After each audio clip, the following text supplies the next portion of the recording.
from the curvaceous hilltops of California.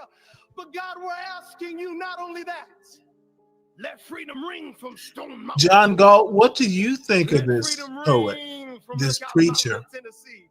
this Let new Martin freedom Luther ring King? from every hill and every John Galt, molehill in Mississippi, from every state, I demand every city, every village, and your every thoughts on hamlet. this And new when we let freedom ring, we will be black able to man. speed up that day for all of your children, black men and white men, Protestant and Catholic, Jew and Gentile, will be able to sing in the meaning of that old Negro spiritual. Free at last, free at last. Thank you, God Almighty. We are free at last. If you believe what the Spirit of the Lord is, there is liberty. You know Come what on, this put your motherfucker hands just together did? and give your great God great glory. This is one of the Jesus. fucking most disrespectful shits I've ever seen. I know, John. Yeah, it continues to fascinate and amaze. Really, just I don't know what to say other than pray better, folks. Pray better. So, welcome to the show, everyone. Appreciate you being here. Make sure you please hit the like on the way in, um, and then we shall go from there. The deer in Maine are still doing fine, and looks like they're being a little mean to the little babies there. But so we go. Um, a couple news stories, and then we'll move into some videos that will be interesting. And I'm thinking, uh, we'll go till 12:1, maybe 2, but we'll see how it ends. And Nate, Portia, of course, and everyone as you file in. Let's see what we can do. So, this is a story that I didn't finish from last night. If you'll recall, Columbia, and Crack says I misspelled it, and I did. I was thinking of Columbia University. Columbia, the second, well, the U should be an O. But anyway, they pushed back. You need to treat the people you fly here humanely. And Trump, I thought he actually sanctioned, but he, I guess, made a threat, and Colombia backed down. So this is an older story, but one I didn't finish from last night, so I'd like to finish it now. This news story was written by Mariana Alfaro, Samantha Schmidt, Karen DeYoung, and Trisha Thadani. Trump backs off trade threats after Colombia agrees to deportation flights. The United Oh States man, and Colombia hey, averted a trade war. how you For doing? now, after the White House said late Sunday that Bogota agreed to accept deportation flights from the United States. The two nations had spent much of the day in a tense standoff, with President Donald Trump threatening to impose steep tariffs and visa restrictions on Colombia after the South American nation turned away two deportation flights.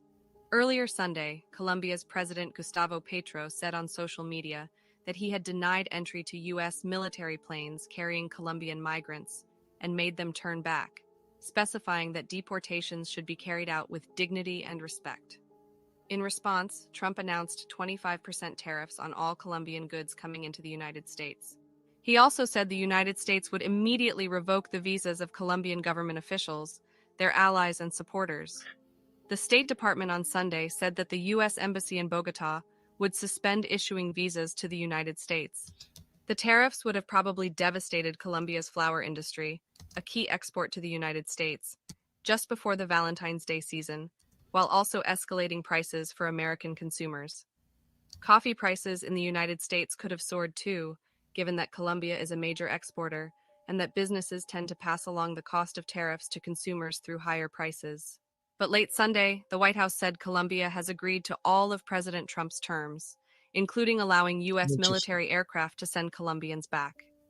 The suspension of visas would remain in effect until the first plane load of deportees is accepted, and the order on tariffs and sanctions would be held in reserve in case Colombia does not honor its end of the deal. Today's events make clear to the world that America is respected again, White House Press Secretary Caroline Leavitt said in a statement announcing the deal. President Trump will continue to fiercely protect our nation's sovereignty, and he expects all other nations of the world to fully cooperate in accepting the deportation of their citizens illegally present in the United States. Luis Gilberto Murillo, Colombia's foreign minister, and the Colombian ambassador to the United States will hold a series of high-level meetings after the agreements between the two countries. Murillo said the meetings will take place in the coming days to follow up on an exchange of diplomatic notes between the two governments. The Colombian government will continue to receive deported Colombians, guaranteeing them dignified conditions, Murillo said in a video statement late Sunday. We have overcome the impasse with the United States government. Petro made available the presidential plane to facilitate the travel of the deported Colombians who were going to arrive in the country early Sunday morning. Despite the détente, the dramatic dispute was the most significant diplomatic crisis in decades between the United States and one of its most important allies in Latin America. It also apparently took officials from both countries by surprise.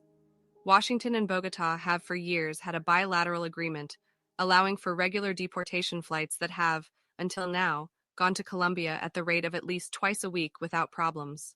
Under the agreement, the United States sends Colombia a manifest 48 hours in advance of the flights with the names of the deportees, and Colombia provides authorization before the planes take off. That happened in this case, according to a Colombian official who spoke on the condition of anonymity about the sensitive issue, and Bogotá agreed to accept the flight. It was unclear whether or when Petro was made aware that, for the first time, the planes being used were U.S. military C-17s, although video of shackled deportees being marched onto military aircraft was widely televised and posted on social media. The Colombian official said more than 200 people were on the two flights to Colombia.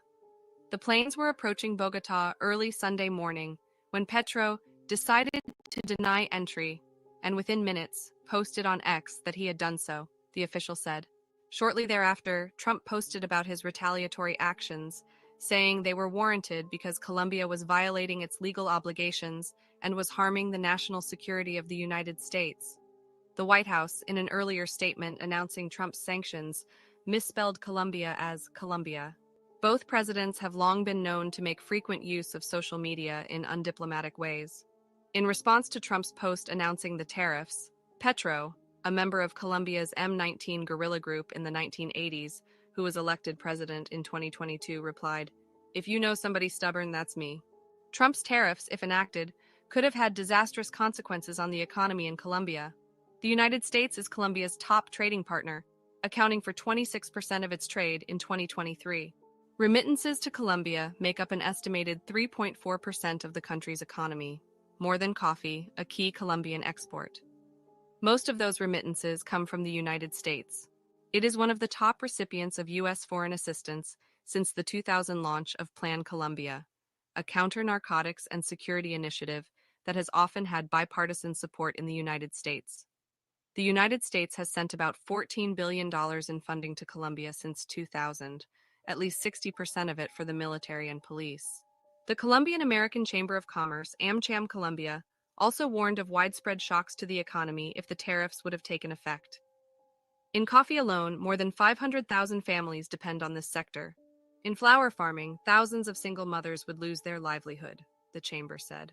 Earlier in the day, Sergio Guzman, director of the political consultancy Colombia Risk Analysis, said that the standoff could push Colombia closer to China. He noted that Colombia has expressed interest in joining BRICS, the economic partnership of Brazil, Russia, India, China, and South Africa, and China's Belt and Road Initiative. Amid the diplomatic crisis between Petro and Trump on Sunday, China's ambassador to Colombia posted on X saying Colombia and China are in the best moment of our diplomatic relations. Petro's initial refusal to accept the deportation flights could still complicate Trump's promises of mass deportations in the early days of his administration. Other Latin American leaders have also raised questions over the United States' treatment of deported migrants. Brazil's foreign ministry is requesting an explanation from the U.S. government over what it said was degrading treatment that deportees were subject to on a U.S. Immigration and Customs Enforcement repatriation flight Friday. Regarding claims that deportees have been mistreated, former U.S. officials, speaking on the condition of anonymity, said that shackles have been traditionally used around the world to prevent deportees from kicking, biting, or attacking accompanying security officials. While Petro has long criticized the United States, including its role in the war on drugs, he walked a careful line with the Biden administration.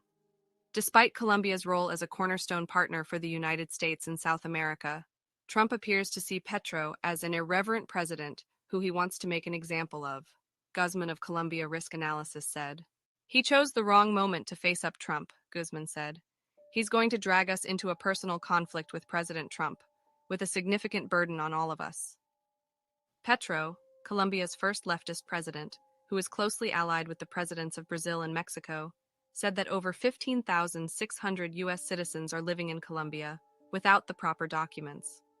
Petro added that while he is aware some Americans are living in Colombia illegally, he's not going to return them to the United States in chains. The rising tensions could have still repercussions for Colombians and their ability to travel to the United States, especially at a time when the Trump administration has said it will implement travel bans for certain nationalities, said Diego Chavez Gonzalez, a senior manager for the Migration Policy Institute's Latin America and Caribbean Initiative. Chavez Gonzalez, a Colombia native, urged the importance of reinforcing diplomatic channels between the two countries. The most damaging thing would be to continue to manage this situation in an improvised way on social media, he said. Petro's initial refusal to accept these flights came as Trump and his administration are upping efforts to detain undocumented immigrants nationwide, efforts that began soon after the president took office Monday. Levitt claimed that on Thursday, Mexico accepted a record 4 deportation flights in one day, while NBC News reported Friday that Mexico had refused to accept a U.S. military jet carrying deportees a day earlier. The Mexican Foreign Ministry denied it was blocking the returns of its citizens. Mexico has a good relationship with the government of the United States, and we cooperate with respect for each country's sovereignty on a wide range of issues, including migration, it said in a statement. As far as repatriations go, we always accept the arrival of Mexicans in our land with open arms. In Brazil, 88 Brazilian nationals were subject to what the country said was undignified treatment on a repatriation flight. The passengers were handcuffed at their hands and feet, and the air conditioning system was broken, among other problems, according to a statement from the Foreign Ministry posted Saturday. The flight, which was bound for Confins International Airport in Belo Horizonte, had to make an emergency landing Friday in Manaus due to technical problems, Brazil's Ministry of Justice and Public Security said. The Minister of Justice and Public Security, Ricardo Lewandowski, slammed the flagrant disregard for the fundamental rights of Brazilian citizens. Terrence McCoy, Mary Beth Sheridan, Jeff Stein, and Michael Birnbaum contributed to this report. This news story. And I'm going to play this video right here. Let's see. I don't know if I can expand it. Que hemos superado el impasse con el gobierno de los Estados Unidos. And this is for En este contexto, Latino for el Trump. canciller Maybe he can Humberto Murillo translate. y el embajador Daniel García Peña viajarán a la ciudad de Washington en los próximos días para sostener reuniones de alto nivel que den seguimiento a los acuerdos resultado del trabajo conjunto que llevó al intercambio de notas diplomáticas entre los dos gobiernos. Seguiremos recibiendo a los colombianos y a las colombianas que retornen en condición de deportados, garantizándoles las condiciones dignas como ciudadanos sujetos de derechos. Here's today. Yep, well, so we go. Little bit of dignity isn't a bad thing to offer, but MAGA is, cruelty is the point. Awfully classy. So this is Brazil's thing that I saw today. This news story was written by Terrence McCoy and Marina Diaz. Brazil demands answers from U.S. after deportees allege mistreatment. Rio de Janeiro. The Brazilian Foreign Ministry said Sunday that it will seek answers from Washington over what it called the degrading treatment of Brazilian migrants during a U.S. deportation flight Friday. The official request for an explanation was issued after Brazilian officials interviewed many of the 88 migrants aboard the flight, among the first carried out by the Trump administration as part of its far-reaching crackdown on undocumented immigration. Many of the migrants described a harrowing experience during their transport to Brazil, according to an official with the country's federal police, speaking on the condition of anonymity to discuss a sensitive issue. The passengers said the plane operated by U.S. Immigration and Customs Enforcement was in faulty condition. There was no air conditioning, they said, and a mechanical issue became apparent soon after takeoff, requiring multiple maintenance stops in Panama and then in Manaus, the capital of the Brazilian state of Amazonas. Neither ICE nor the Department of Homeland Security replied to a request for comment. For hours in Panama and Manaus, passengers told Brazilian media they were left to languish in the heat in handcuffs. People, including 6 children aboard, began to feel faint, migrants said.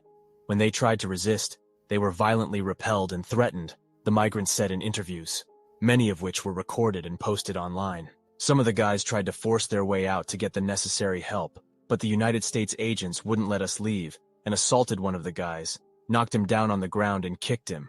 Mario Henrique Andrade Mateus, 41, told the Estado de Minas newspaper. An argument erupted and they started to strike the handcuffed guys, punching them.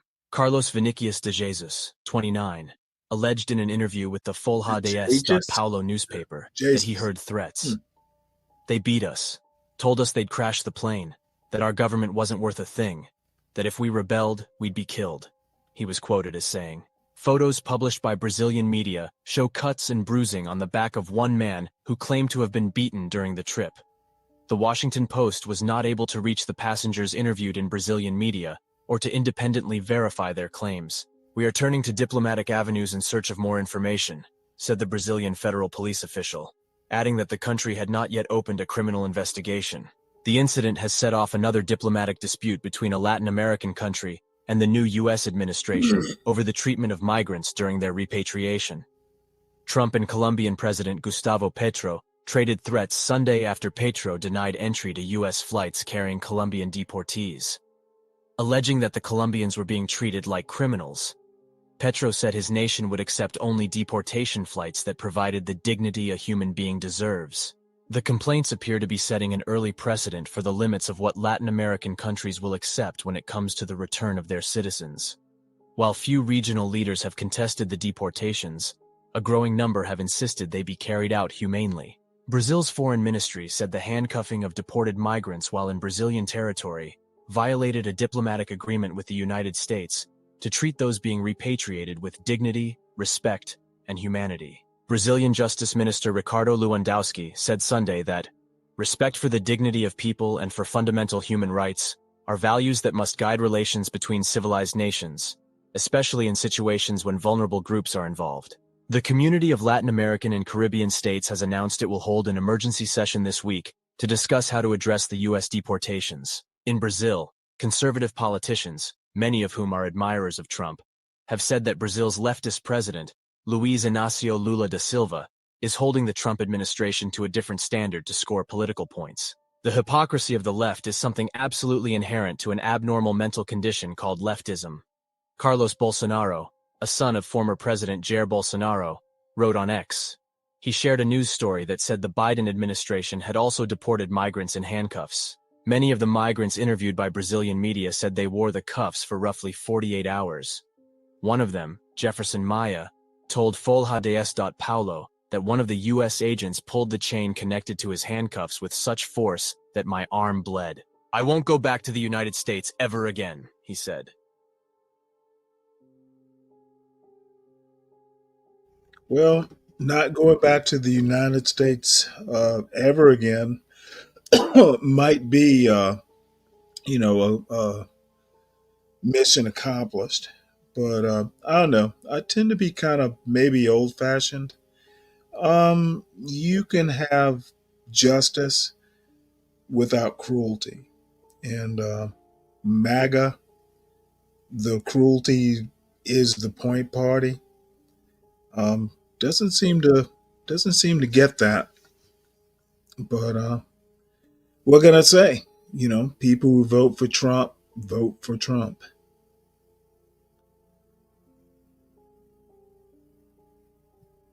There's a reason for that. Next video, I hadn't seen Keisha Lance Bottoms in a while, but apparently she has some Shoot, Trump shit. I forgot about her. I'm sorry. Oh, I forgot you were there. You're here. Yeah, I forgot. I haven't heard that name in such a long time. Well, She looks great. well, Shazam. Yeah, Keisha Lance So Bottoms. let's see what she has to say. Joining us now. Thank you so much for being here with us. We appreciate the time. Thank you for having me. I want to start off with a little bit of news of the day that came out. We want to set the record straight here. You say you resigned from the White House, correct? President Trump says that you, along with others, were fired from your role. Let's set the record straight here. And why do you think President Trump called you out by name? Well, I get quite tickled each time I have to repeat the story. I resigned January 4th. I sent a letter to President Biden thanking him for the opportunity to serve on the President's Export Council. And I made my resignation date effective January 20th.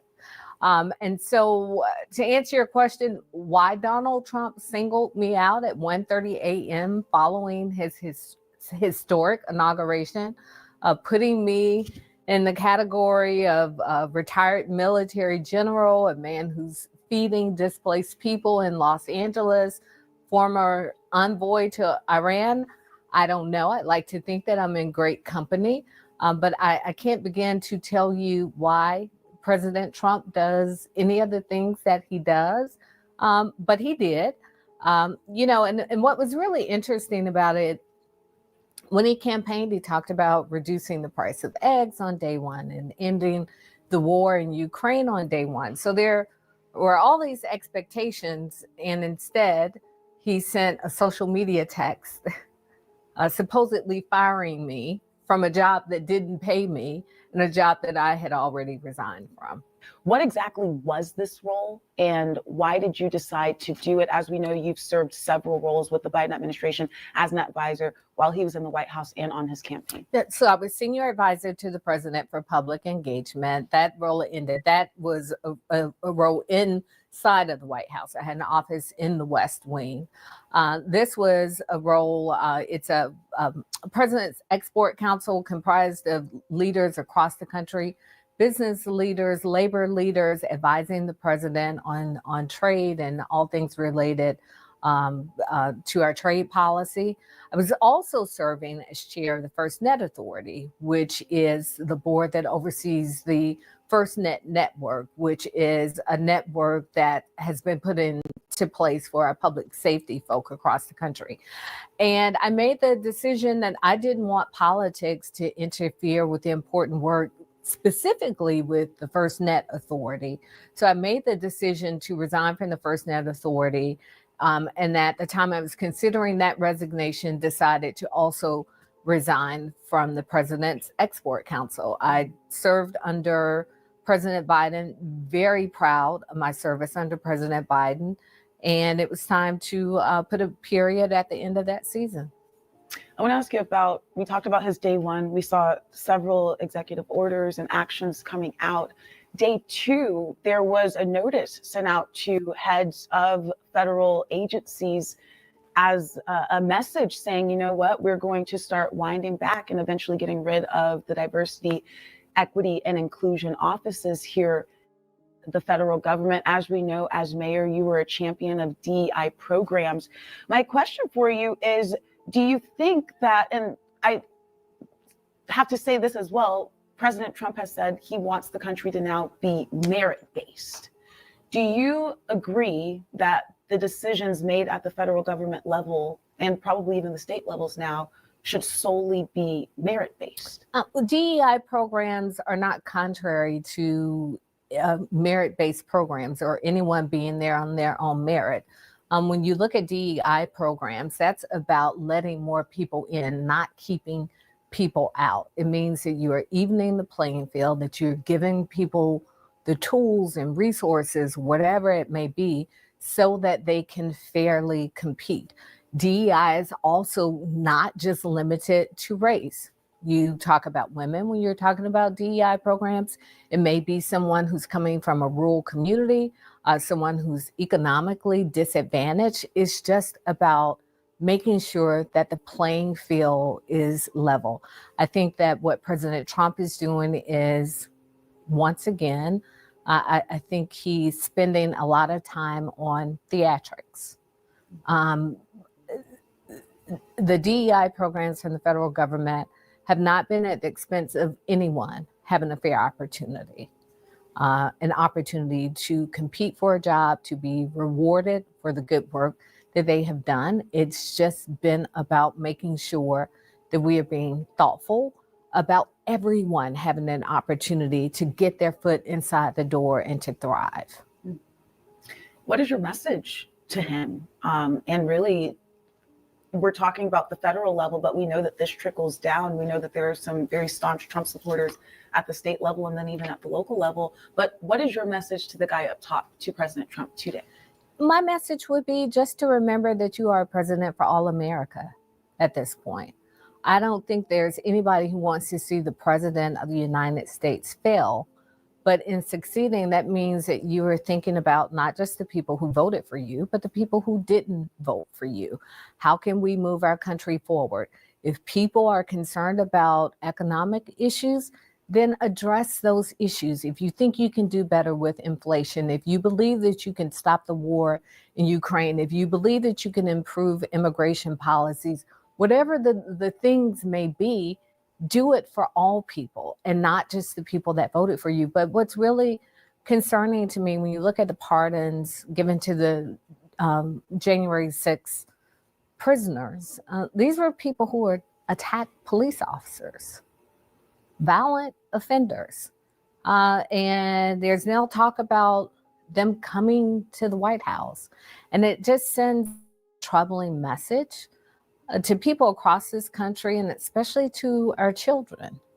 What is the penalty for doing bad things when you can do it and get away with it and the president of the United States says it's okay? I want to bring things back here locally to you. We know that you've had a long career in politics. Now that there is a new administration, are you retiring from politics? I've never retired from politics. From leaving the mayor's office to my time going into the White House, my involvement with the DNC as a party. And I always said when I left the mayor's office, that was not the end of my career in politics. So I'm keeping all of my options open. We know that there are races that will be taking place in the state of Georgia in 2026. I'm paying attention to what those opportunities may be. And, I'm in prayer and discussion with my family, and I'll just say, stay tuned. Do you think you see yourself more on the campaign side or in the driver's seat for these upcoming elections? Driver's seat. Okay. All right.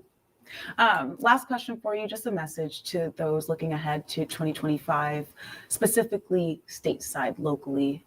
Just a word of advice to new lawmakers and those existing lawmakers that are coming in that are going to have a lot of power. As we know, President Trump says he wants to put a lot of power back into the states. That'll start under the Gold Dome, but then trickle down to our local jurisdictions. I would say whatever your party affiliation, find those things that you can find common ground with people who may not think like you, they may not look like you, they may not be from your community. My experience, one of the biggest champions I had over at the state capitol was the Speaker, David Ralston.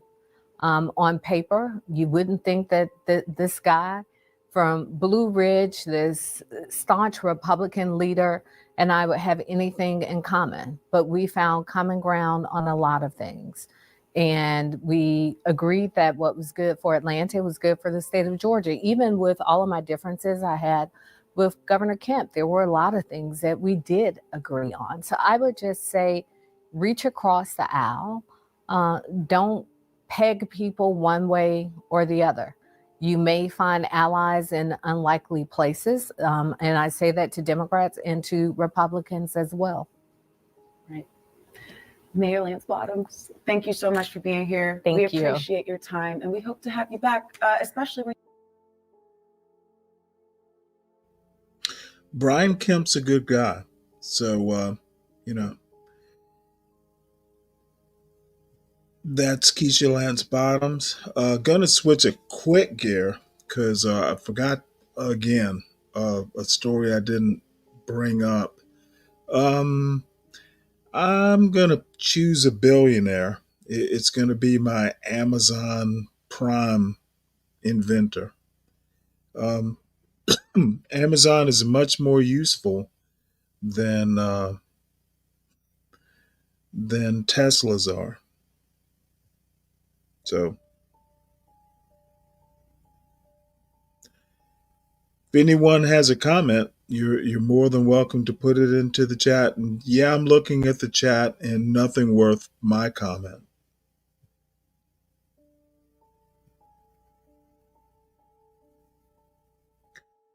So, Blue Origin. Let's see what this does. This is the launch, and then I'll go back. Liftoff. In a first for the company, an uncrewed Blue Origin rocket blasted off into space on January 16th. It's the company's first launch into orbit, following numerous ones by its competitor SpaceX. The rocket, New Glenn, is roughly the height of a 30-story tall building and carries experimental technology.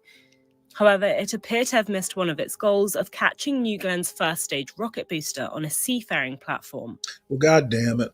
New Glenn is part of Blue Origin's most ambitious goals, potentially being able to power national security launches or help construct a space station. Oh my God! End of roll, straight Chanel level. Chamber pressures continue to look good. And liftoff. All 7 engines continue to look good on the first stage. Data quality is good coming down from the vehicle. Body rate response are nominal. Now, I didn't catch the reverse trip. I'm assuming it came back down at some point. Again, this is about 10 days old or more. So we'll find out what happened. And if anyone is interested in my favorite billionaire, which isn't Elon Musk, let me know. I'll drop the link. Portia, actually, I would love it. Your comment on this. This is something I saw today. I get the most interesting stuff in my algorithm, but when you're interested in a lot of things and you like fucking read a book every now and again and just do more than worry about politics, you get interesting stuff to watch.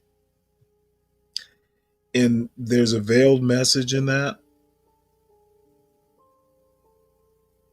Hurdle barriers to practice medicine by studying in other countries, creating schools and building hospitals of their own. Fresh off the heels of the civil rights movement, just 2% of practicing doctors were Black. And while that number has more than doubled, acceptance rates of Black applicants into med school are on the decline. But there's a movement to reverse that, with one physician who says demand should drive recruitment. You got wax. You got a lot of wax. And this is a weird form Dr. of DEI. Russell Leday is a big believer not in horrible. bedside manner. Patients have been telling us for a very long time, I need someone who understands my culture. I need someone who understands my lived experience, the neighborhoods I live in, the grocery stores I'm able to go to. Because otherwise, you just telling me how to take a medication and you're not actually telling me how to change my lifestyle. Yet changing into that trademark white doctor's coat was a prescription he says would do more harm, a barrier instead of a bridge to his patients. So you've made being uber smart, uber educated, uber excellent, cool, and real. Yeah, and real, as real as it comes. Because at the end of the day, it means that we bring in our authentic selves into clinical environments and patients can feel so much more comfortable. Respect is like the first thing you got to bring to the door. It's everything. About to change the world. About to change the world. Which is why the 38-year-old married father of two, a graduate of Tulane Medical School, travels the country evangelizing the field of medicine. The work that I've been able to do is a mixture of being lucky and being blessed. And promoting his foundation, 15 White Coats, inspired by this 2019 picture that went viral. We took this photo of these 15 African-American medical students here at Tulane University in front of this plantation, thinking to ourselves, we're going to show the world how far we've come. And since then, now we're inspiring thousands and thousands of young people from marginalized communities to follow in our footsteps and put on white coats. And as hard as that is to do, if we don't do it, who will? My brain was nowhere near school at the time. When Dr. Brian Washington met Lede in 2018, the New Orleans native had already dropped out of college in New York. Mr. Brown. Yes, sir. Hey, so why did you leave? So many different reasons. I still had a lot of, growing to do as far as like figuring out where I wanted to go and what I wanted to do. He became among the first of Lede's disciples. I was like, I want to be able to be excellent. I want to be able to study this material and just be excellent. I don't want to have to do that and forget about the community I come from.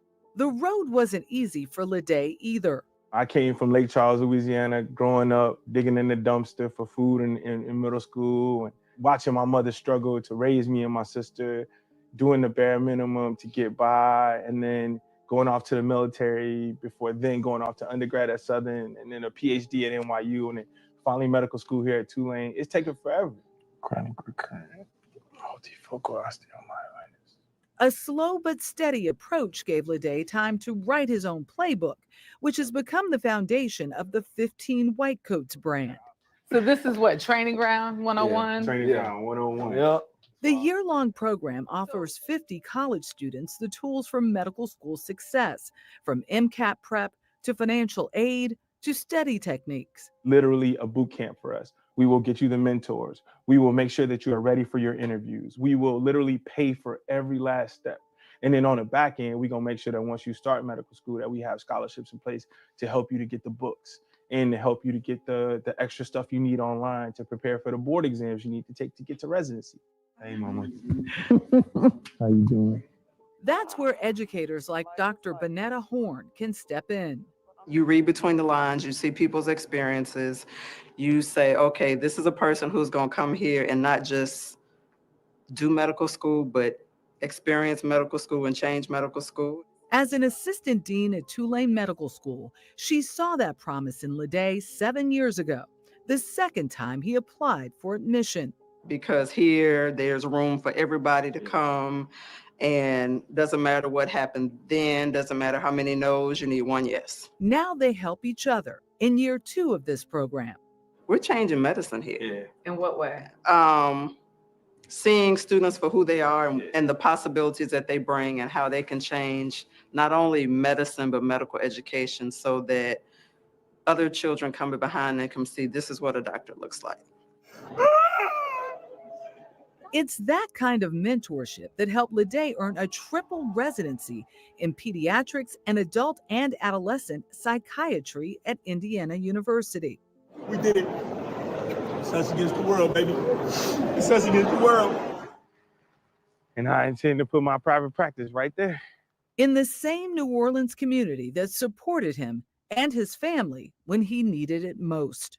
People who took care of my kids when I had to go to medical school and go take a test to make sure my kids had to get on the bus. It's gonna feel good to be able to provide mental health care in the same community that helped me to become who I am.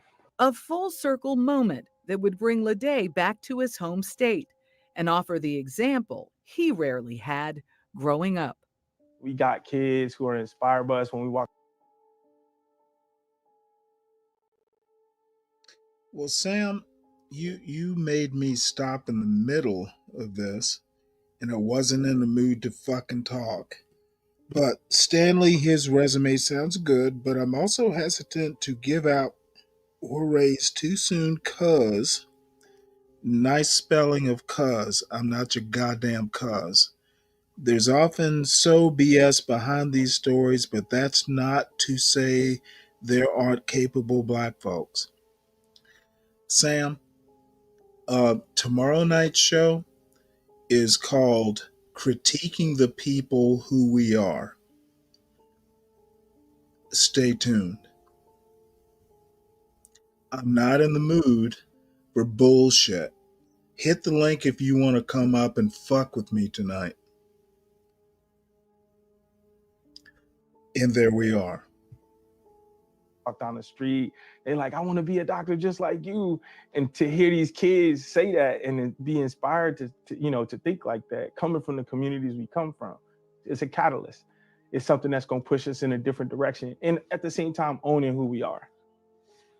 Bringing more doctors to marginalized communities is the point. And while there are more doctors generally, white, black, all across the board, they are seeing patients for less amount of time. Mm-hmm. So the population growth, it just cannot keep up with it. So it's a question of quality care and length of time per patient. What Lede said about needing to know that community is so important when you don't have the amount of time to get to know the patient in the same way. Absolutely. Really great story, Michelle.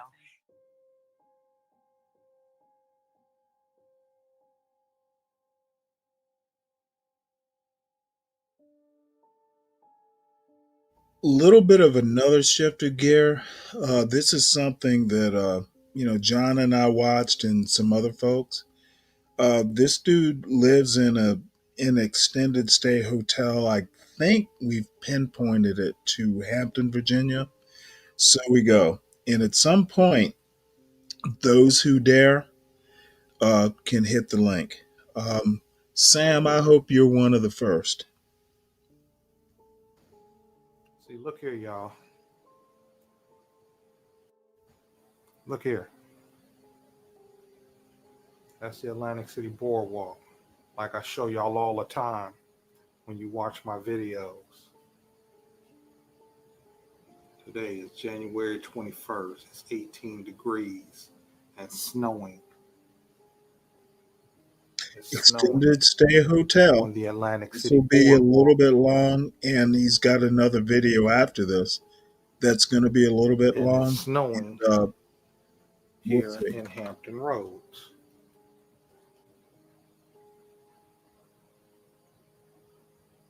Say hey, plants. Say hey to my wonderful subscribers, my wonderful YouTube subscribers. My plants say hey. I'm shooting this video right now. Let me cut some lights on in here so it don't look so dark. Is that better, y'all? Is that better?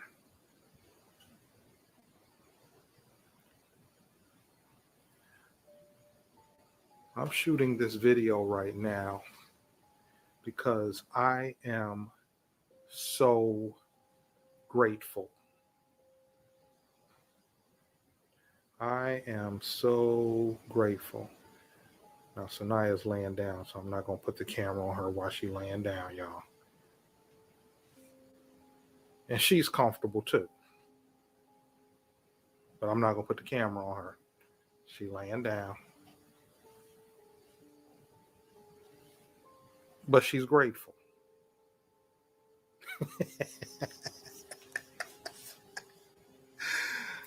See, here's the thing. I just got off work. Just kicked my boots off. Some of this stuff y'all done already seen. Y'all know that's my eBay stuff. But that stack of shirts that was up here, okay? This is one of the ways that I work my eBay business. They're here in the bathroom. Now, Sanaya was off from work today, and she ironed these shirts. So now these shirts are ready for me to take pictures of and load to eBay. These are all high-end shirts by Roundtree and York. gold label.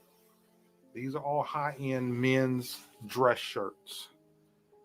But when I get my shirts prepared for processing, and when I say processing, I'm taking the shirts and I'm putting them on Ken. I'm going to put them on Ken so he can model the shirts. And then I take pictures, and we'll talk about that in some more videos, but I'm just giving you all some views of what I'm feeling right now, because it's cold. It's cold outside. Right now I got some chicken patties in the toaster oven. I'm thinking about making like a chicken parmesan type situation. I'm not gonna do a cooking video tonight. I'm not gonna do it because I'm not prepared for it. But I'm thinking about doing like a chicken parm type of situation with those chicken patties.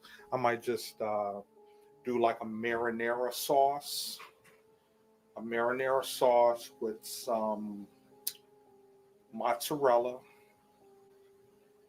and put it between an onion roll and have it as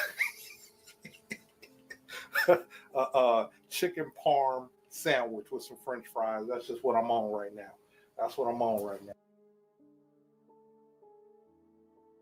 I am going to ask everyone in the chat to make sure you hit the like button and share and subscribe. Do us a favor, folks. Support your hosts. Whichever your favorite host is, just please realize that this isn't, always easy. Hey, Stanley, is this guy? I think I heard you say you and John watched him. Yeah. The dude do y'all- in the extended stay hotel. Can't remember the chain, but the headquarters is in Atlanta.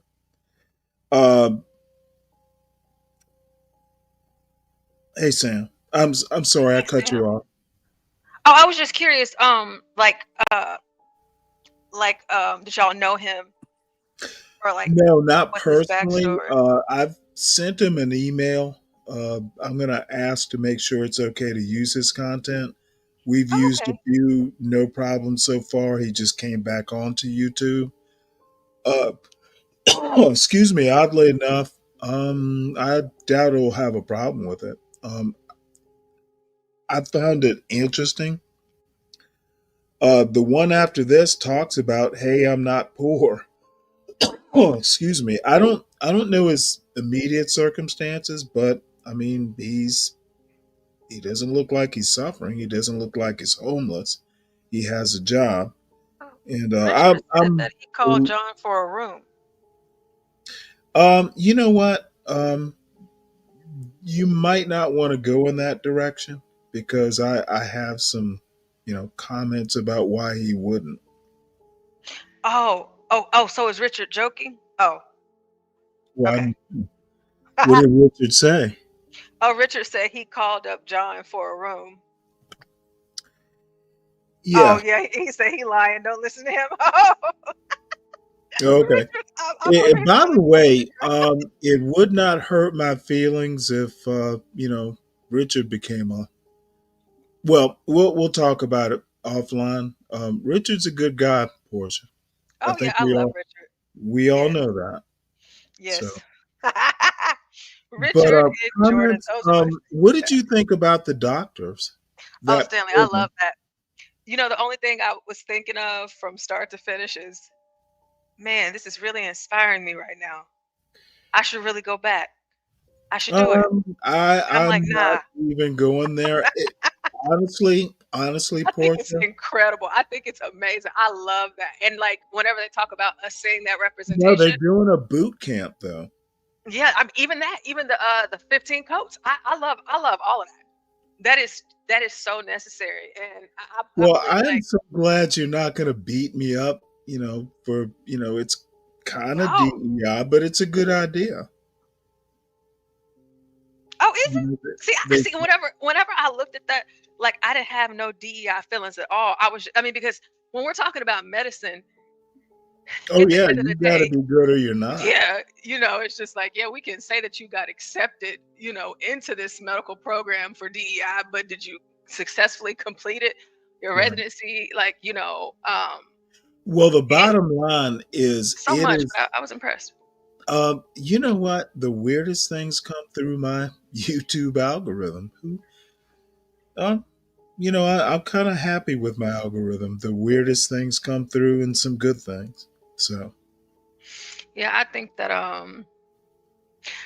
that is awesome what they're doing, and even the fact that he's talking about that they want to fund you, like you'll get oh accepted, yeah, trying to do oh the scholarships and paying for those medical books. I mean, shoot, if I wasn't on a scholarship my first year in medical school, mhm. there's no way that I would have made it through my first year, because the books cost more, damn near, than the whole, you Yep, know, first yep, year, just the books. yeah. And then you have to pay for Um, labs, like even like however many cadavers, depending on where you start and where you start off in medical school, the program that you go into is so much and it's so demanding. Um, but for me, my guiding light was a well, man why named don't you Dr. do a show about that? Shit, I I probably want to would. hear. I had a black heart surgeon who was my mentor uh, Mhm, in Kentucky.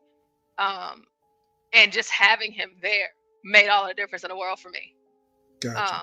The fact that he was black and seeing him in that role. So I thought it was great. I'm glad you showed that. But maybe I can talk about that one day. I hope you do, because I'm interested. Show you guys some pictures of baby Portia when I was in medical school. Well, what I want you to do is show us the pictures of the cadavers. Did you? Oh yeah, I have tons of pictures.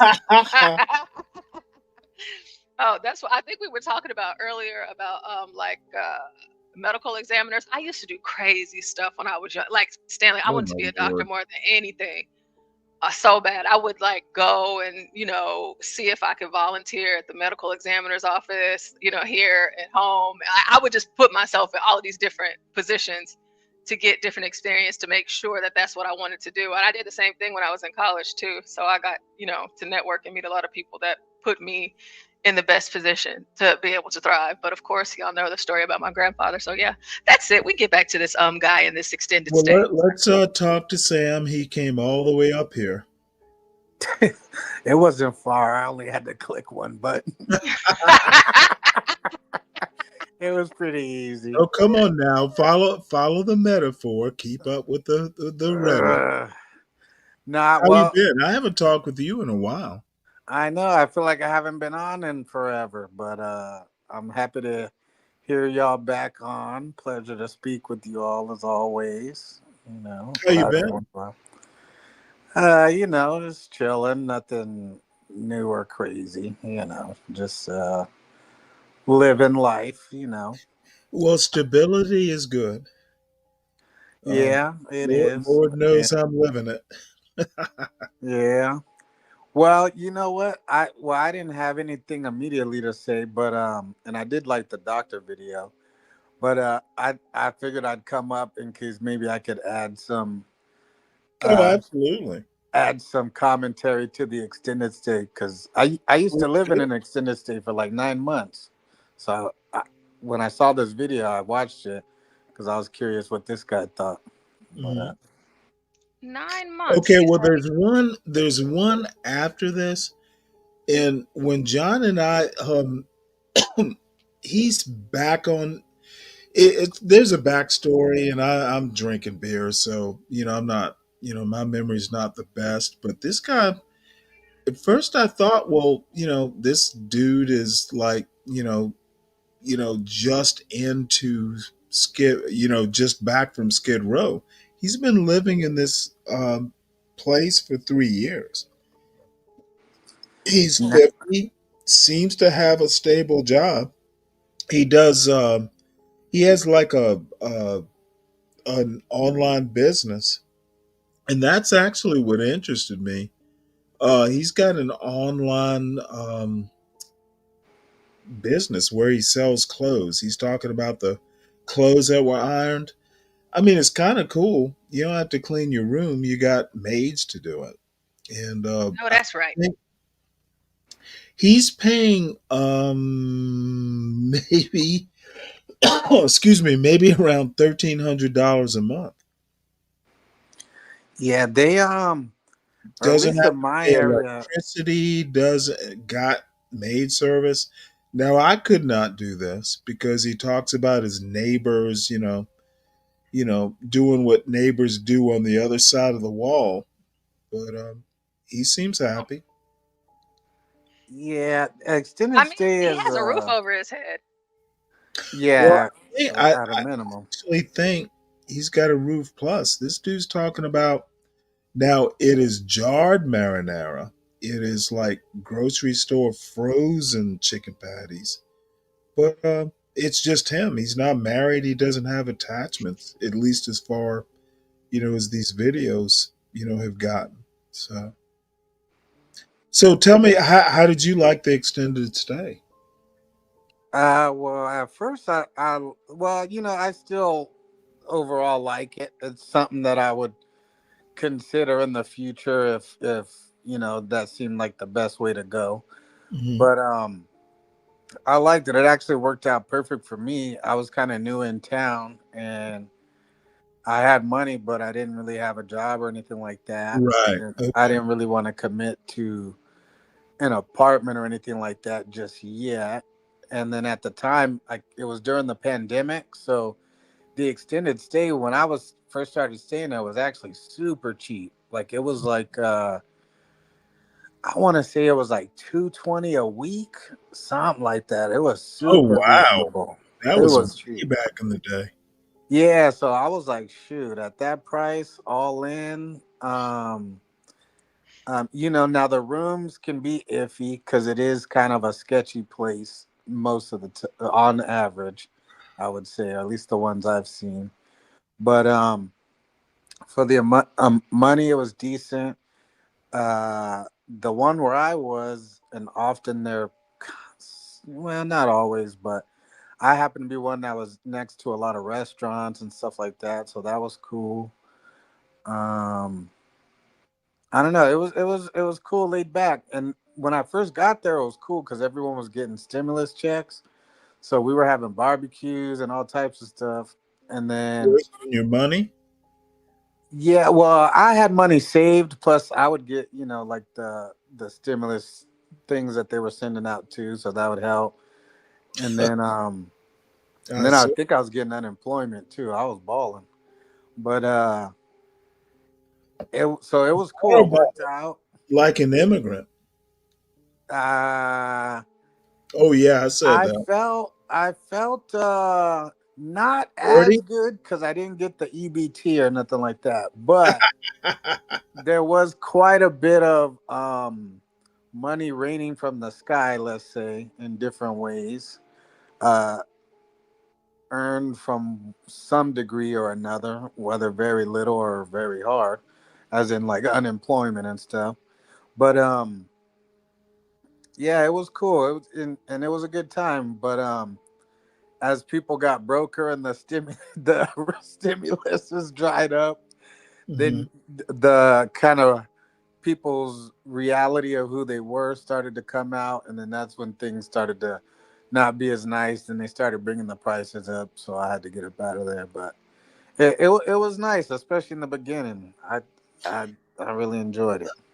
All right. Well, one thing I want to say before we start the video, and there's one of the same um, guy and channel after this.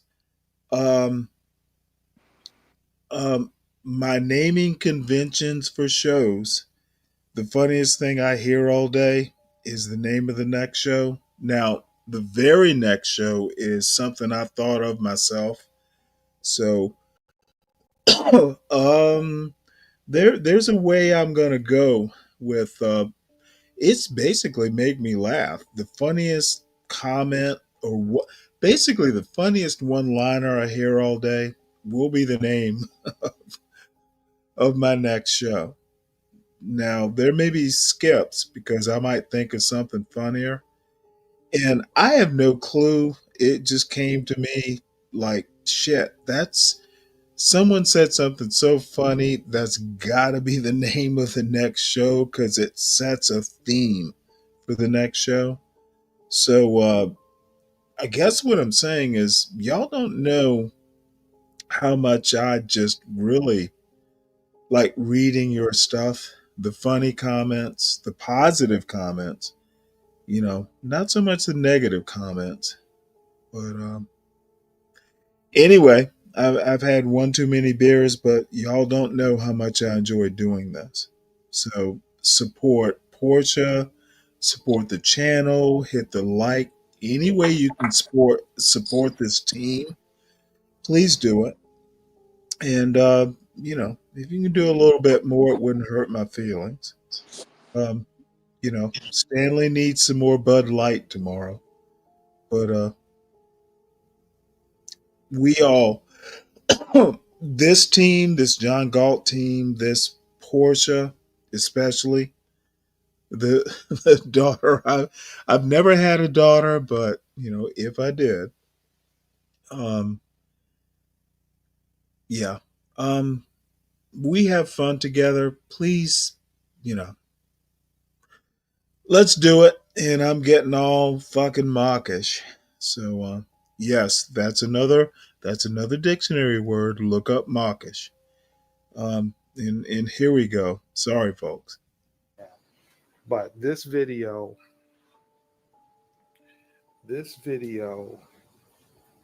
is an impromptu. I didn't even think about it. I'm just sitting here grateful.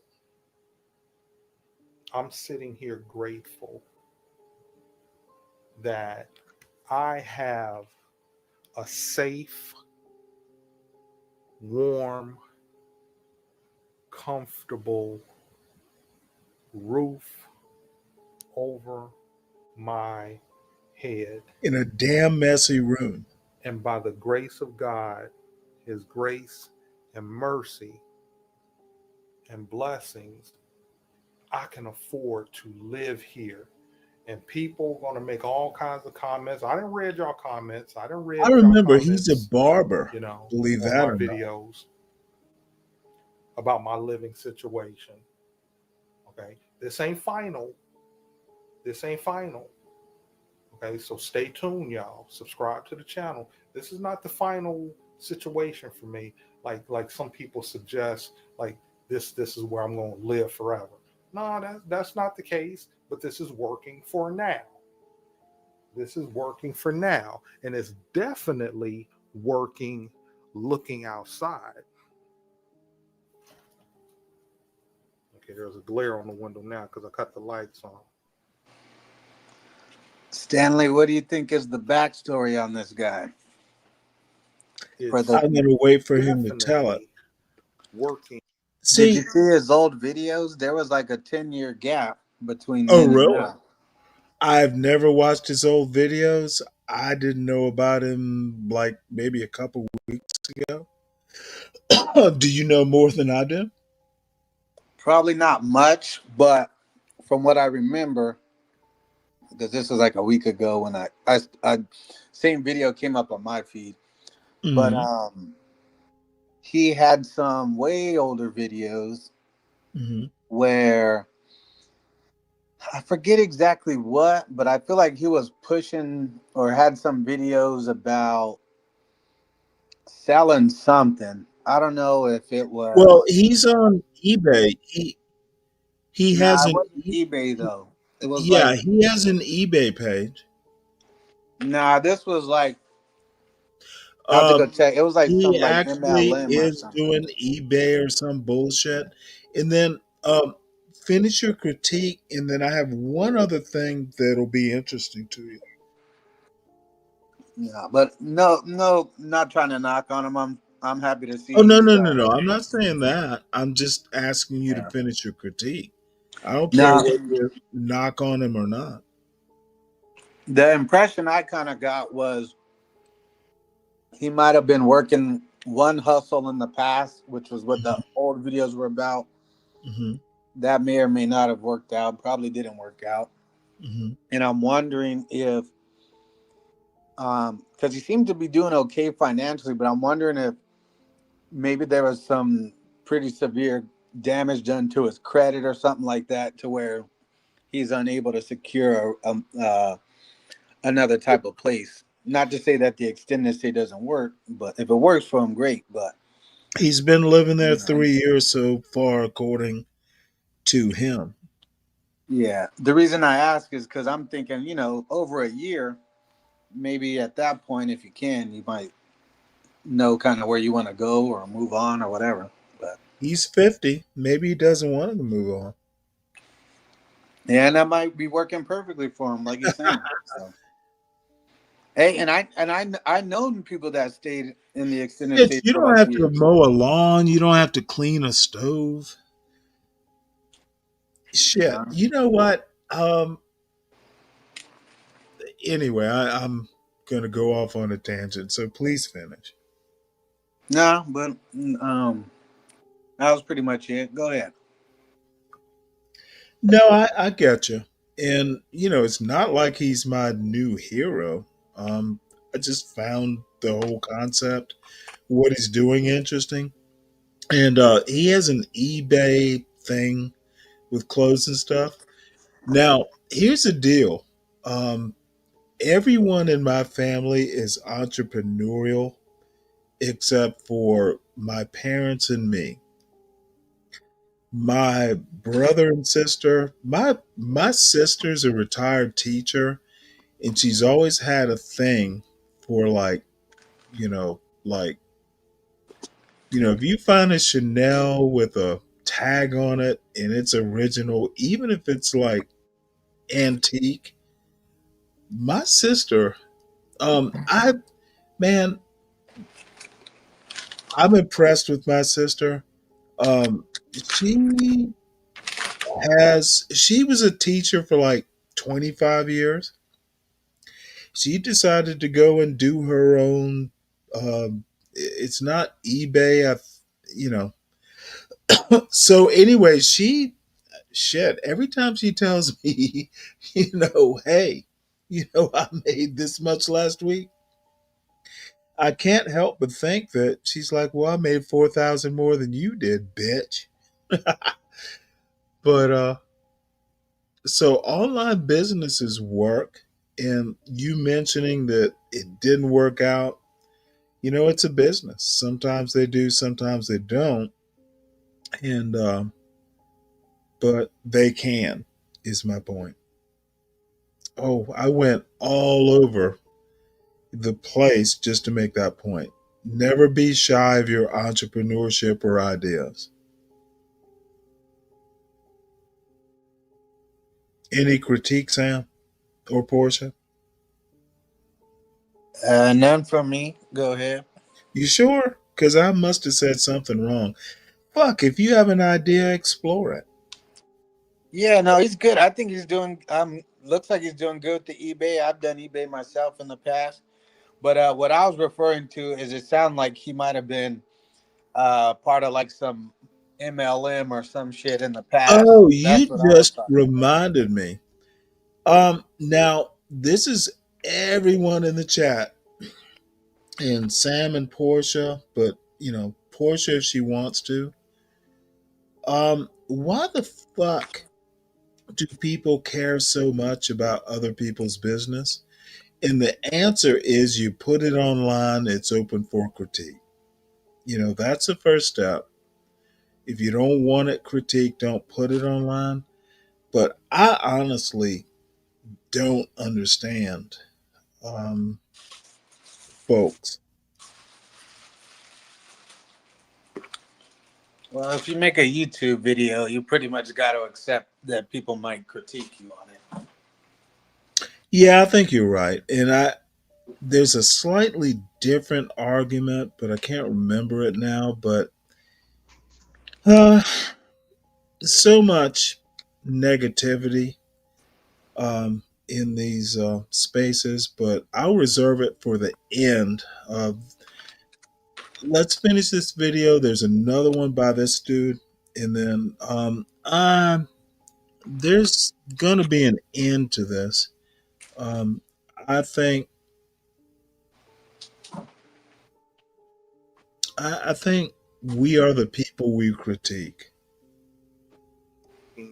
Right now, it's a sad situation, and you know, I haven't been wanting to say it because, or talk about it really, because right outside our door there's a street between the hotel and the Lidl's parking lot, and there was I would say a young lady who was basically camped out there.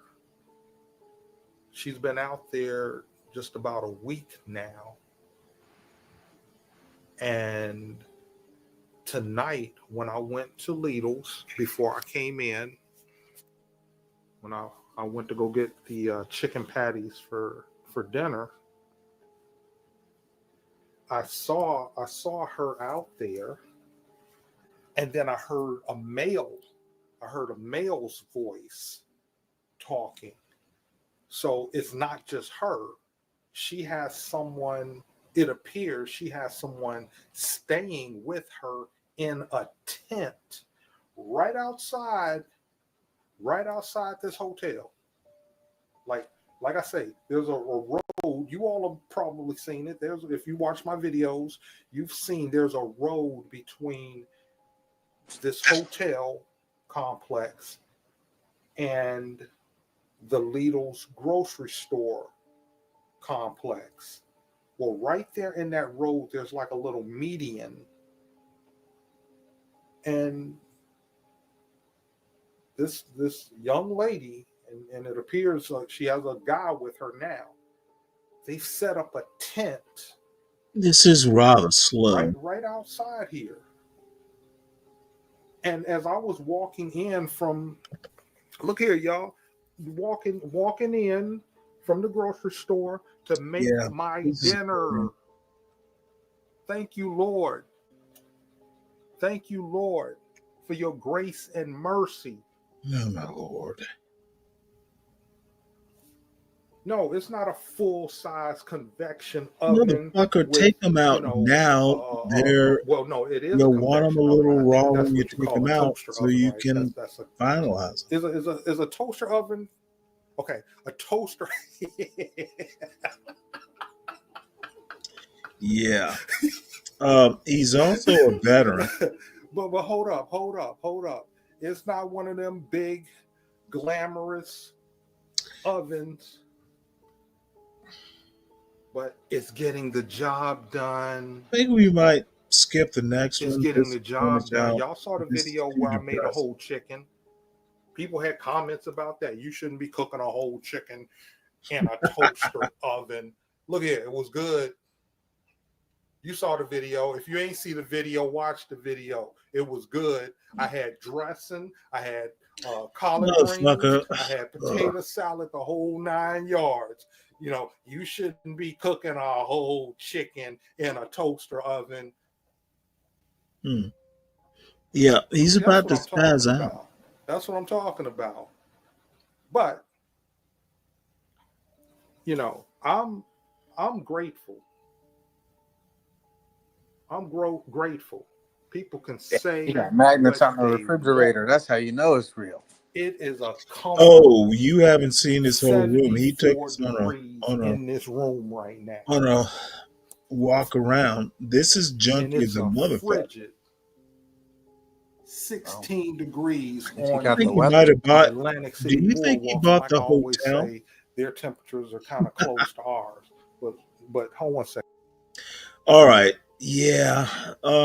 Sam, your call. We need to move the fuck on. Yeah, this guy. I watch a few of his videos. He got to work on his presentation a little bit, but yeah, just like me. There's something interesting there. It's just he has to figure out how to presented a little better. But And these yeah. people will be the same way. And once I can, this is Oh, is just, this the Tiffany girl? I oh started yeah. following her too. Oh, good Her with for her dad you. on the. Her Oh, and her dad got the motherfucker. farm in Georgia. Oh yeah, just south of, well, a bit south of Atlanta. Oh yeah. See, Stanley. Look, you think I don't know about stuff? I'm. No, I think I'm teaching you about stuff you'd have never known Oh, about. please. I was watching this girl since like Okay. 3-4 months ago. Dude, I've known about them for about a year. Well, they just maybe that's how they started popping up on my stuff because Yeah, well, tried the jaw from here. okay, motherfucker, are we gonna do dueling algorithms? Really? I'm sure my algorithm's a good amount different than yours, but you know what's funny? You'd be What's that? surprised where there's a million different ways to get to the same channels. Oh, dude. Yeah, okay, preach. Hell yeah. There are about 1,000 different ways. So Well, it's now, funny the this people is, that come up. go ahead, Sam. My bad. No, I was just saying, it's interesting and funny who and from what direction do the people come. But Yep. it's funny. You could have 99 things not in common, but get to the same channel with people. You have the one thing in common with them. Well, TV or YouTube. generally there'll be more, and I'm gonna have to say it, and I'm gonna say it publicly. I'm sure 12th Man and you know, Solid Robin will be up here at some point, and I'm done with that bullshit. They need to come up to my standard, not the opposite way. I'm done. And every motherfucker in the chat needs to understand this. I'm not doing the toxicity route, the anti black route. Um,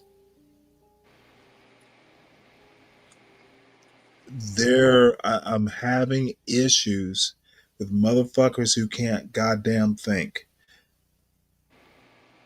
So there I go.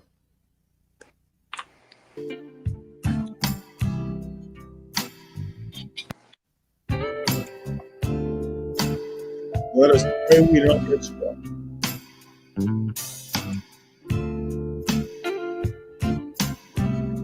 Where is this again, Stanley? The city? You know what? Hold on a second. I You said want to it's just say, south of Atlanta. no, it's way south. I Like, want to say it's Boston, but it's not. is that near Macon? Oh, Boston is. This place is more the middle of the state, and I can't remember. Uh, and that is my bad. I'm getting old. Is Valdosta considered like the Oh, middle? nowhere near Valdosta. Okay. Let's see. Can you see this? Oh, good. Yeah, Tiffany's farm. Yeah. They actually give roughly the location, and I looked it up. Tiffany's Farm, Tiffany's Farm. Oh, there it is. Barnesville, Georgia. See that? Oh And yeah. it's so send her a donation, send her flowers, or Sam, I think you're sexually attracted to her. It's funny you say that. She's a little darker than your taste. No, I actually like dark skins. Oh, good for you. Yeah, Now, man. let's finish this video. You're attracted to her? Now we must talk about this. This Well, she's this will be the physically this will be the attractive. Black Hoot Nanny dating service. Yeah, she's physically attractive enough for sure. Really? But you know what? Really, what is more attractive to me about her It's is bland.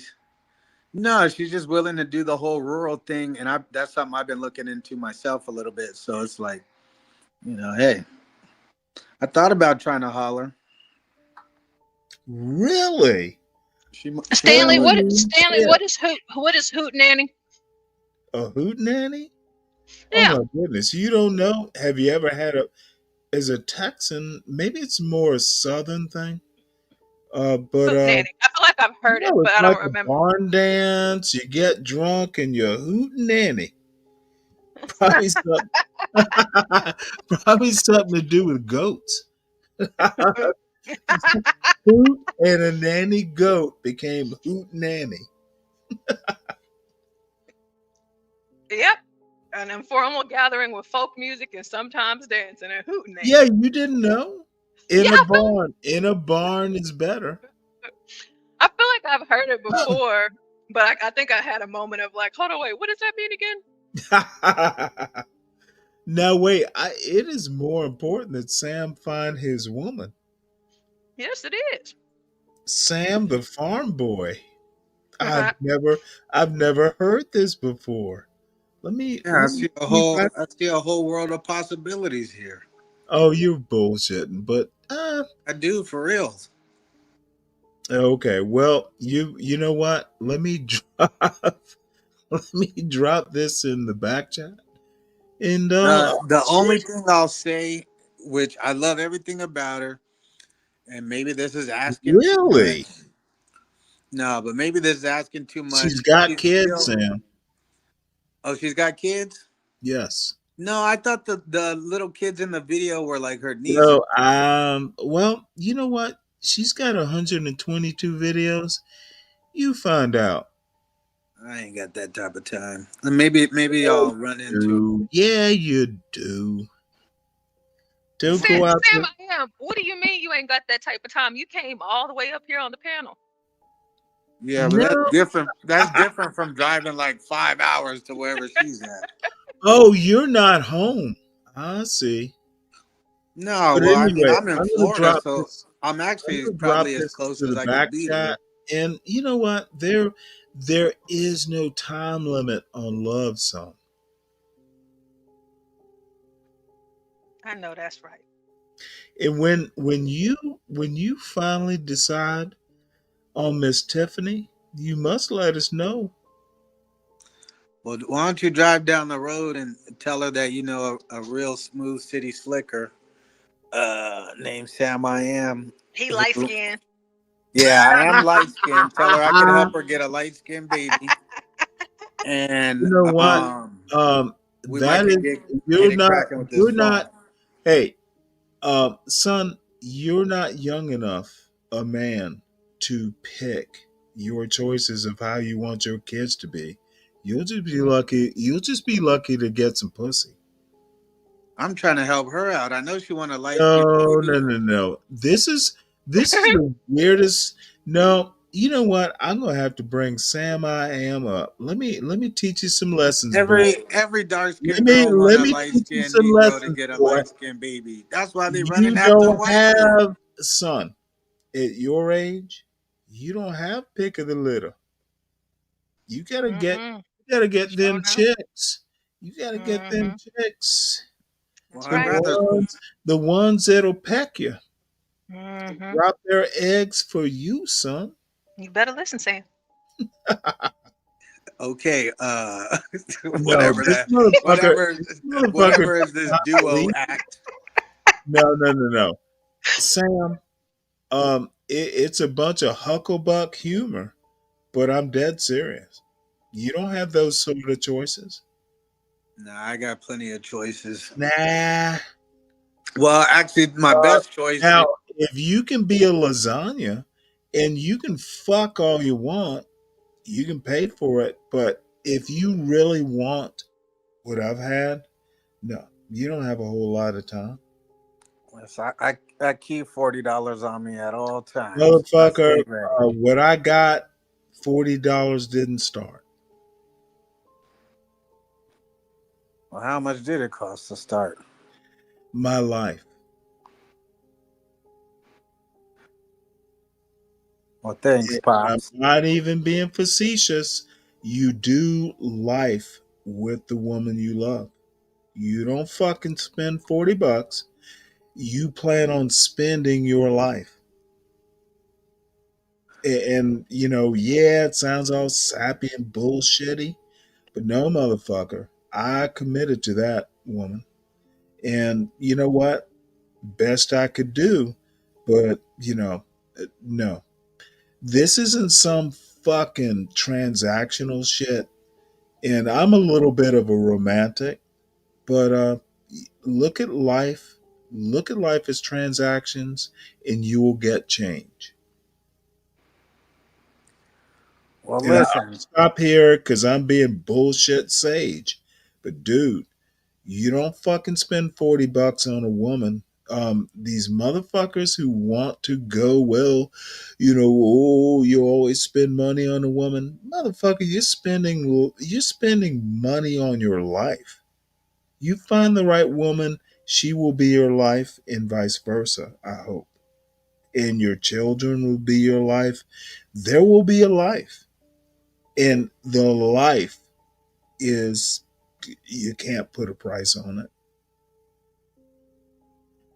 Well, that sounds sweet. So Oh, listen, holler at me as soon as you're over at motherfucker, Denver I'm for gonna me. tell you See if right you want to now, holler at me. dude, it is so sweet. I'm fucking sitting here, successful, and I'm not bullshit.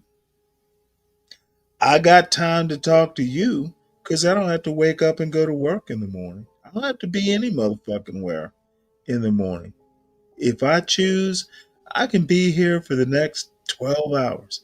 No one's gonna tell me what to do, and all I have to say is the only thing that will pull me out of my house, excuse me, is my son needs me. Literally, I built this motherfucking life.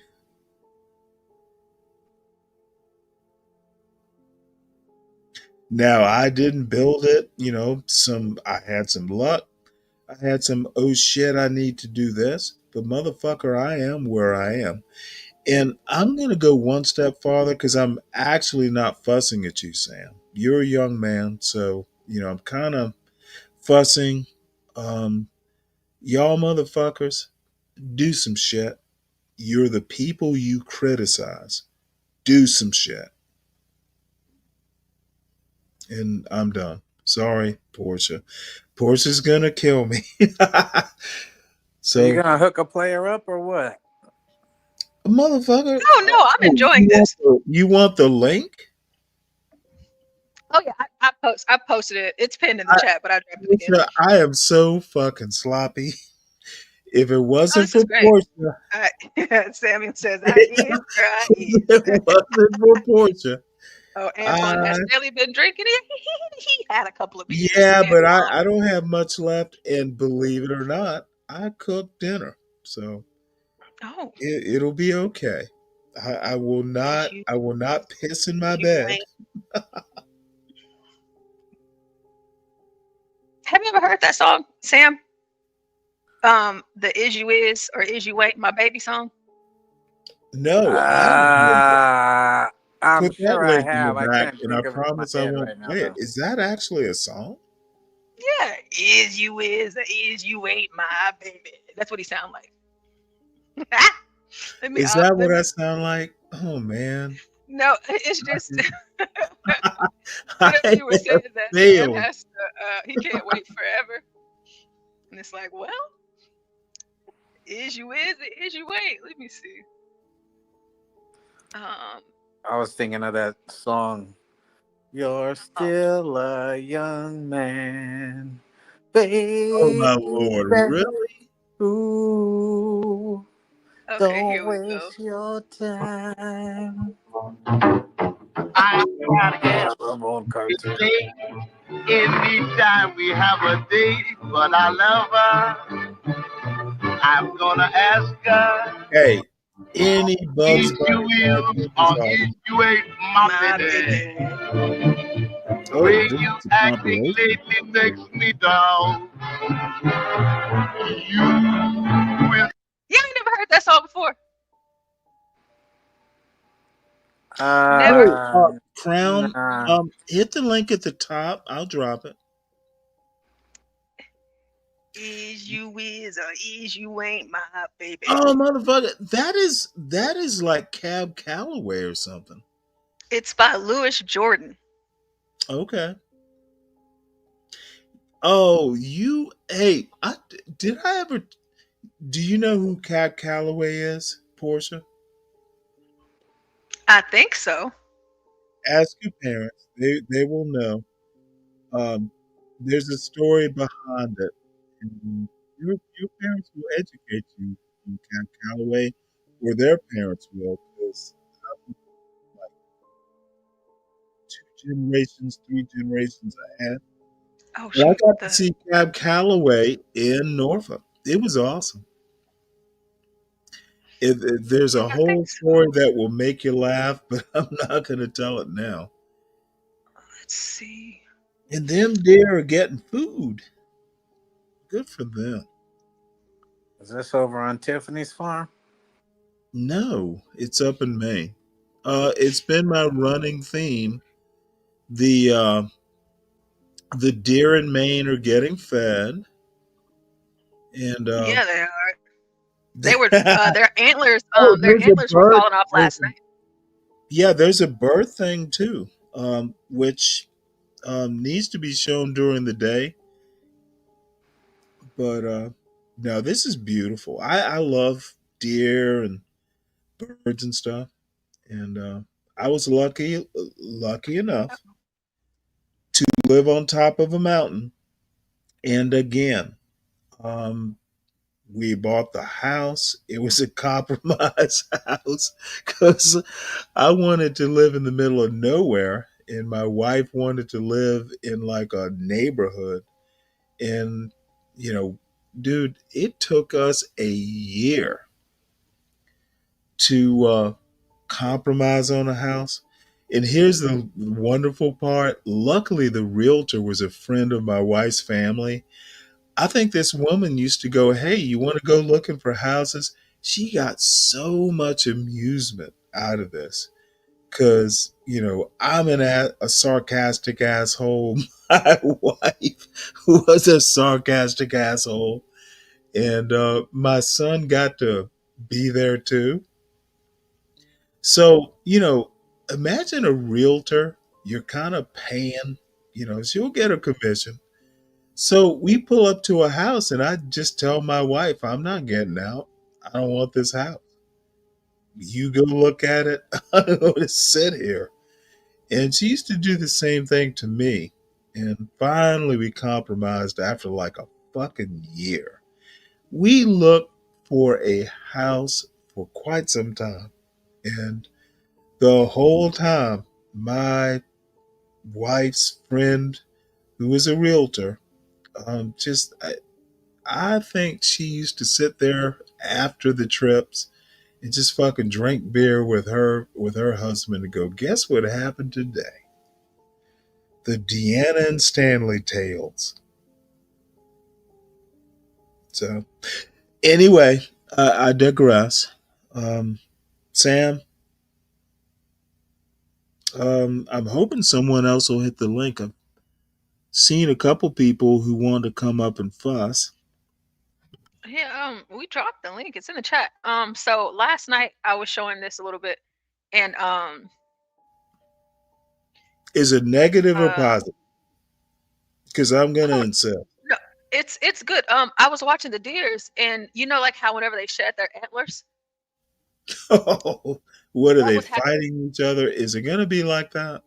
No, it was on this stream last night. Like the males, they were just eating, and their antlers that they just came off. Like it was like one antler, Oh, I'm not sorry, both, but Richard. they I were in dropped the. the YouTube link. My bad. God damn it. I am getting sloppy in my old age.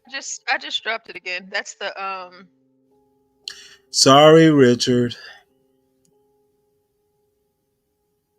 with the YouTube link. What y'all talking about? And Oh, I see. But it's also pinned in the chat. So if you're in the chat, you should be able to see it. oh yeah, Jewel. Yes, I want to argue with you some more. Come on up. I have never had Jewel come up here. Oh my lord! I didn't do a good enough job. Someone take a screenshot of this. Does Stanley want to argue with me some more? I hope that means you'll hit the link. Come on up. We can argue.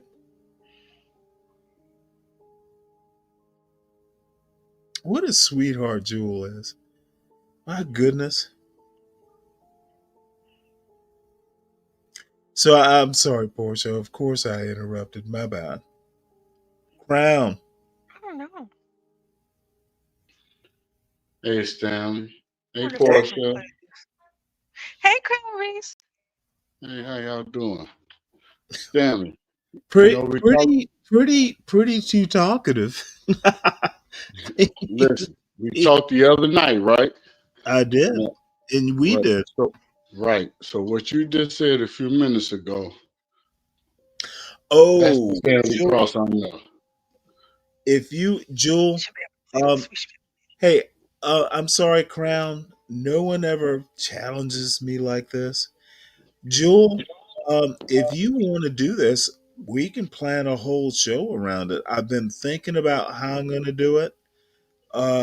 You have, uh, Jewel, let's do Constitution. Let's do a show together on it. Why not? And I'm dead serious. We can collaborate. That's a good word. Collaborate. A Jewel of Aquarius and Stanley production. So, up to you. I'm totally willing to do it. You're a worthy adversary. So please do, ma'am. I'm sorry, Crown. I interrupted you. No, you're good, Stanley. You made your point earlier. I just, like I said the other night, you were just sitting here talking about how to be a husband and what a wife is. Oh my And lord. I yeah, did not screw that up. no, you didn't. You really like put it out there. A lot of people are in a in a situation where they can't even find nobody to even talk to, uh, or even come and see them. So it really takes a person to find themselves to really find a good woman that's out there. So when I heard that, it really just tuned my ears in because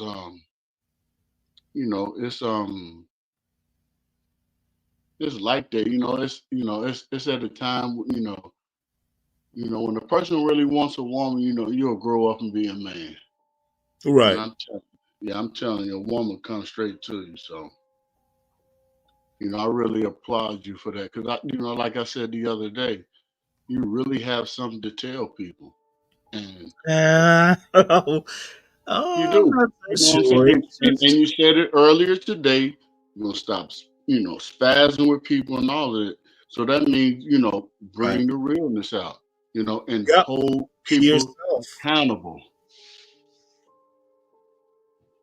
That's standing across, holding people accountable. No, it's not me holding them accountable. If you Yeah, know, for what they say you do.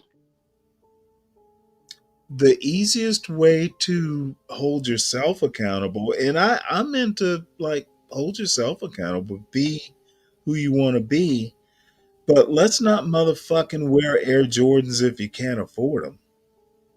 Just fucking be who you are. And now that is a comment. It's a pithy comment, but I'm gonna be honest. You got to be who you want to be. And you remember, way back in the day, you always hear stories in the black community and the white community and other communities. Kids will say, well, when I grew up, we didn't, the kids didn't know they were poor because their parents, you know, raised them a certain way or, maybe don't make your kids know Well, now I hear that all the time. I mean, I didn't grow up rich. Right. You know, I told a story about, my brother's 13 years younger, and he had toys that, when my parents were young with us or younger with us, I never even bothered asking them for, because they were always very clear about who we are. Mhm. They never said, Stanley, don't ask for this, but they raised me and my sister, who's very closer in age. Yeah, this is what we can do. This is who we are. Now, by the time my uh, brother got into high school, this is like 13 years later, my parents were who they are now. And I think the best part of that story is I never even my parents know nothing about this. But I thought to myself, I'm like, well, motherfucker, you know, I used to want that, and my brother's got it. When I talked about it to my parents or my brother, take a guess. Take a crown. You know me. When did I talk about this? Yeah, you spoke plenty of times, so No, to you, motherfucker. I have never. It is you so you um have Stanley in a way. I mean, the way I hear you, not people to might not hear you the way you are, but I know what you're saying. right. Well, okay. Well, that's why I bring it up to make a point. My brother got the best of my parents. Fuck, I got the best of my parents. Right. Parents do what parents can do, but the best you ever do as a parent is do your best. Motherfucking 13 years later, who gives a fuck? My father, the lucky thing is that, my brother is brilliant. And the wonderful thing is I got a brother who, you know, is like cool with my son. My brother does computers. My brother he's not 60. there's there's a Right. there's a man named Cross who is relevant with my son who's 18. So, it all motherfucking works out if you are yourself and you do right by yourself. Man, that's the truth. When my son can't fucking talk about, some weird computer algorithm bullshit that daddy's too old to understand. And I'm rather impatient. So, my son knows that too. My brother is way more patient with that stuff. And he's a computer researcher. This motherfucker's theoretical. He can talk shit that I don't care about. I'm sure I could understand it. But guess who taught my brother computers? Your son. Me. Well, Oh, we used to genius, play with, we used to play with that Commodore 64. When he was huh? Oh yeah, motherfucker, that's I'm crazy. I'm like, 14, and my brother is like Man, most people don't even know what the Commodore 64 is, Stanley. well, by hook or by crook, my 2 or 3 year old brother, you know, when I'm what 15, and he's like, you know, what 3 or 2 actually, we're playing on a Commodore 64. Now, how many black people have stories like that? Black people have many stories like this. I don't think I'm that unique. I don't think that black people are so dysfunctional that they can't have stories like that or create them. I will not fucking watch toxic shit. We can do better, and we always have. Oh, excuse me. It has to go back in the home. That's where the community starts, Stan. Like I said the other night, when you get inside of that house together, those people had to perform to go outside of that house And and crown, create, and and put themselves in a situation where they can create, right. And crown things for Reese, themselves. I knew my grandparents. This, and I'm just going to go, my home, my Savannah home, my father's still there. We've had a motherfucking the same landline phone number for 55 years. You can call it and it still works. We Yeah, have I got aunts and uncles like that too. In this thing, same way. 100%. And all I'm saying is, motherfuckers, I'm sorry, I'm not cursing at you specifically. I'm kind of Yeah, I know what you're saying. little tad drunk. We have deep fucking roots. We have deep roots in being successful. And this dysfunctional, toxic bullshit is bullshit. And any motherfucker who can't deal with that and wants to pretend that black people are fucked up and black culture isn't part of American culture, in that most black people live in the hood, yeah, hit the goddamn link. I'm interested to hear what you have to say. A motherfucker will pet a deer, at least virtually. Those deer are cute. You got a 6 point in the back. That's the one Oh, right there. look at him. That is him right there. That's the good meat right there, Sam. You get You know what? eating the other You ones know out the what? way. I'm so happy you brought that up. This is so hypocritical.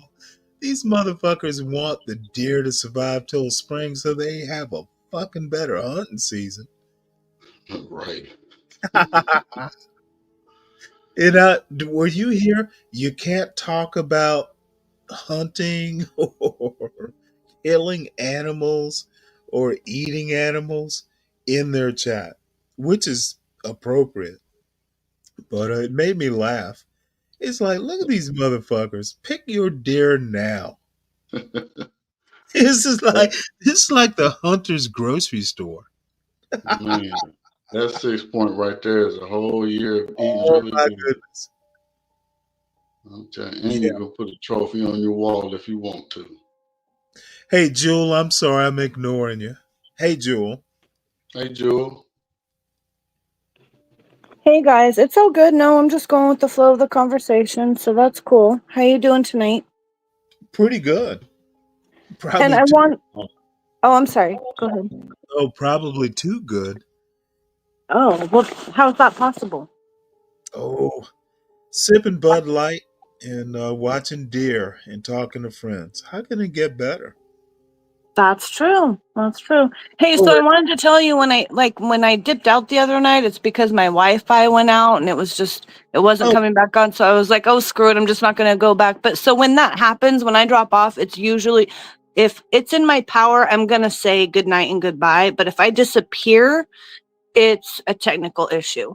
Yes, ma'am. Same for Yeah, tonight. Jewel, it's all good. Everybody knows. It's all good, Okay. And hi to the chat. Thank you. Thanks, man. So what's going on? Nothing. Nothing much. My man works nights, so he, left for work about an hour ago, and so my choice is a lot. I don't come on the panel a lot, but sometimes I listen to you guys. So with my choice is go to bed early as I can and get the whole bed to myself for as long as possible, or stay up and listen or chat with you guys. That's what's going on. Hey, look, when you Well, don't work no more, you got a good retirement plan because you know what to do. Set that time to do what you need to do. That's right. Yeah, and I get all stuff done during, early in the I usually wake up early and I do stuff, whatever I need to do, laundry or, make breakfast and dishes or do the floor or whatever before he's usually even home. So it all works out really good. Let me address your point about the Constitution stuff. It's not going to happen like in the next, say, 3 weeks to a month, but I'm dead serious about it. I'll plan it out. I've been trying to figure out how to approach it, and you actually are helping me out. So, that's cool. But you really need 3 weeks to a month? Yeah. You that busy? Yeah. You're that scheduled up? Like it couldn't be one of these nighttime time slots, or you want to be like prime time? No. I'm kind of like preparing a lesson plan. Oh, okay, me too. Right. And then, we will exchange emails, we will consult. I was going to tell Portia to give you my email because she has it. And we've got a group email. But what if we're going to get up and do it, it might even need to be pre-recorded. I want it to be extremely productive. We can do it live, but honestly, I want it to be very substantive. Like we can put it up, and it's so.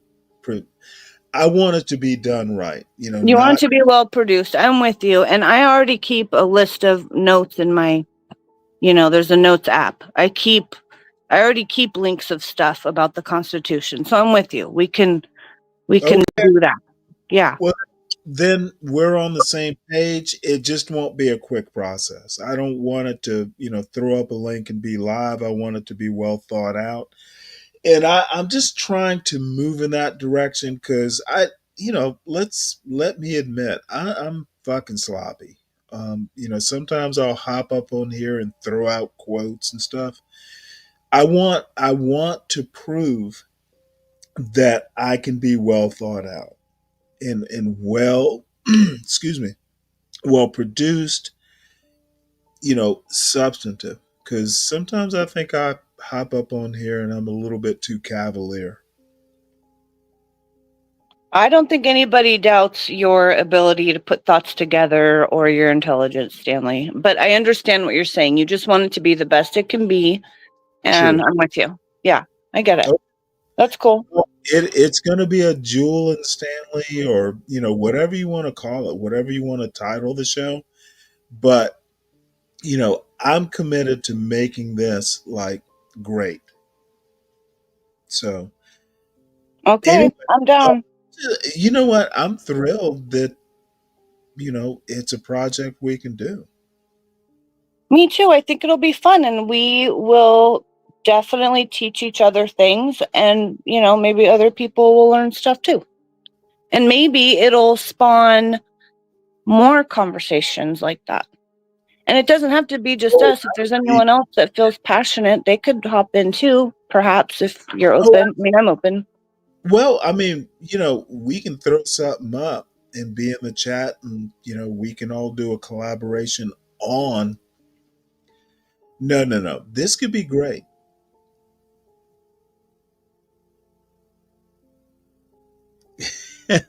Okay.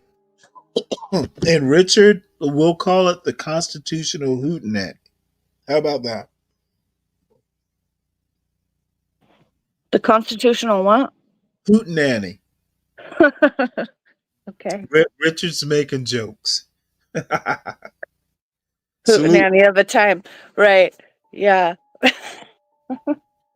As a matter of fact, it might be the I mean, okay. That could be the title, but we might be able to think of something. No. Come up with something better. Better, yeah. No offense, Richard. Oh, he'll be fine. So, what else is going on? We can go in the direction you want to go, or Crown Reese. you don't know how thrilled I am that we might collaborate. That is huge for me, anyway. And in all honesty, the channel. So we need some ideas. We need some collaboration.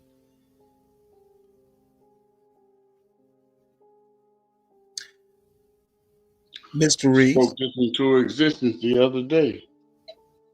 Yep. Yep. And I'm not gonna fuss.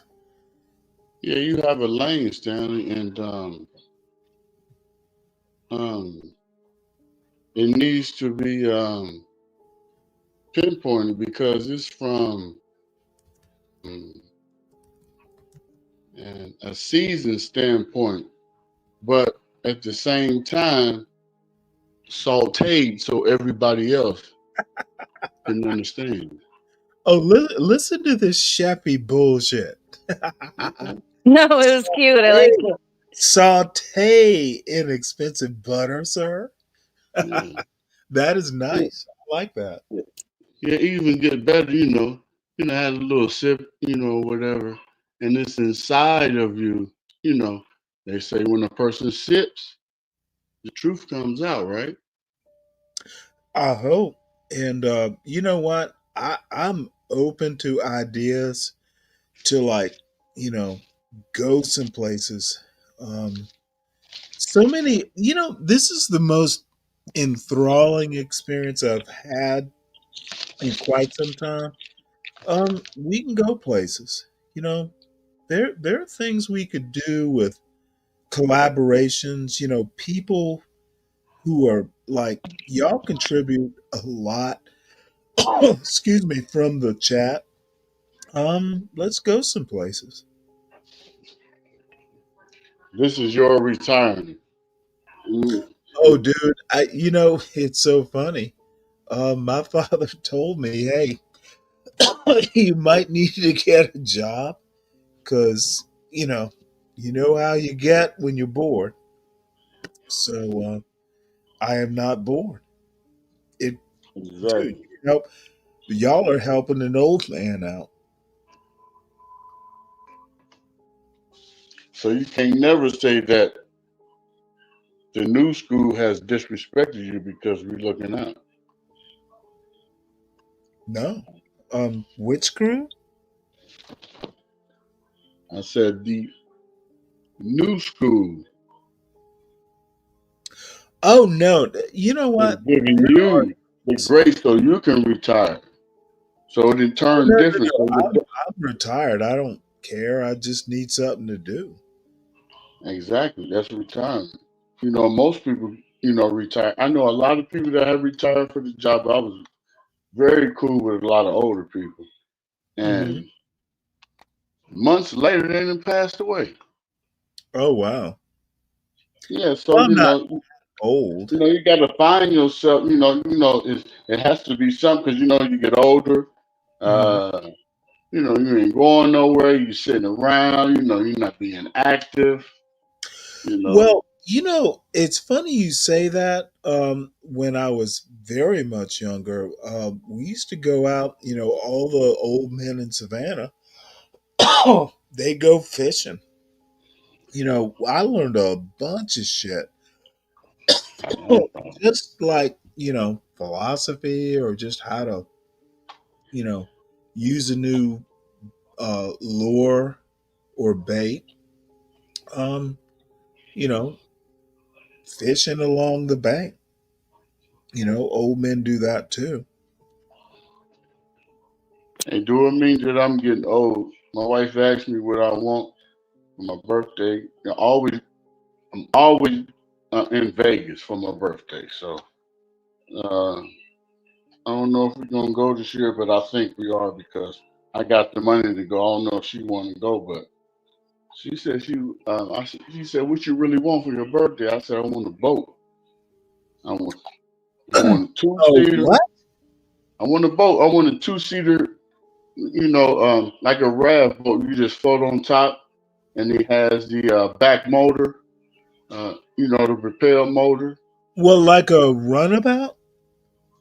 Put a picture of it in the back chat. It's almost like you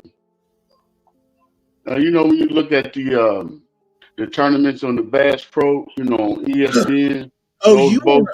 my lord! Those, do you know how? Oh yeah, you get one of those. Shit, you might have to But invite me. I want a smaller receipt, you know, because you know at first, you know, we lived in Florida when you know we had Little Crown, so we came back to Ohio because I we see. had 2 houses here, and I didn't want to come back to Ohio. I wanted to go down south. So it, it was either Florida or Texas. I want to be right where the water is. So the friends that I had, they had so many boats that were so pretty. I ain't even focused on getting me nothing because they was like, come on, you can come out here with us. It's okay. And so now I'm getting to the age now. Um, I've been fishing forever, you know. You know, everybody in my, my family fish. Even my great grandmom, you know, she fished. So I want that boat, and I think every man who fishes should have that. So I seen one. It was probably like $2,900, $3,000. Yeah. Yeah. So I get a chance. I'm gonna take a picture of it because I'm going to look at it this weekend. So I take a picture of it and I will send Oh it to you. wow, absolutely. Yeah. And I was like, Stanley, if you want to be invited, I'll send you a ticket. We can go fishing on that boat. That's my promise to you. Oh, don't be tempting me. Hmm. But I wouldn't say no. Right. It gives you something to do. You know, you need to remember I said we got less in front of us, whole lot behind us. So hey, you got to live how you got to live.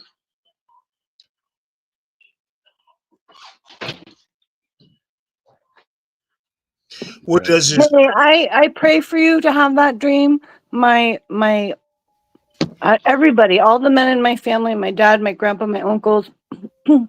My dad was in the Navy. My stepdad was in the Navy. My grandpa was in the Navy for 20 years, had 21 gun salute. They all had boats, fishing boats. The first boat my dad ever bought, I think I was like, I don't know, 8 or 9 or something. But he bought this boat. He did trades a lot because he was in, he was in the trades. He was in HVAC. And so like he traded some air conditioning for this beat up old boat. But we stripped all the old fiberglass off, sanded. I helped. I mean, I'm sure I did nothing compared to the amount of work my dad did, but I still helped, and my little arms hurt. And we redid that whole boat, and they took it out in San Diego Harbor and caught all kinds of tuna and stuff. It was awesome. And then the women were like meeting them every 8 hours to can the tuna, and we all had tuna for like the whole year.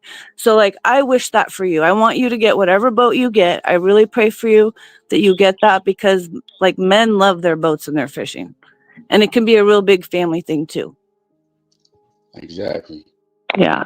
Even little girls, first time their dad takes them fishing, they remember it too.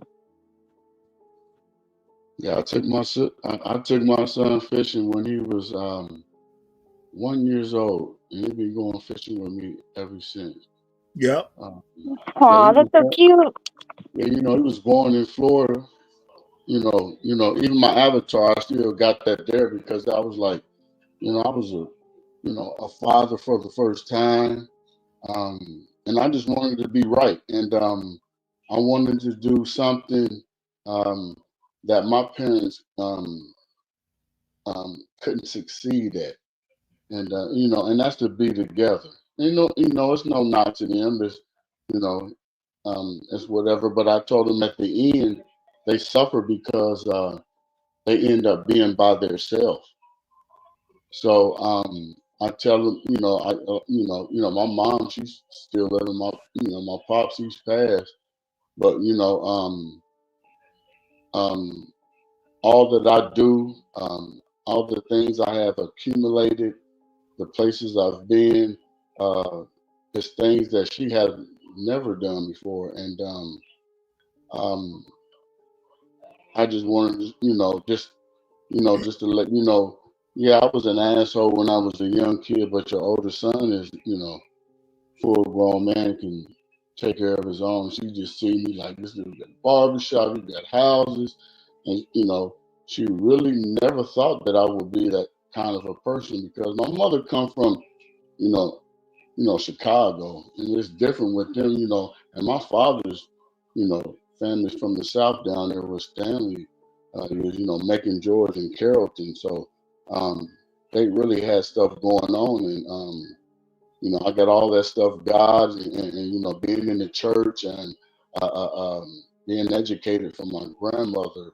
my daddy's side, and um, I just want my, I got two other brothers. I want them to be that way, and just, they, you know, they're not, And then, my brother asked me, my mouth is just so crazy. He was like, "Bro, why I don't have the same thing that you had?"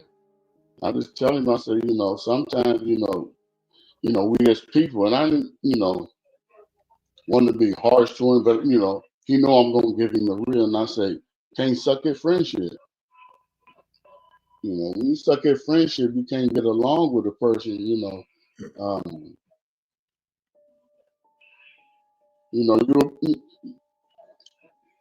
basically, I said you'll be alone.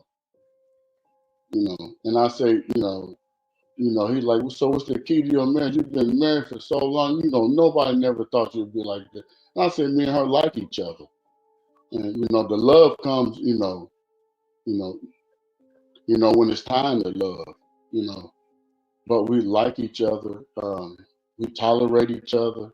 Um, um, like I said, I know how her shit smells. She know how my shit smells. So it works. And that's one thing that, creating a family and, being able to do what you want to do, retire, Stanley, I want to come to that point to retire. I never thought in my life that I'd make it to this point to get to where I am. But I really adore the older people's success Yeah. of what they've done, and I just want to go out like that. I don't want to go out the way. Um, Well, here's the I'm deal. Just don't go out. Um, you'll be okay. I Look, just want my Tyler. son. I just want my son to really, really get it. And just like you see the guys' sons playing basketball. LeBron's son, Dion's son. They're not the father. So what the father had done, he created so much for them to be in the position. You know, um, they're not going to be tied into it. I know people that when I was younger, they had family businesses, and the kids just give the business up and just let it go to rot. And I don't want my sons to do that. I want him to continue um, to be a part of the generational success that me and my wife has aligned. And I just want him to be like, um, really, I want him to be like, a thinker, somebody who can show people, what to do, almost like the teacher, portion them do, they create the people that's in our society today.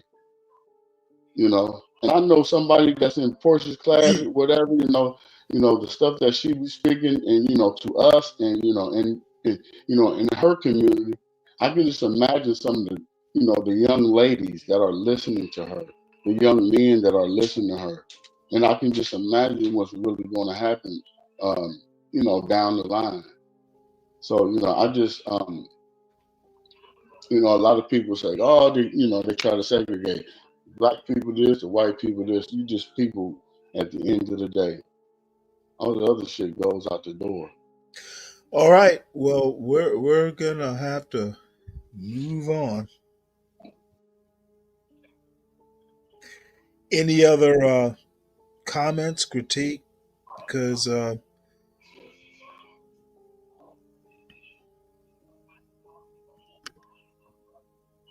This is tomorrow night show, and the title, the title. I will be around here somewhere, either at this time or at some point. I'm going to have to go back to the 2 o'clock slot, I think. Um, but I got a quick question to ask. hmm. Someone asked me today, it's like, did Trump sign? Um, did Trump sign something that said something about child support? Not that I know of. Richard, it's not my time slot. It's a substitute. And I have plans for you, Mr. Richard. Um, oh well, it doesn't. Don't make it nefarious. But anyway, this is something I've been itching Wait, to. I'm sorry. I couldn't get my mic to unmute, and I finally got it. So I don't want to. Sorry to interrupt you, but I want to speak to that. I saw something. I still need to look it up and see if it's true, but I did hear something about that. Like I saw, or as far About the as child child support? support, yeah, like if you pay child support, then whoever pays child support is the one who gets the tax write-off, not the parent who receives the child support. That's what I saw. I don't know if it's Exactly. true, but I saw something about it. Well, Where? I heard something about it Where did you several see it days about it? ago. Now I'm curious. Well, I heard Somewhere about on it social several media. I think days I ago. saw it in Oh, Instagram. You can hold on. Google it. It's on Google, but I was really trying to find Let's let Jewel talk. You saw it where exactly, or Um, are we basing this on your memory? no, well, it just sounds dumb to say I saw it on Instagram, but Uh, I follow people who, share a lot of information and look stuff up. So it's not let me just kind of like, ask you a quick question. Um, could someone who is wondering about and might go to court tomorrow depend on what you just said? probably not tomorrow if it's incoming legislation. No, I wouldn't say tomorrow, If but it, perhaps for this next tax year, ma'am. if you're lucky, retroactive to the last tax year. But 2025 taxes, perhaps. Once again, if you can't depend on it tomorrow as fact, why say it? Look, legislation. Look, okay. One, I'm not the one that brought it up. All I was saying was to Crown Reese was that I saw it too. That's it.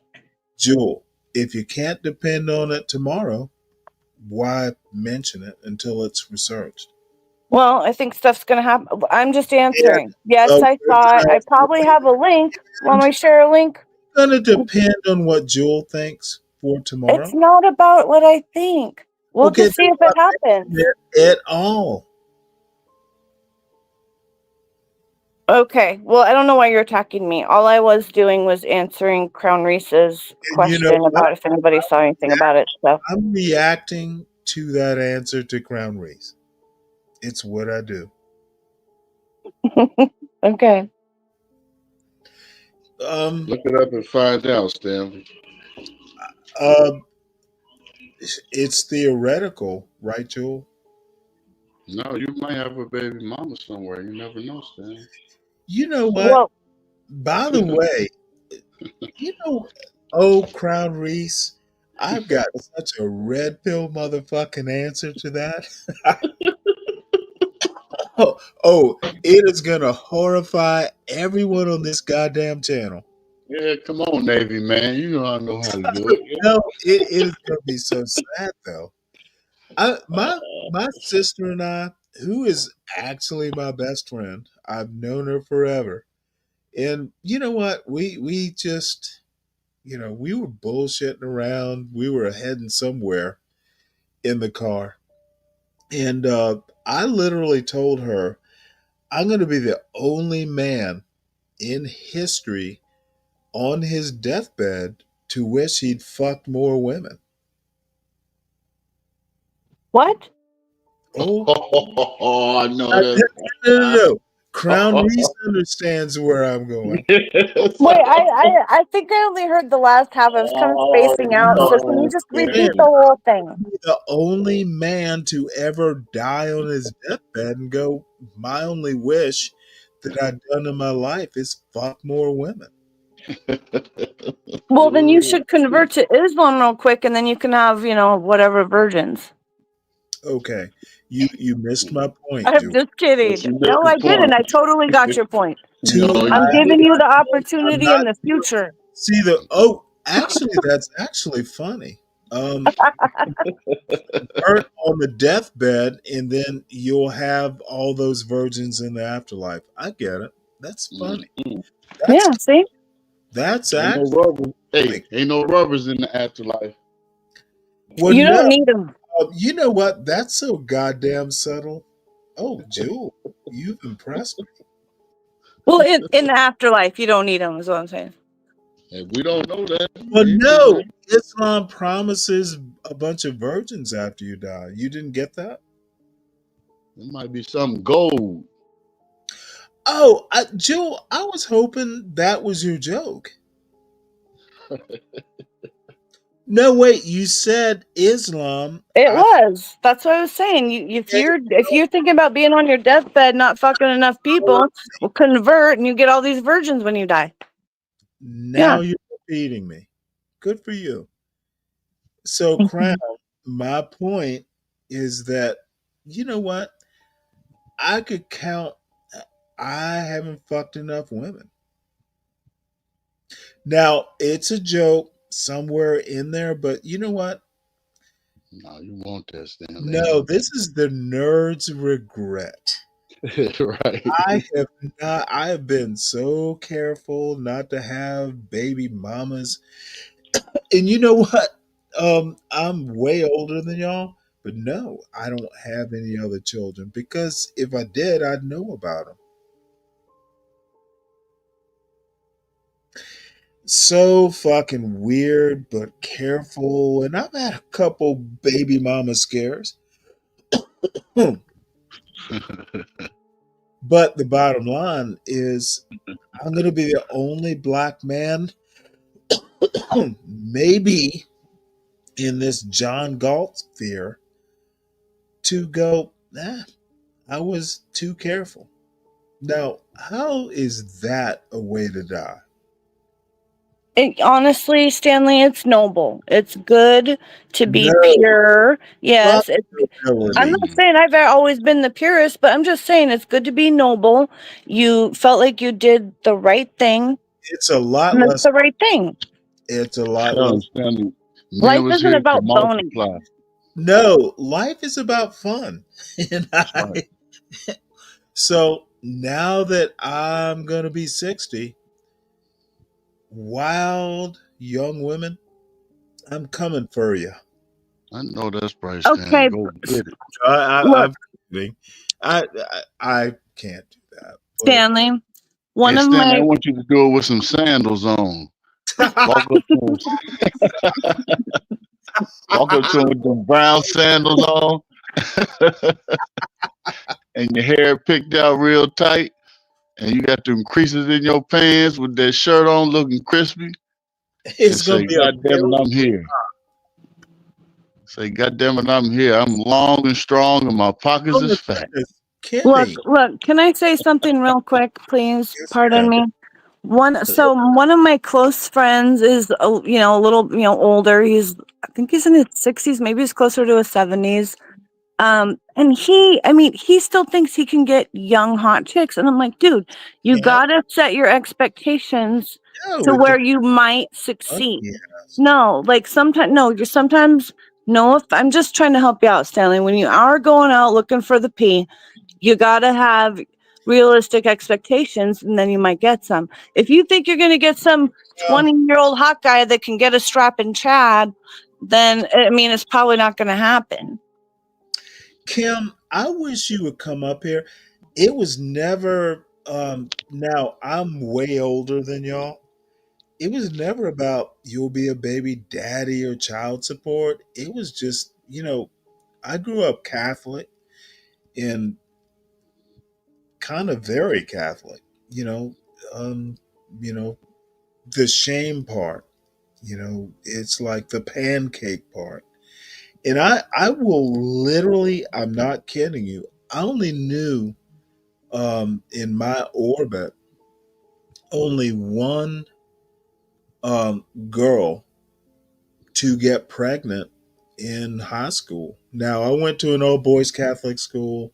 My sister's school was the sister school, and they were literally on other parts of the city. You know? But there was one connection, and you know what?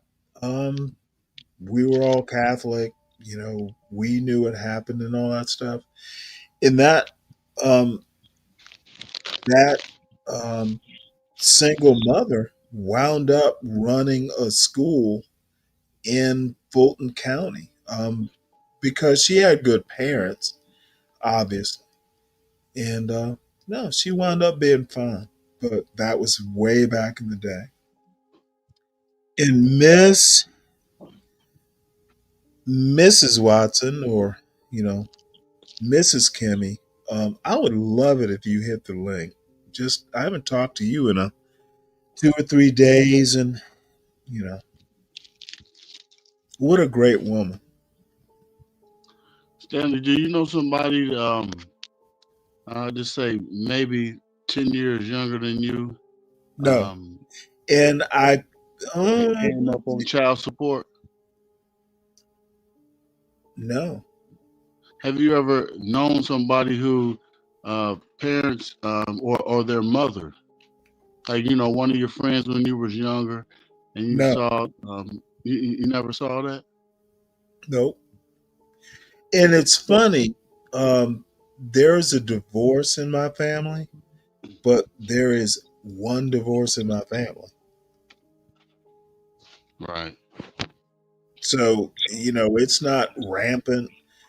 Um, there are no baby daddies in my immediate family, and it's not, it's more circumstances or luck, but it wasn't, it's, but I also have to tell you, I was born in 1965. So, there were some things that, were never thought of. Oh boy. Right. Yeah, because I wasn't, like a lot of people, I hear it like, now. Um, I had somebody said he paid $95 a month for child support. I'm like, huh? 95 or 95,000? $95 a month for each child. He got like three, it's 3 kids. So it's Hey, 95, for Crown, each kid. I hate to interrupt you, but it is Brooklyn Watson. Hey, Kimmy. No, listen, when I was young, Oh, I hold ain't on even there. pay attention. My younger brother said, hey, bro, dad is sending child support payments. I'm like, huh? No, He's like, I just seen the check. Hold on, listen. When I saw the check for me was 742. I will never forget this. why do we need $742. to know this? Because I want to say this is what Well, how how about how then hold on, the hold on, money? hold on. How Hi, everyone on the Hey, panel. Crown. Hey, good to see you. Hey, Crown. Let Hey, me you. let me just put it to you this way: the money doesn't matter; the morals do. I understand that. So that's what I was getting at. Okay. Right. Because I was just saying, like, Kimmy's here. I was getting this much money, I'm talking a month. And then my You- brother as well was getting like 680 something. So it's like $1,400 a month in between both of us. 15 Right. maybe. Just put it at 15. And I was just thinking like that money a month, she could have been putting it up for totally for schools. But now I hear my brother doing child support and he paying 95, like $95. I said, dude, you really getting away. Well, are you talking to him or are you talking to us about it? It seems more effective if I you was talk to talking him. to you. I was talking to you, Stanley. Gotcha. How I is it? mean, should I have an I mean, opinion, or you just? no, I would just want to just make a point. Like, how is it? Um, Wait, how many children is the money going to? Hold on. I have no experience in this field. I literally, like, I'm 60 years old, and there's only been one divorce in my whole family that I know about. so I'm Now, after you, so I'm in the same boat. So it started right when I came after you, Stanley, in your generation. okay. So I'm down from your generation. It has changed because I can remember when my mother was getting child support and alimony. The damn numbers was stupid then. So it But happened. now that you see it now, it's It wasn't just your personal generation; it was the generation before. exactly. Yeah, I understand that. It is. Okay, You're right. I got Yeah. So and it's just different. Like the money situation is like lesser for the kid you. Now, let because me ask you a question, and this is often a question I ask in this general John Galt space. Is personal business something you shouldn't broadcast? I mean this shit old. I'm a grown ass man now, so I'm Well, just just trying check. to. Huh? Well, hey, look, if it helps other people learn and grow through the situation they're going through, I think that's the point of us being human and sharing experiences. Not more than little over 100 years ago is that all we did was talk, because maybe we had the radio by then, but Were we there didn't have TV. at the start of human history? I'm just saying, like, it wasn't that long ago where all we had to do was talk to each other, Okay, and now everybody's so disconnected. So if talking people can learn from each other again, that about would be great. That's all I'm saying. this is It's a the good weirdest point. thing you do. You want to go not so long ago, quantify the time. 100 years ago, 10 years. Well, dude, 200 years ago isn't very long when you go back thousands and thousands of humans Well, being on the not earth. in So your it really wasn't that long ago when all we had to do was to look at the fire or look at the stars at night and talk. And now well, people are so I disconnected. have to compliment you. Your sense of time is a lot different than mine. Okay, well. But her point is valid, Stanley. Like, Kim, really? Right, they yeah, didn't have Bud there's Light a then, lot where Stan. They people didn't have commune the together, Bud like what we're together. doing now. Thanks, hon. 2,000 years ago, Kim. Hi, Lindy. I mean, I wouldn't get hung up on the. I mean, all right, Oh, whatever no, time no, frame you want to no. put on I it. get hung up on details. They sometimes matter. And you know But look what? at the world we live in now, where in terms of Oh, communication, no. we Really? have the best ways to communicate, and we're not talking and having conversations that matter. Has Really, nothing to do with what happened 2,000. Mm-hmm. That's not what we're saying. What she's saying is that we have the most No, access to what each you're other saying is worldwide, and people use it for stupid shit and for arguing instead of connecting and collaborating and supporting each other as humans and making the world a better place. let me help you out, ma'am. I don't need help. How we're talking now wasn't the same thing 2,000 years ago. It's a totally different form of communication, and the comparison strikes me as ridiculous. but what happened? What happened in earlier years versus Happened now on is a that laptop. people had these My point. conversations. It did not People happen had on a valid laptop. conversations. It did not happen on a laptop, and the comparison is absurd. Exactly. Look, this evolved from like, hey, if someone It, could share their but experience, let me finish, please. Don't interrupt me, please. I try to be patient and let people speak. Let me no, speak. you know what? So listen, wait. Be We patient. started with, hey, if we can help each other on the internet Love through our you experiences, further we you can learn and grow from each other. Just like before we had all this technology, we were actually more connected, even though, yeah, we could talk to people all over the world now, but it's all stupid stupid crap on the internet is full, 95% is stupid shit, when we could really be connecting and loving and supporting each other. Jewel, rub two sticks together and we communicate? I don't think that's how it happened. I didn't say I never fucking said rubbing two sticks together, Stanley. Jewel, you're drawing comparisons that... Oh my God. You're going to get mad at me, as usual. No, I'm going to mute myself and laugh while you talk. Please continue. I'm listening respectfully. And I respect your opinion, but you can't rub two sticks together and get an internet. Virgo. What y'all squabbling about tonight, Stanley? You know what? Squabbling? Yes. What's going on here? Wait, where'd Kim go? It's they're having a hoot nanny. All right, well, they're having a ponderosa. Just so you know, this is an old interview of Coretta Scott King, but all my favorite people are up here, so I'm not gonna fuss. Y'all talk. Oh, Stanley. No, don't do that. Y'all talk. We can watch Coretta after, but I never get Portia and Jewel and Virgo and Kim up on one panel. Yeah, this is a prized moment here. Andy. It's precious. Here we go. Y'all talk. Is that Kimmy? Who's that?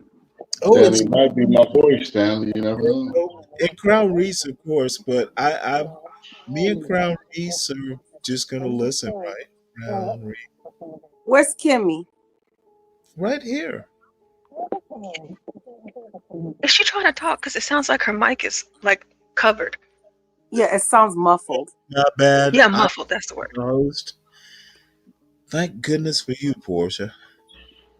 I think it would be interesting for us to even watch this video, and I mean, especially since it's Coretta Scott King and you have all of us here. That's a good idea, Portia. Well, I was hoping Kim. Oh, because I think she has to fix her mic. Because I believe she was trying to talk to us, but Kim, your mic is messed up. Yeah, she faded out. So here we go. And I'm going to tell you right now,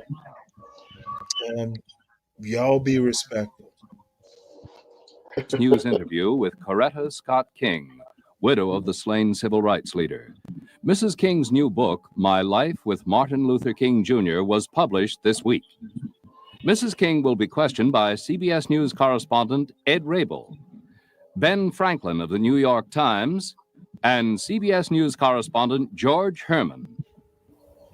Mrs. King, let me return for a moment, not to the whole question of the Nixon administration, which I'm sure is going to occupy a little time on this program, but to the question of the memorial for your late husband.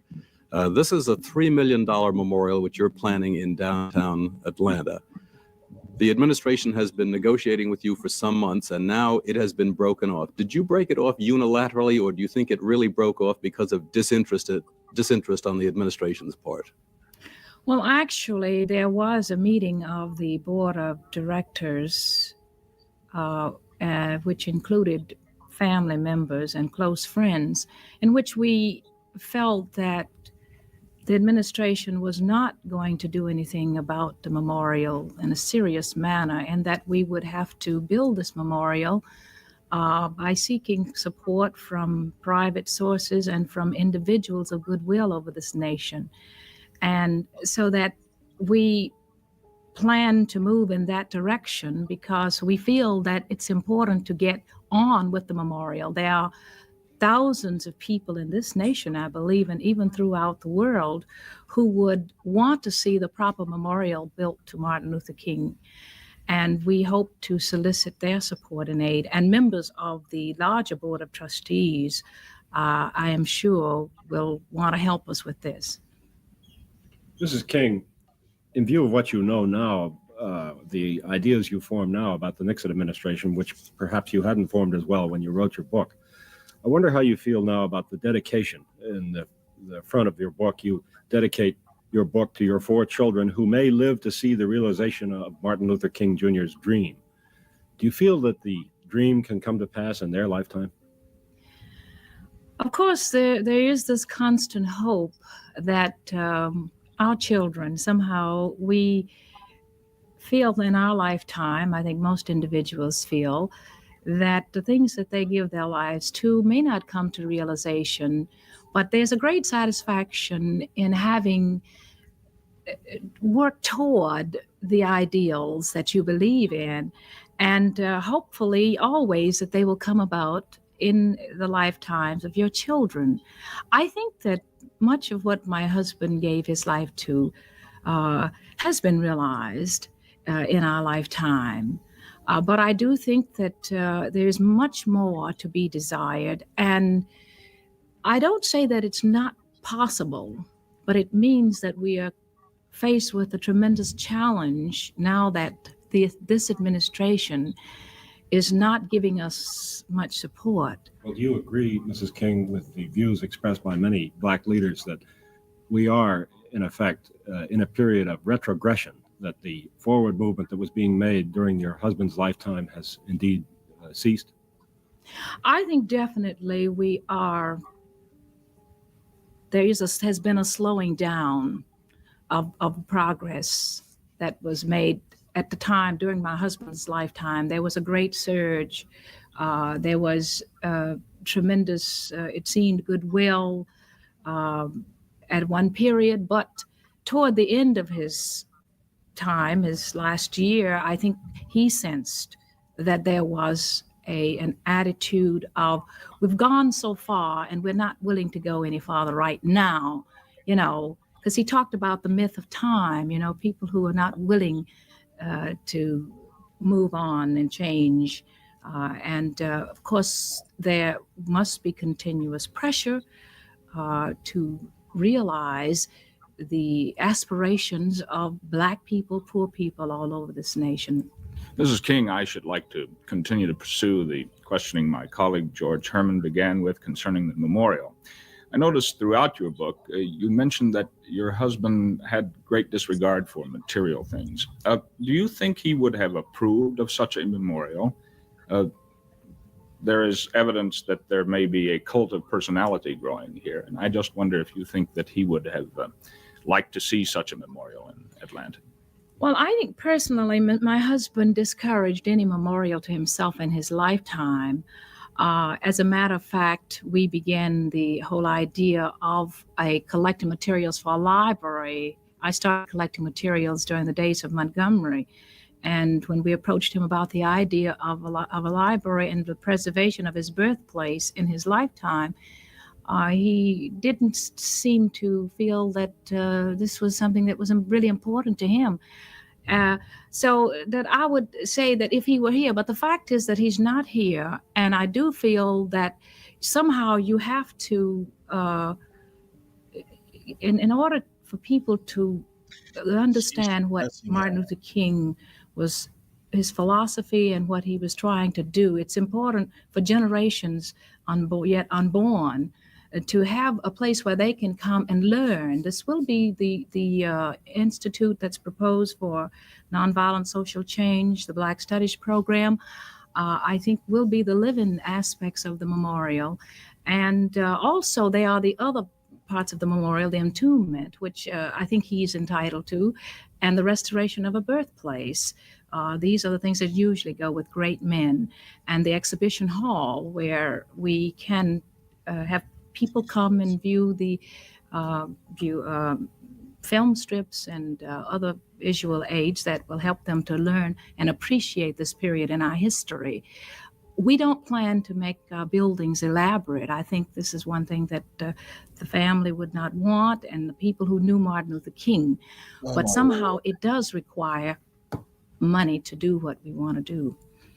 I think the question is bound to arise, especially now that this has been publicized as a semi-political affair, becoming involved with the Nixon administration and the whole question of the evaluation of the Nixon administration by blacks and whites alike. The question is bound to arise: how does the Southern Christian leadership as a whole and the Negro community as a whole visualize this moment? This poor woman, I've seen, yeah, it's difficult for her. And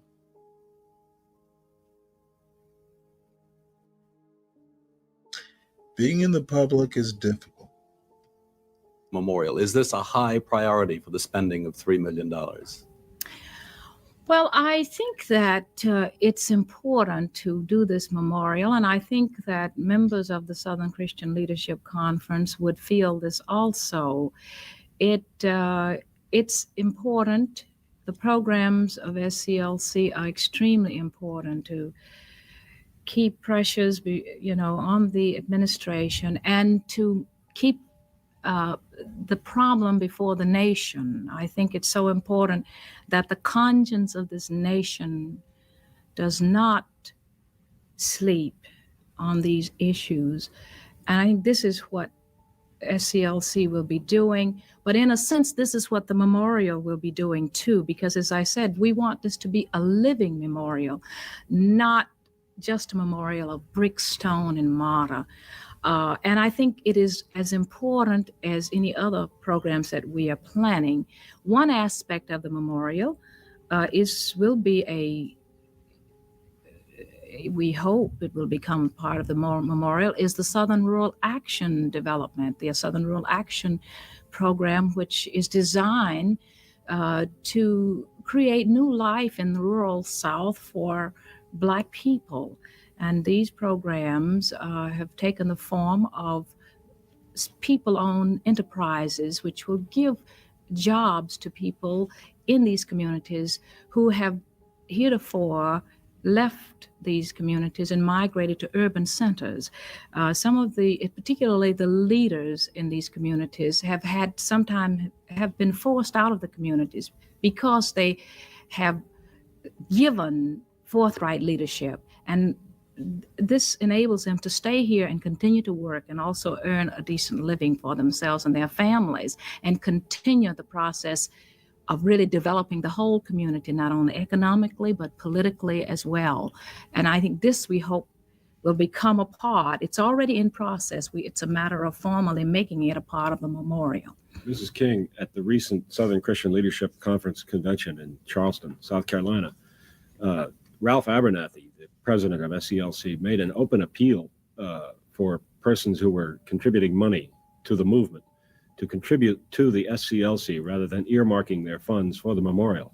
Is it possible that the campaign to raise $3 million for this memorial could somehow detract from the work of the SCLC? Well, I think there's enough money for both. And I think that there are individuals who want to give to the memorial, individuals who want to give to the program of SCLC. I think that if people know that there is an opportunity to do both, those people who feel strongly about the memorial will contribute to the memorial. And certainly I am for contributing to both because I think they're both very important. Mrs. King also included in your criticism of the Nixon administration what you called token reforms for the poor and a retreat on desegregation. And you said constant pressures must be applied. What kind of pressures are you talking about?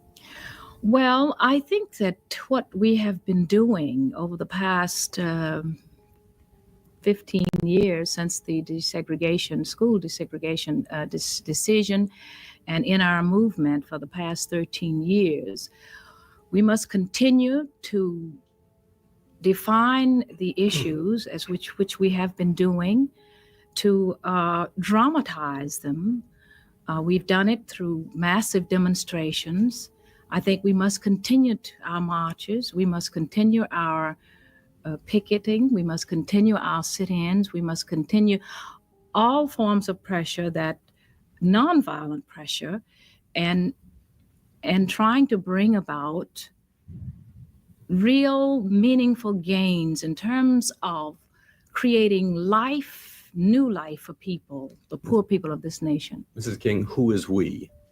When I speak of we, I'm talking about not only our movement, but all persons of goodwill. I'm speaking basically of the organized part of our movement that's organized. I think we have been doing this in a sense. We've done it, and people usually think of only the marches and the things that, the dramatic things, but I think we've done it in voter registration, for instance. My question is aimed at what is the role of Coretta King in this we? Oh, I plan to be involved definitely in this, as I have been. I participated during the 13 years, 12 and a half years of my husband's life, and since that time, with the marches that we've had in the last year, I did go to Charleston in support of hospital workers there because I believe very strongly in the right of these Black women to earn a decent living for their families. I feel very strongly about the fact that so many women have this tremendous responsibility of caring for the family and not having the means with which to do it. I will continue to support them. I will continue to participate in peace demonstrations as I have done in the past. Now that the book is written and in sort of out of your system and you're free from that particular work, are you planning to step up your activities? Will you take some kind of leadership position? I am, first of all, I want to say that I have my 4 children, and I think that with that being my first responsibility and a top priority as far as my own programming is concerned, I will spend as much time as possible working, stepping up my activities, as you have said, in support of poor people, hospital workers, other poor people, getting people into the building trades and the construction crafts and so on, and also in the peace movement. I am serving as one of the chairmen for the mobilization on November the 13th, 14th, and 15th. And also I will be speaking and participating in the October 15th mobilization of students calling for a moratorium on the Vietnam War. Mrs. King, we've been told that after you finished your book, that there was the possibility that you and Mrs. Robert F. Kennedy might form a women's peace organization. Is that likely? Well, at the moment, there is no plan for this, but I would hope that Mrs. Robert Kennedy would join with me in efforts that I will be making. I definitely will be involved very much because I feel very strongly that this is a war that has to come to an end. Will this be a separate organization? I am not involved in organizing anything separate at the moment, but I would hope to appeal to all women because I think women have a special role to play because the war affects them more poignantly than almost any other group. Their children, their sons, their husbands, and bringing up your family. Well, I'm curious. Portia, you still there? Yes, I'm here. I'm here. Oh, interesting comment.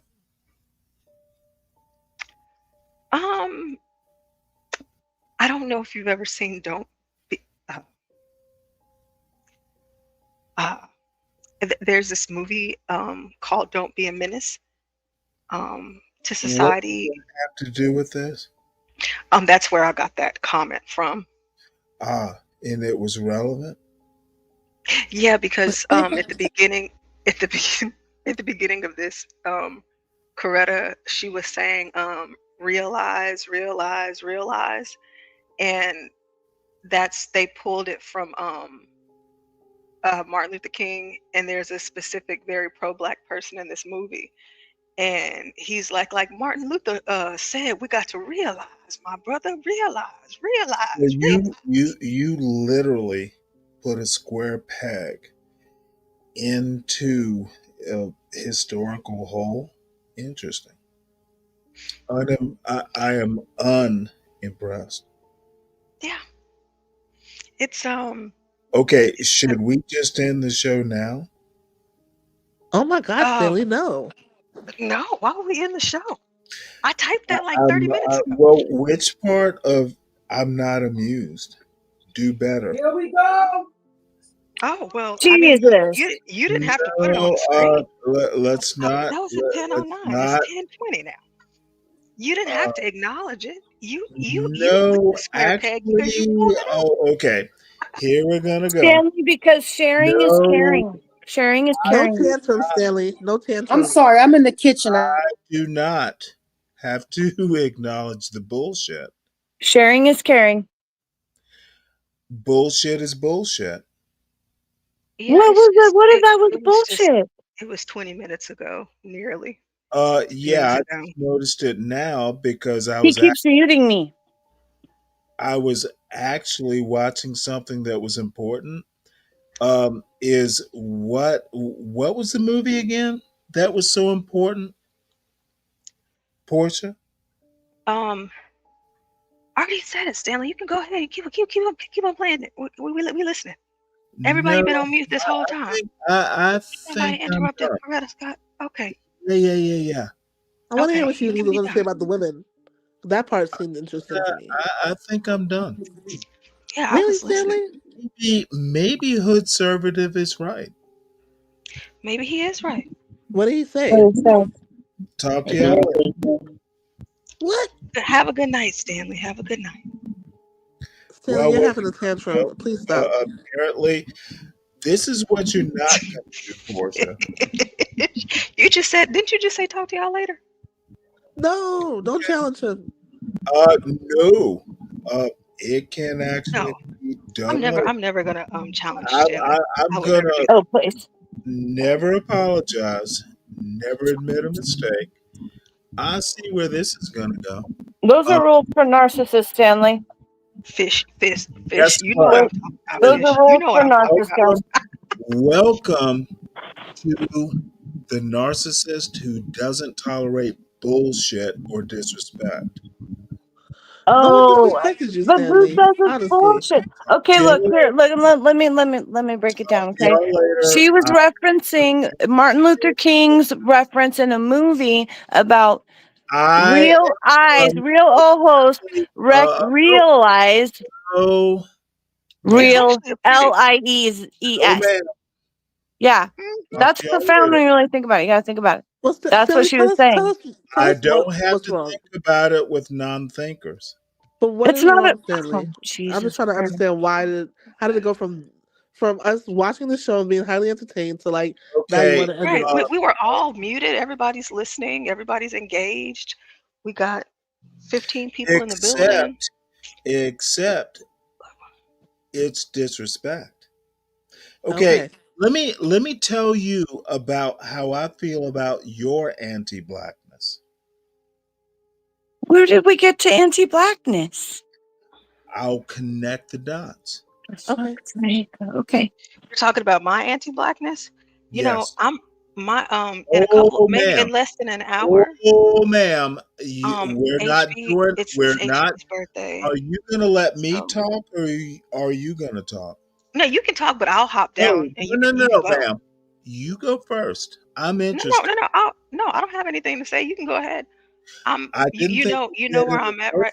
You know where I'm at right now. You know what I'm dealing with right now. And so I'm not trying to have my spirit crushed. And that's I'm not. why you should probably.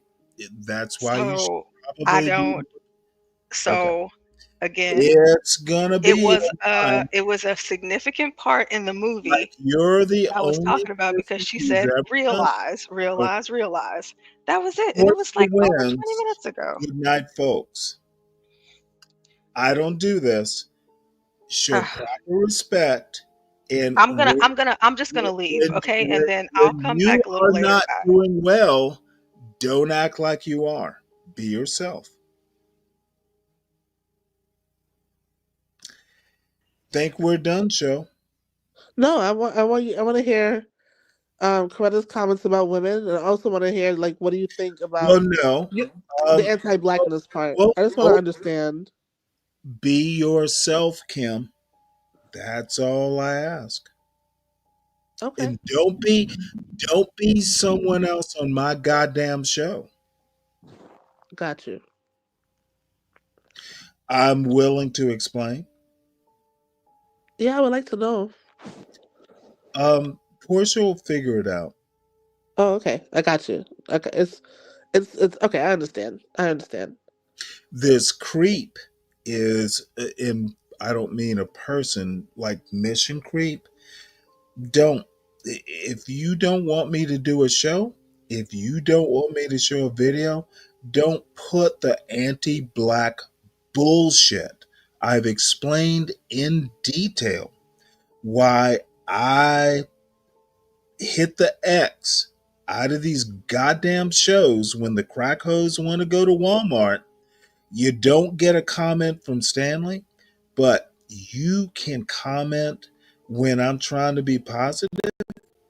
Unacceptable. And I don't give a fuck who's hurting. I get it now. I just really wasn't understanding, but I get it. Are you sure? Yeah. I don't have to be here. At first, I was like lost because I didn't know how we got here, Oh, but it makes you know sense. what? Often people are, and I'm not fussing at you, Kim. But No, bottom I line, know. I know. I don't give a shit who you are. I'm an equal opportunity. Call you an asshole.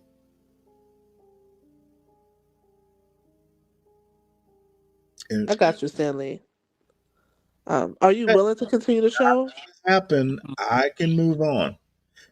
I'm done with the smoking and the drinking and bullshit. I literally said I want to do something positive, and people need to take positive to negative just for the fun of it.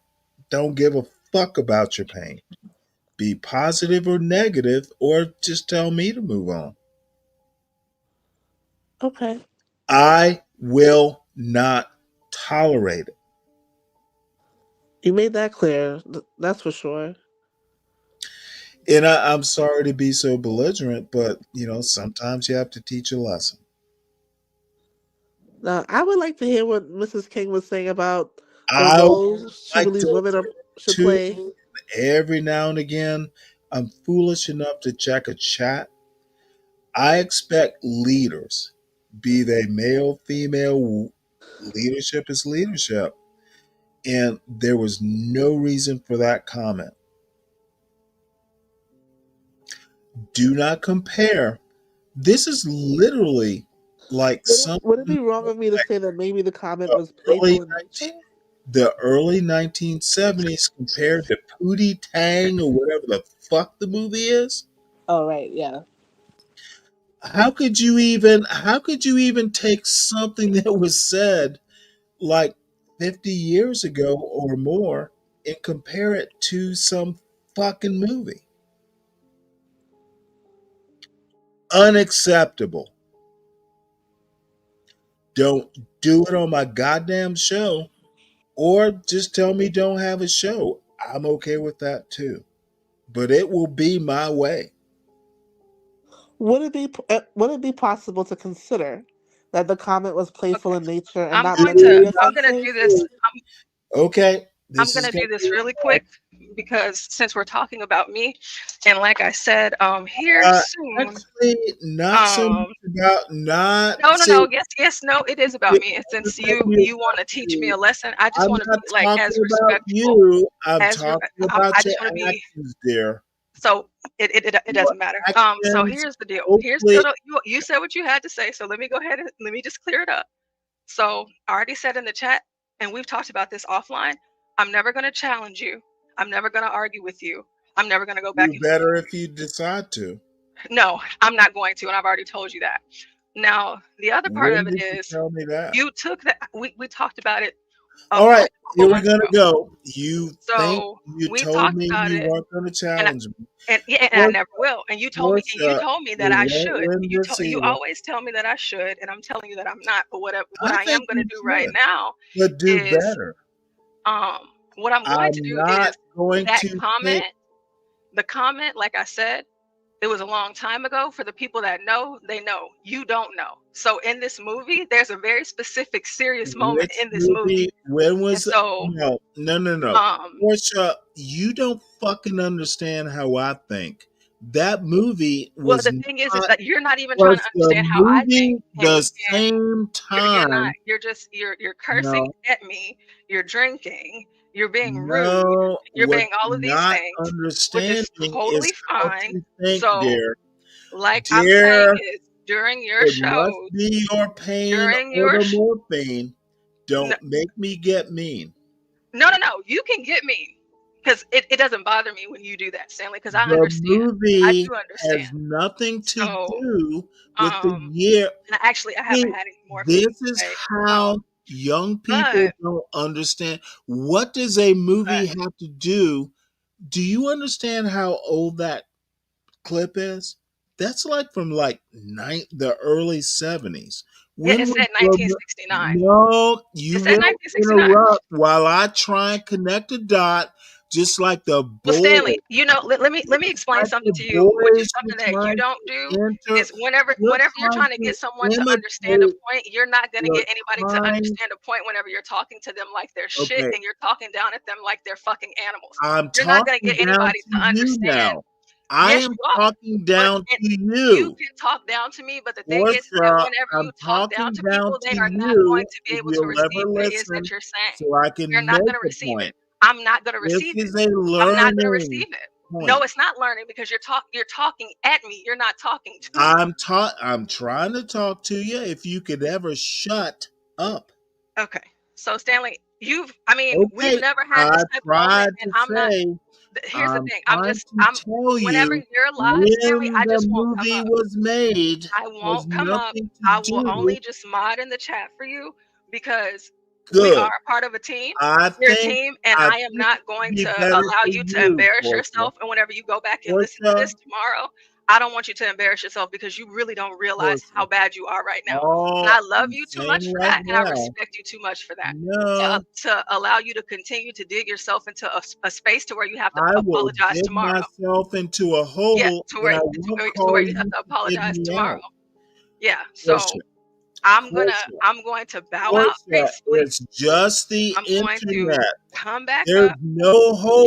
You're not just There the internet is to me, no Stanley. hole You're not I just the can't internet to me. come out of. You're not just the internet to me. You mean so much more to me than just the internet.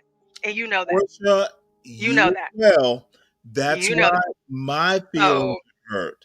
You need to you learn but you know what, Stanley? when And to then say too, if when. that's the case, if Portia, it's something like I'm that, you gonna know what you win can this do? because you're wrong.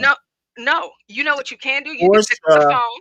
You can go. call me offline. You can do all sorts of I things. won't call But you. you You want will to do call this me. thing to where you want. No, I'm not. I haven't called you. So I can, but we're on the panel. We have each other's number. We've been texting.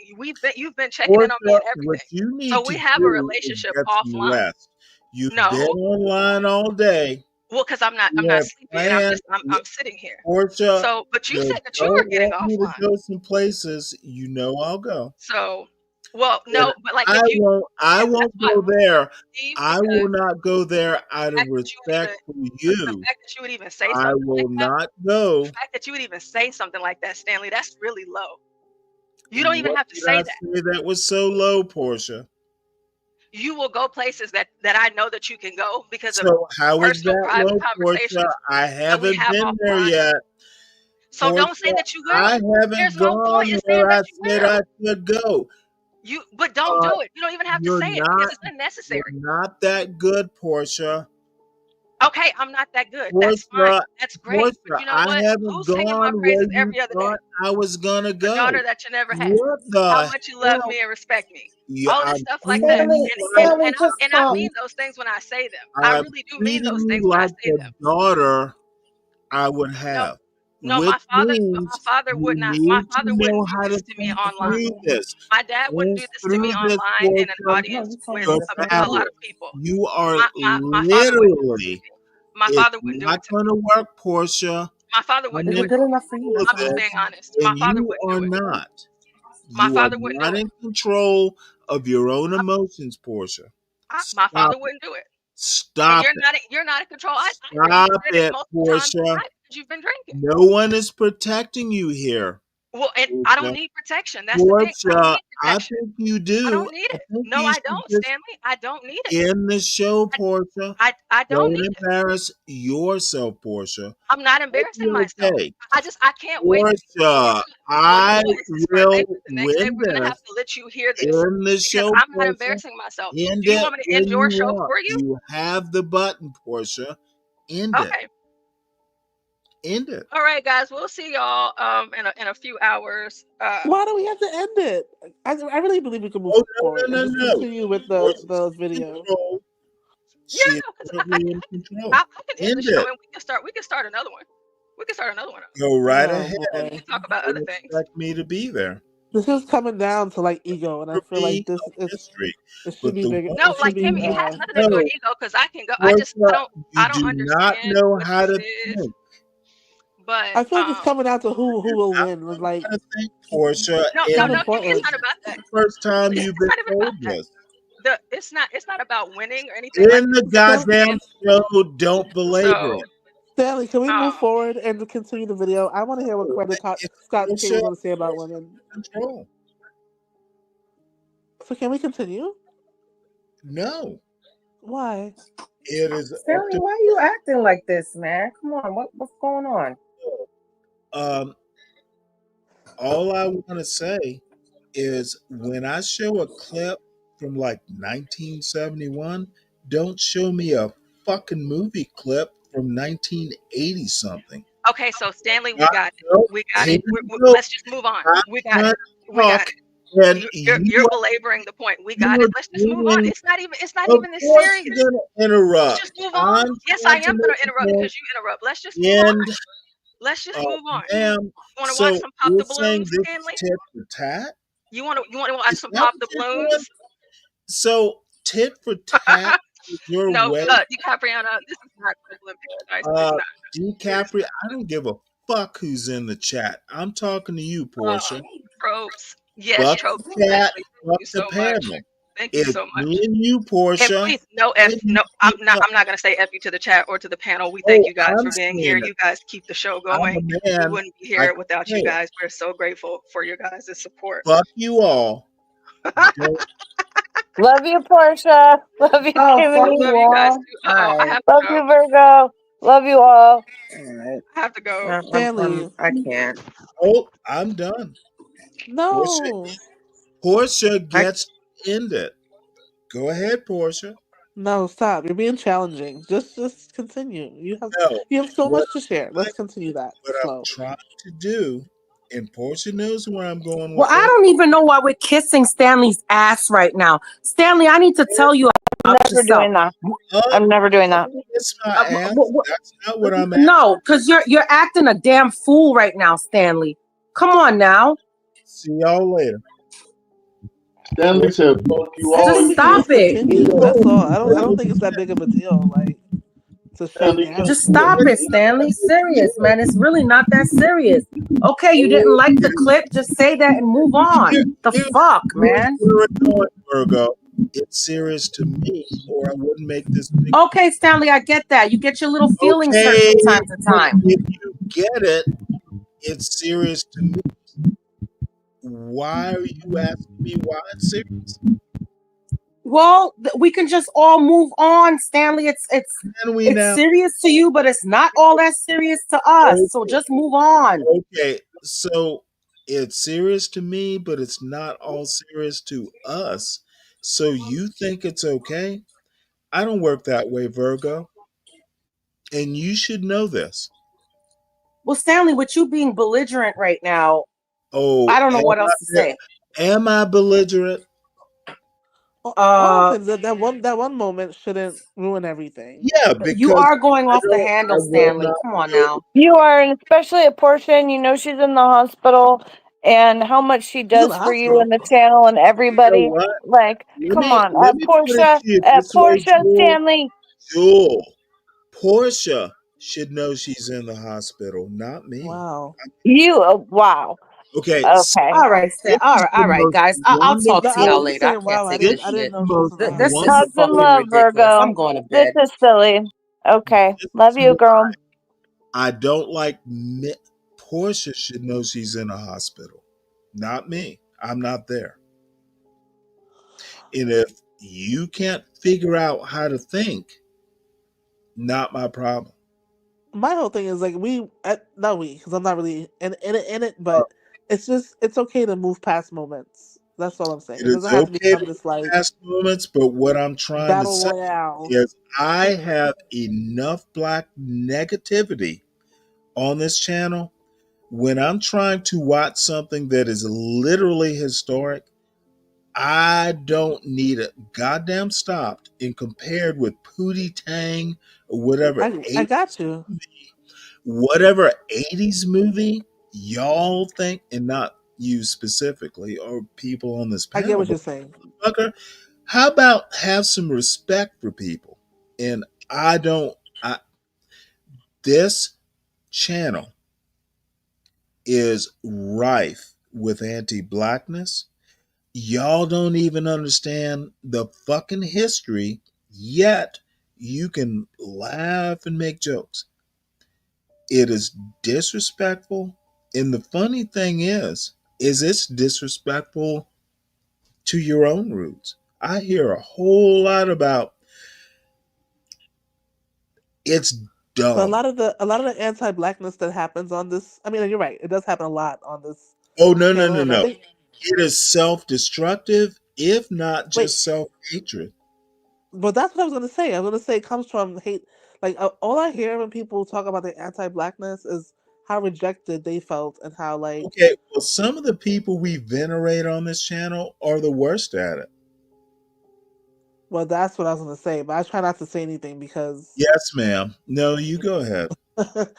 but yeah, I definitely agree that like it comes from a place of like them feeling rejected in life and them feeling less than in life because of their issues with their blackness.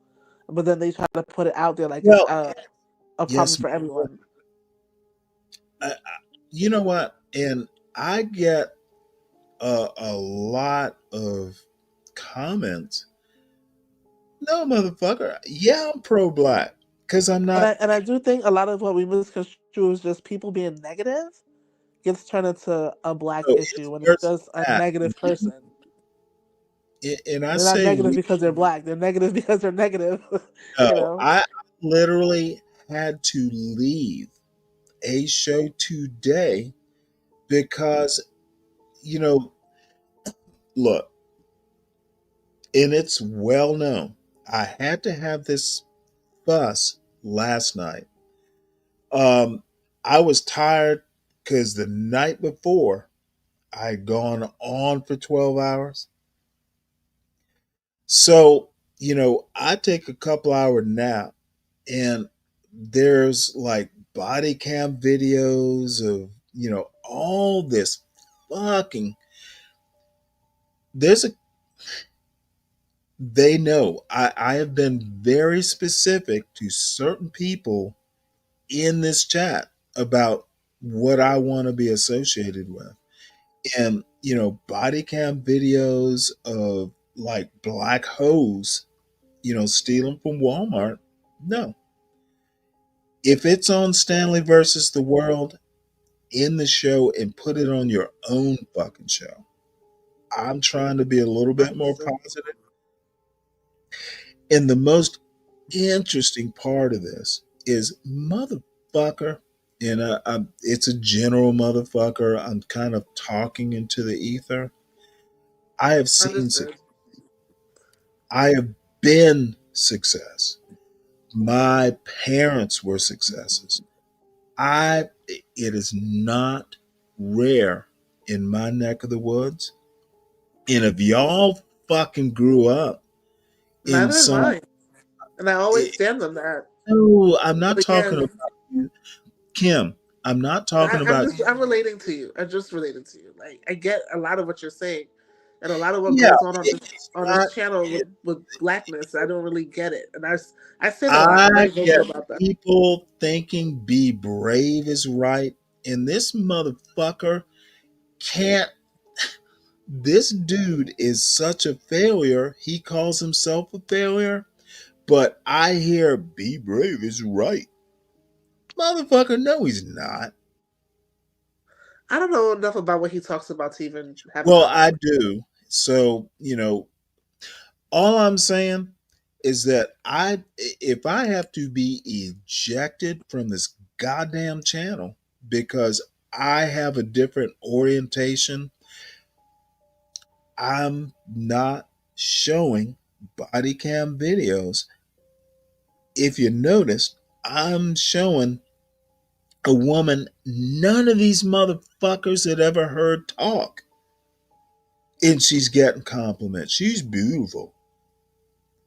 That was Coretta Scott King. And I never knew her personally, but I'm saying, what the fuck?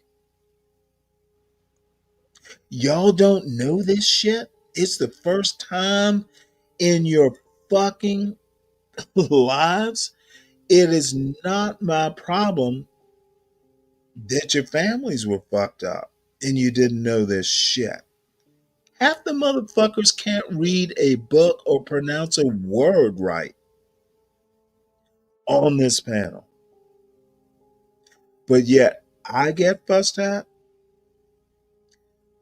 Do better, is my point. Or you become so old, black culture, and ego. Motherfuckers, you're part of tomorrow's show, if it happens at all, is we're the people who we critique. Half these motherfuckers can't pronounce the words they read online, but yet they want to criticize black people from 70, 50 years ago. You're really going to talk about Martin Luther King? Motherfucker, and half of the people who call him, you know, whatever they call him, couldn't even read the books he did. And if they did, they would mispronounce the words. It's bullshit. It's disrespectful. And you know what? Have your goddamn space. But when I fucking come in here and tell 12th man, fuck you. When I tell Solid Snake, get the fuck off my panel, it's from a place of motherfucker, why do I have to deal with this? It's not funny. And you can tolerate it, but you need to understand what you're tolerating. And I'm never sure on this channel that people actually understand they're as fucked up as the shit they criticize. At least I think they know. know. I think they know. That's why they criticize it. And They Kim, know. you're one of the more optimistic people I know. I honestly think that they don't. I I know I'm not shitty though. I know I'm not shitty. So how about that? mentioned who said you was fucked up? You're I doing can't stop talking so I can tell doing you a about yourself, Stanley, bro. like I'm talking about you. I'm not. I don't. I'm just adding it into the mix because there's a lot of negativity swirling around right now. And I know there's a lot of good people out there with good hearts and souls, and there are some done motherfuckers who want to stir the shit pot, but most people are good. Most people have good hearts, and I Well, think we need to focus on that. Most Yeah, people but I are think it's a ignorant. lot. It is a lot of like hatred and bitterness, and I Okay, be wondering let me why. put But it to you I this don't way. know. Everyone knows who's Stanley smart. said, fuck the Yeah, panel. well, hold on one Never second. talked like that before, Stanley, and I have a bone to pick on you when you're done. Hold, if you give me one sec. I don't like extremes, and I don't tolerate fools gladly. Period. If you're going to make a point or pretend you have a point, you better come correct. Period. And my patience is done. It was done last night, and if I had, dude, tossed me off the channel, I don't give a fuck. But the bottom line is my rule. I'm tired of suffering fools gladly. You will get a correction, and it might not be polite. Fuck you if you don't like it. But you better goddamn know your shit. So that's it. And you know what? If I get tossed off the John Galt channel, okay. But I will not deal with idiots.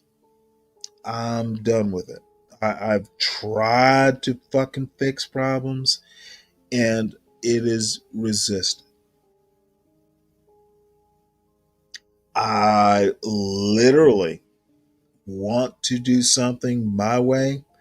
And when I put on Coretta Scott King, It Faced the Nation from 1972, I get bullshit about some goddamn movie. Don't get it, but fuck y'all. Couldn't even wait till the end of it. Listen to the whole thing and then comment. You gotta motherfucking do it from a preconceived notion. Ooh, Coretta Scott King. Well, I gotta put some fucking movie quote. Yeah, brilliant. That's black excellence. And I'm done. Crown? Oh, I'm sorry, Kim, because you were first. Oh no. I think Crown should go. He's been really patient. Kick my ass, Crown. Okay, I need you to mute yourself, Stan. Why? But I I'll. want to talk to you. You know I'm gonna speak to you. Now I want to. Well, why would I? Because I don't want you to interrupt me. Because I'm gonna say something. I really mean it. And this. Alrighty. Just First, you know I can. Yeah. Okay. First of all, I just want to say this. Um, Personal things that I don't have anything to do with.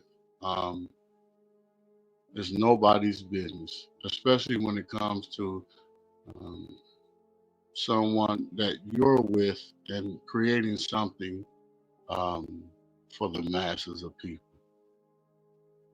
Um, I can't say you disrespected Portia or whatever, but I feel that you owe more of a gratitude um, as Stanley. I ain't gonna say as no elder. Um, Maybe sometimes people are slow at what um, your brain speed is. Um, Most times you have to really articulate yourself to um, to let people understand who you really are. But someone like Portia, met Portia on the other channel. She always has been a sweet person, very comical, very humorous, very lovable. Someone that if I saw her on the street, someone was trying to do some, you know, to her, I'll put it up there, and I'll fight for her.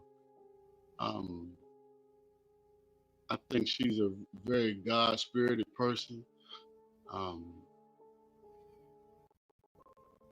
and I feel that Stanley, maybe you've seen her you know, in a way that she thought it was different. I don't think she really ever means to disrespect you in no way. I cannot feel that at all. And I Yet don't I listen, felt listen, listen, listen, disrespect. listen, listen, listen, listen, listen. You might not see it as that, but I don't think she took it no notion to upset you or anybody. It was just um, something that most don't even understand about.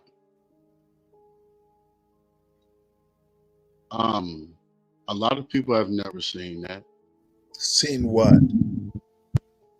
the Coretta Scott thing. And I'm gonna And say, listen, yet, I'm gonna say, if listen, I'm gonna most say haven't most of that seen because that, my so daddy and my mom and them was there at this time. Hold on, and I know everything that Martin Luther King said in his speech. My father okay, was speaking it's in irrelevant to my point, Brown Reese. If you Listen, I'm haven't getting there. seen I'm getting there, something, Stanley. I'm getting there, Stanley. do it quicker. I want you to hear me. I can hear you, whether you go quick or not. I All I'm saying understand. is, if you Listen, haven't I seen understand you're fast, but people are behind. They don't understand, so you have to be in a way that everybody can understand you, Stanley. If you're going faster than everybody else, the people behind you are slow and really don't understand what's going on. I probably think I'm the most person that come up here even get your own attention because you know I know. And I'm gonna say this. No one here on this channel, no one wants to see you go anywhere. Is not capable of you of doing that. You're glued to this. You have to understand, you have to not say dumb yourself down, but you have to give the to understand what everybody else is saying. It's unfair for you to know more and not come back and share it with people, Stanley. the hell are you talking about? They're books. Learn Listen, more. I understand that, but give a nigga a book, he ain't gonna read it. Oh my God. Really? So that's why you talk so I much. think That's what why you Clarice is drinking your saying. beer so much. Thing I've heard all day. Listen, I told I you get it. before, and we talked. When I came up here, the first thing I said, I'm glad that you're going to be positive. You're going to bring. I said this, brother. You know I said this. I said that I want to see you do something different. And it's the change that's coming. That's why you are the way you are. Because change is coming for you to do something different. You called and you put it in the atmosphere. I'm talking to you about it right now. So you have to adapt to that and bring everybody else in to understand what's going on with you, not cuss nobody out. You know And the you are who you are. And I tell understand that. That's tell cool. you. But you're not that person, Stanley. You are the most lovablest person you can ever want to meet. And I understand, and I know this. I've been on this damn challenge years with you. So I know you're not that type of person to do that. Clarice, Something can I else ask is you a going on question? and triggered you. But you, Stanley, a lot of people have love for you and it's Can I ask you a real. question, No Clarice? matter how much it comes at you, it's love all day long. Can I ask you a question, Clarice, about what you're Yeah. saying? Do you think that that moment Stanley missed an opportunity for it to be like a teachable moment versus like a let me pop off moment? Like, because I feel like that's what Very, you're alluding to. yes. Like, that could have been an opportunity to teach in a different way, even though it was a little off topic of what he was shown in the moment, instead of like. But to Stanley's point, I really don't know what happened yesterday. I wasn't here. It's how there was like spillover from yesterday. I guess he's made these requests before and he felt like it wasn't being honored. But you're saying that as someone who's leading, right, you got to bring people along on a journey. And sometimes you're going to have these like teachable moments to say, look, this is out of place because of this. And I think at some point Stanley did try to do that, but I think when he did try to do it, at that point it was already like really hidden. And I think it was We can't hardly hear you. You just popped all the way out. But I understand what you're saying. Oh, sorry. Yeah, I Stanley understand had. things stayed situated, but at that point it wasn't already escalated because you started with I would just shut it down versus. Hey, Crown, it's your microphone. No, it's not mine.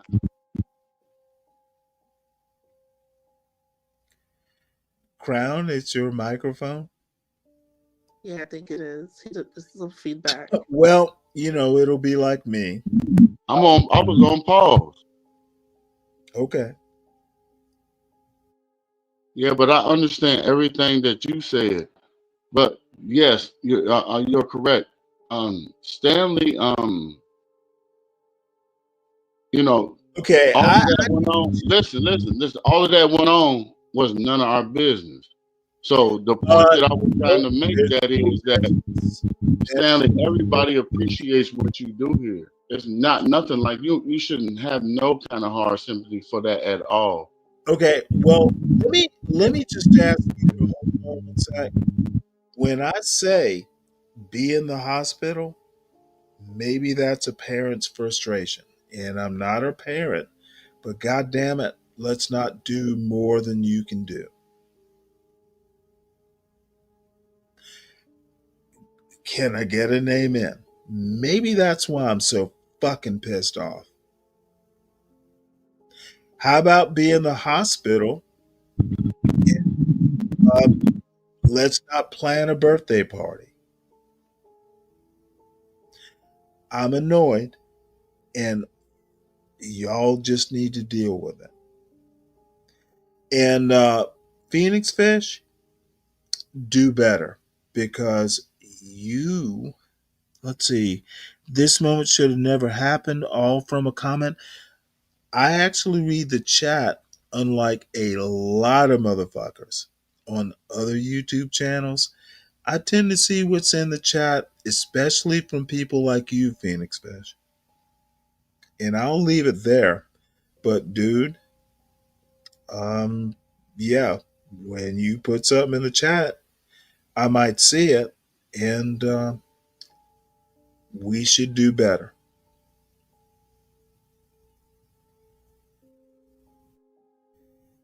Anything else?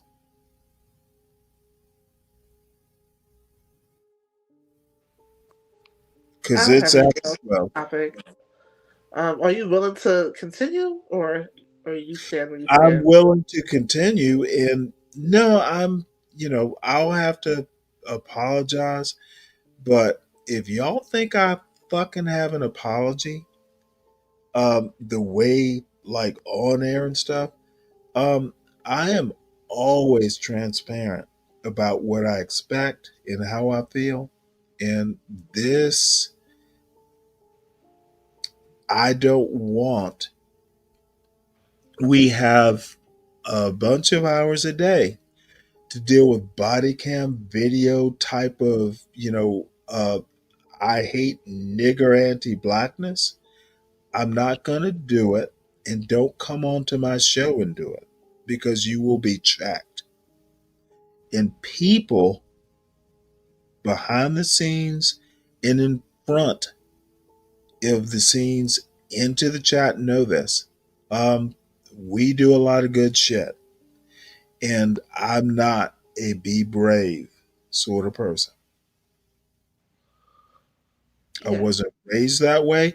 Now, that doesn't mean you don't know the negative stuff, but there's a balance. And I don't think we have it on this channel. Don't think we have it in this chat. And fuck you. I think my only, before we move on, I think my only critique is it's like anything personal should just be left out of the internet's. There was nothing personal said, oddly No, enough. I mean, like, I'm not saying you made it personal. I just feel like in general, I think when things get brought up, like there was nothing. You know what? There are a lot of things. I'm really trying not to be specific. I'm really Okay, trying not to. I got But you. I think when things get Bottom brought up line and brought into the is, conversation, it just changes the whole mode of it. Where I okay, don't think it was well, anything personal. I just let's think you were let's talk about my frustrations. I don't think there's anything personal. Well, that's what I'm saying. I don't think it was anything personal. I just think you were trying to set a Well, boundary. no. But Whatever then happens that's not me, there's nothing personal involving me. that's what I And was trying to explain. Like I don't think it gotcha. was going. I don't think from you it was going there. But I think because I think because of No, what you mean to that person, Portia it got in her taken. weird, Portia in her weird sort of way doesn't like being checked. Right. I think it became personal for her because of who you are. Is what I'm I saying. don't give a fuck. This isn't. I'm not HB. I'm not John. I'm not anyone else. I'm literally. She's a great woman and will be. But I'm not fucking HB. I'm not John. I could step away tomorrow and be perfectly fine. I'm just saying it might be helpful for her to know, like, in your conversation, No. if and when it happens, that like when these things come up, it's nothing personal.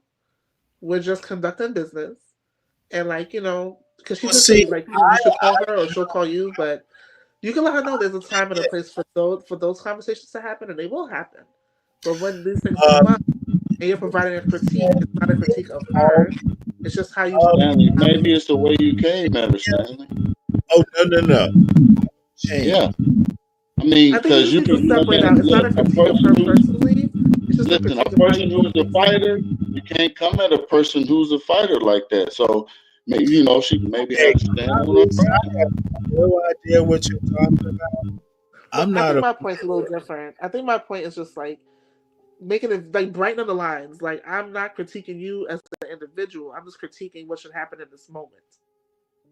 Where you were Okay, coming from, and then but it I'm got a gonna. little. I think It's her not part got about a misunderstood. moment. I think she took it Critiquing personal. what happened in a moment is negating the history.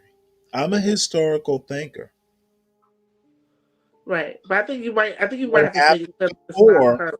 It's not actually her. happened, or It's just actually happened, and is important. And you know what? I'm not particularly pissed, but I do think taking care of yourself. And again, I'm way older than y'all. I've literally seen a woman die. That is my perspective, Kim. I get your perspective. Okay, well I'm just then saying, like we dealing with the don't younger need, generation, they're we a lot don't more need to sensitive. go farther than that. Sometimes you have to just brighten the See, lines. Like this is not about you. I have This is okay. just not what I want in the moment. Go on to. I've seen good women die when they go too far. Sometimes But yeah, you do care about yourself. That is my whole point. Being cute and funny and all that bullshit and planning stuff, you you it's like an airplane thing when the oxygen mask drops down. Can't take care of anyone if you can't take care of yourself. no, understood, understood. I don't It think that does was. not go farther than that. Yeah, I don't think that was a problem. I just think that. Well, it's my goddamn problem. Yeah, but I don't think it was. I don't care about her problem. She'll I think figure she it took out. your critique personal versus She, like I you don't just think making it clear that like this is just so. not what I want to happening on my time, on my segment. I think that's like just brighten the Oh, lines. Like, it's deeper ah, than that, and she knows it. okay, Uh, or I trust she does. If she doesn't, then I guess you know. yeah, and I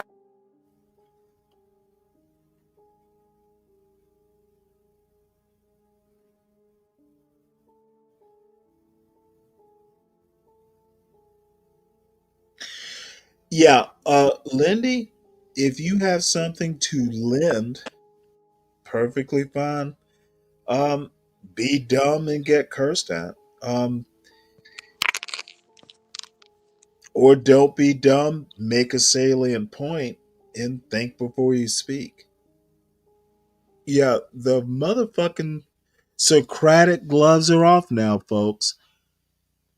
If you come up here, think before you speak. I'm sure if your parents were worth a shit, they probably told you that once or twice. If they didn't, then guess I'll be your parent. Stanley.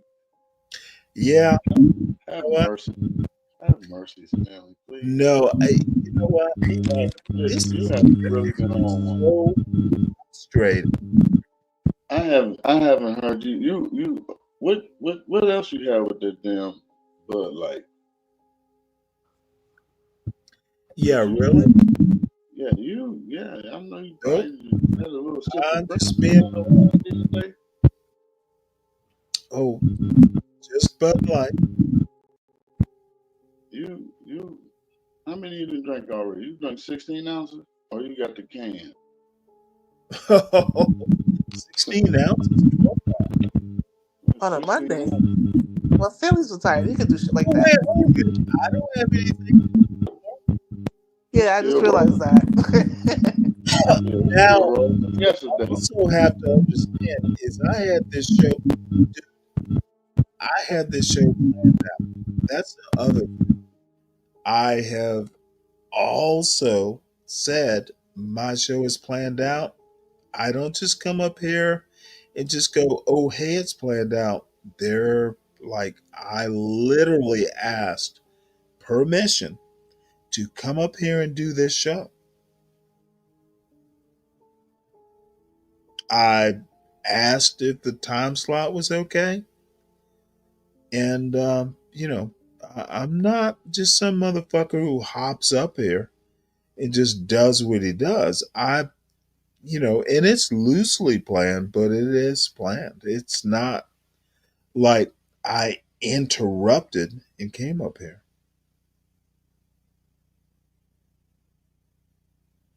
We know. We got the That notification that it was your show.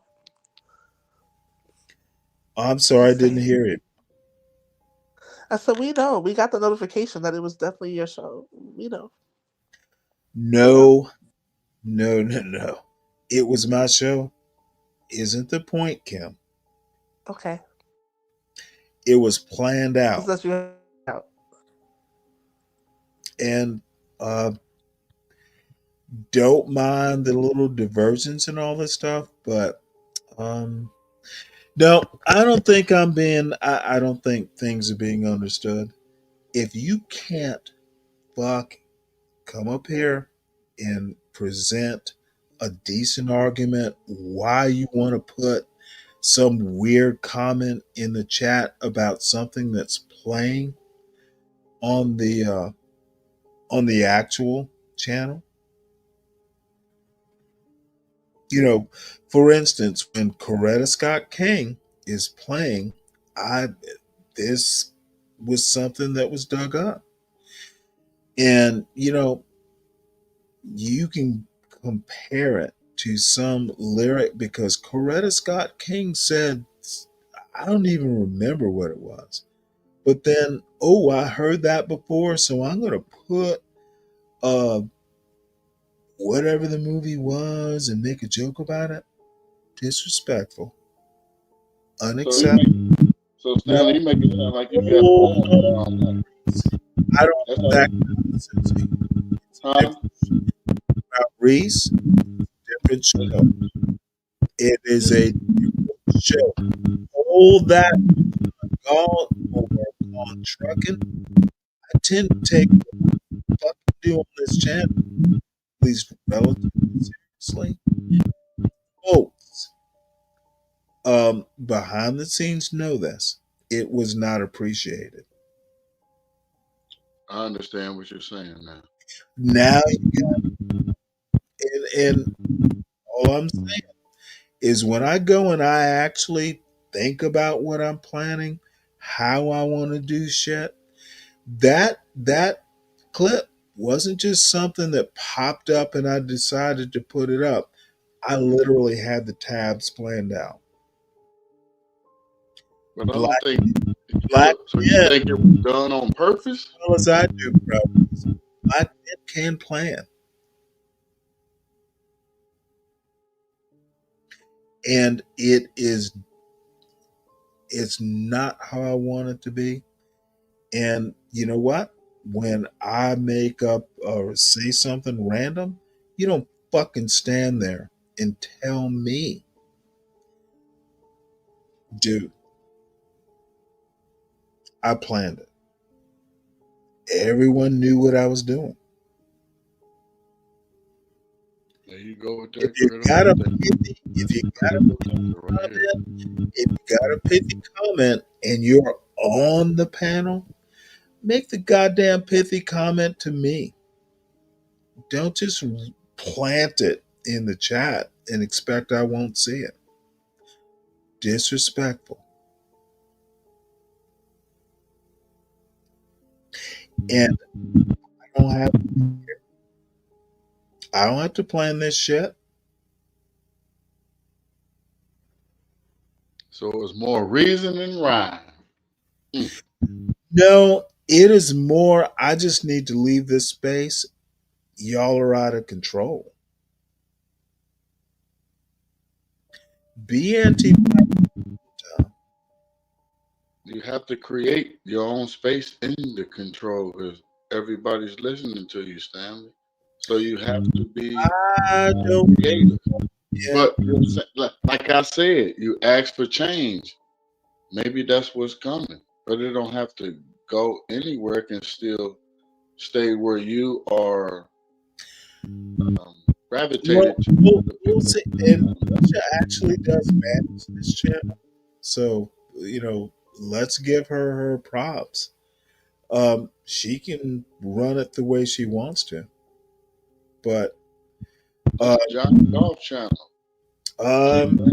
She brings a link in with you. And as far as HB comes at the same thing, as well. It's a whole link.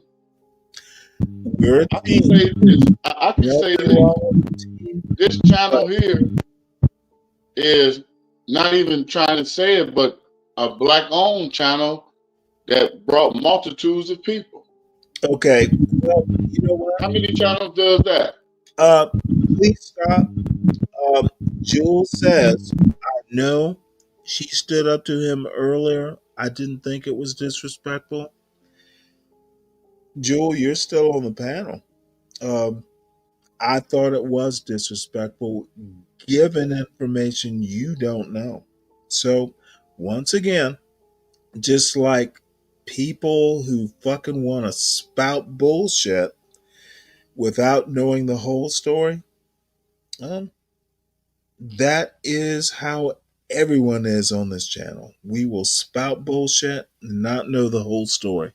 Okay, granted. I was eating chips, by the way. So anyway, yeah. No, listen, but no, listen. Look, I'm responding to what you just said, Stanley. I'm not amused. She is always respectful of you, and she says, "I love Stanley. I love Stanley." She's always respectful to you in public for everybody. That's what we see. That's all I'm saying. That's what I'm going off of because that's what we see. Well, your private things are your private things. Ma'am, go off better than that. Enjoy your chips. Tell us what brand of chips you're eating. Are they Lay's potato chips? Hopefully, No, it's just some local tortilla chips with salsa. Gotcha. In Phoenix, ain't nobody disrespecting Stanley but the Bud Light. You know what? True but not true. Do better, Phoenix Fish. You don't know, but the Bud Light, wish I had a couple more. All right, Stanley. So I want to be the person to let people know what you're really saying. So are you saying this? Wait, I did. You have a show. Well, you have a show. Somebody came up and put something else up that wasn't corresponding with your show. Not what I said. I'm saying something. So what are you saying so everybody can understand what you're saying? Don't fuck with my show. I don't understand how people are not understanding what he's saying. He's made it clear several times. No, I'm starting to get annoyed. Like Get you made it clear my several times. frustration. Whether people agree with you or not, that's one thing. But you've made it clear. But somebody just came up here and said something totally different. But I don't think that person's really following along. I'm gonna be honest with you. Okay, all I'm saying is I'm willing to go along to get along, but only so far. You know, I love the jokes and stuff, but I literally like when I plan a show out and I tell everyone this is what I'm going to do, don't interfere with it. And you know what? It was a personal insult to go in. If you're on the panel and you have a pithy comment, share it with the panel before you share it into the chat. And I'm literally not amused. I put up with too much bullshit for this to be worth it. I'll give it another chance, but celebrating a birthday party from a hospital bed does not seem to be taking care of yourself.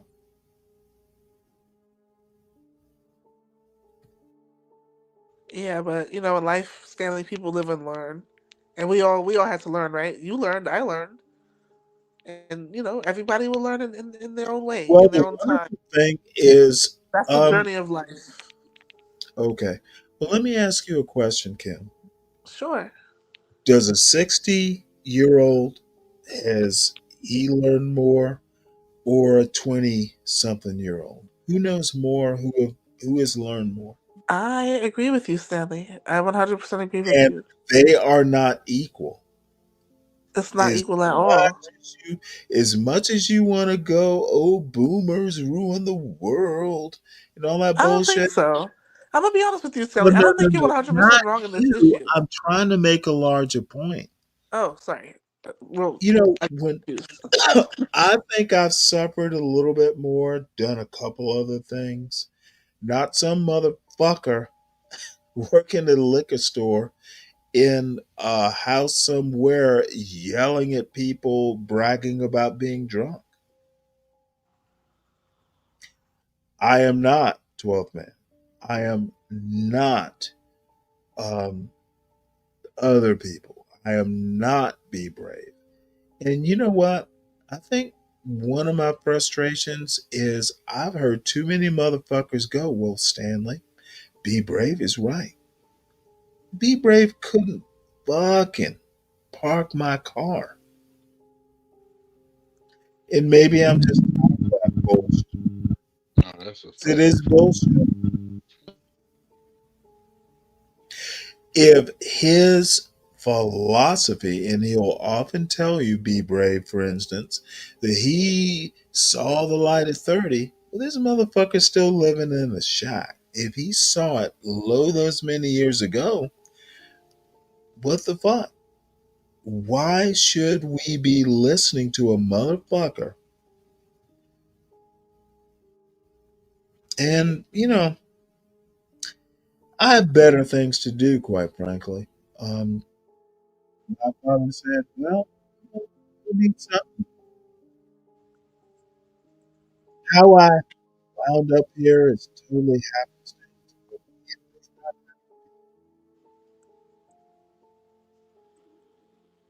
Um, I love the people here, lo- love the folks on the panel, but you know what? I don't have to put up with this bullshit. Yeah. Better folks.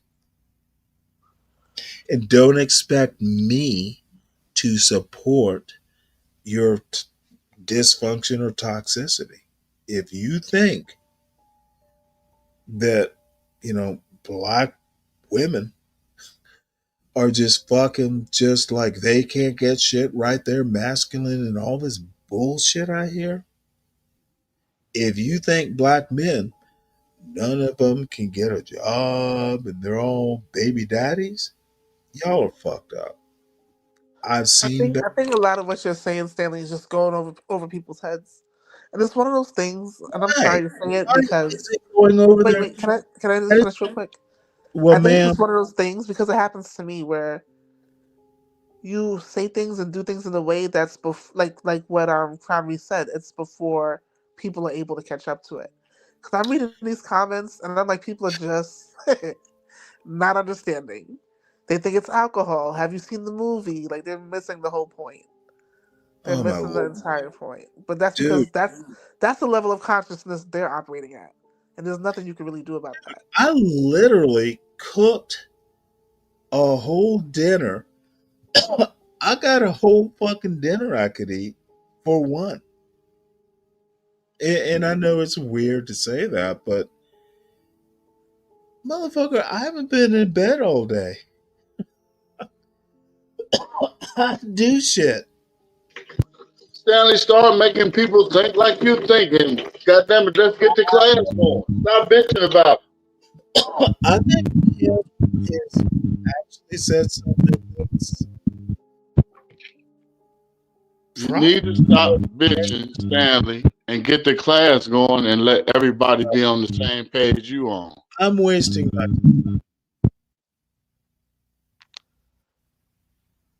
So we gonna time. watch Coretta Scott or not? Is this happening or not? What do you Yes, say? we can, but I hurt Portia's feelings, but um you kind of know where I'm going with this. I won't be um you know It's fucking just a younger generation. They're just a lot more sensitive.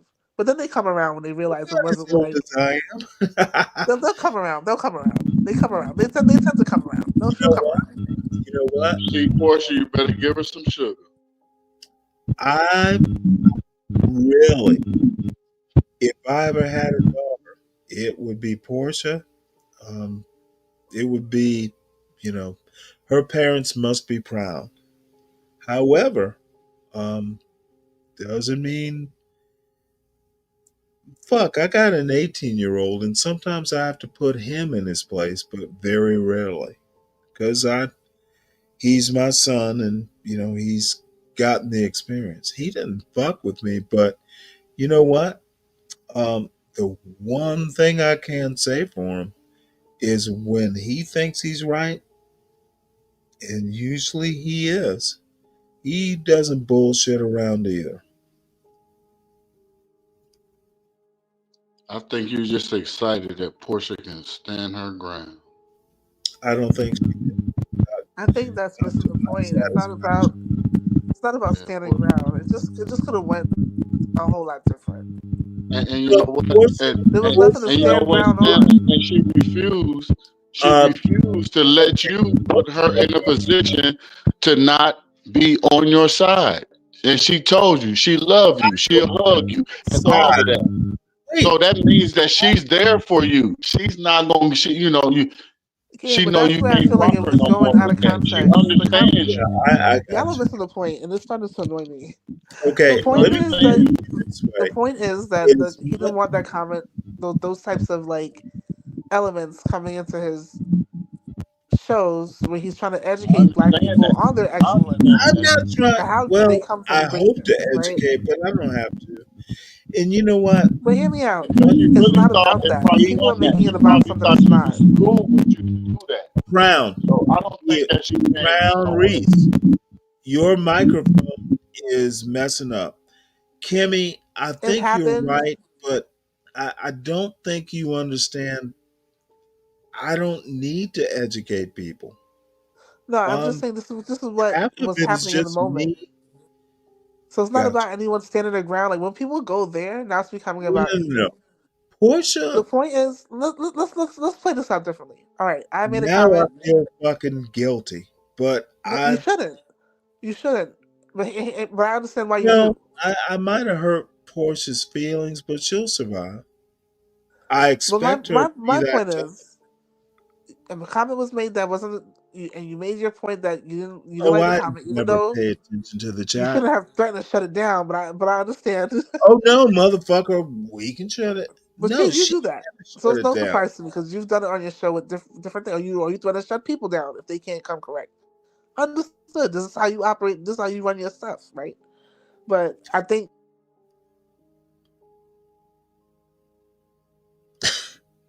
Look, again, um, there is this isn't something I have to do. I enjoy it. I really, I got a son somewhere where I thought he should be. There's been, a couple things that have happened in my life, but um, when I say I don't give a fuck, I actually don't. I'll be okay.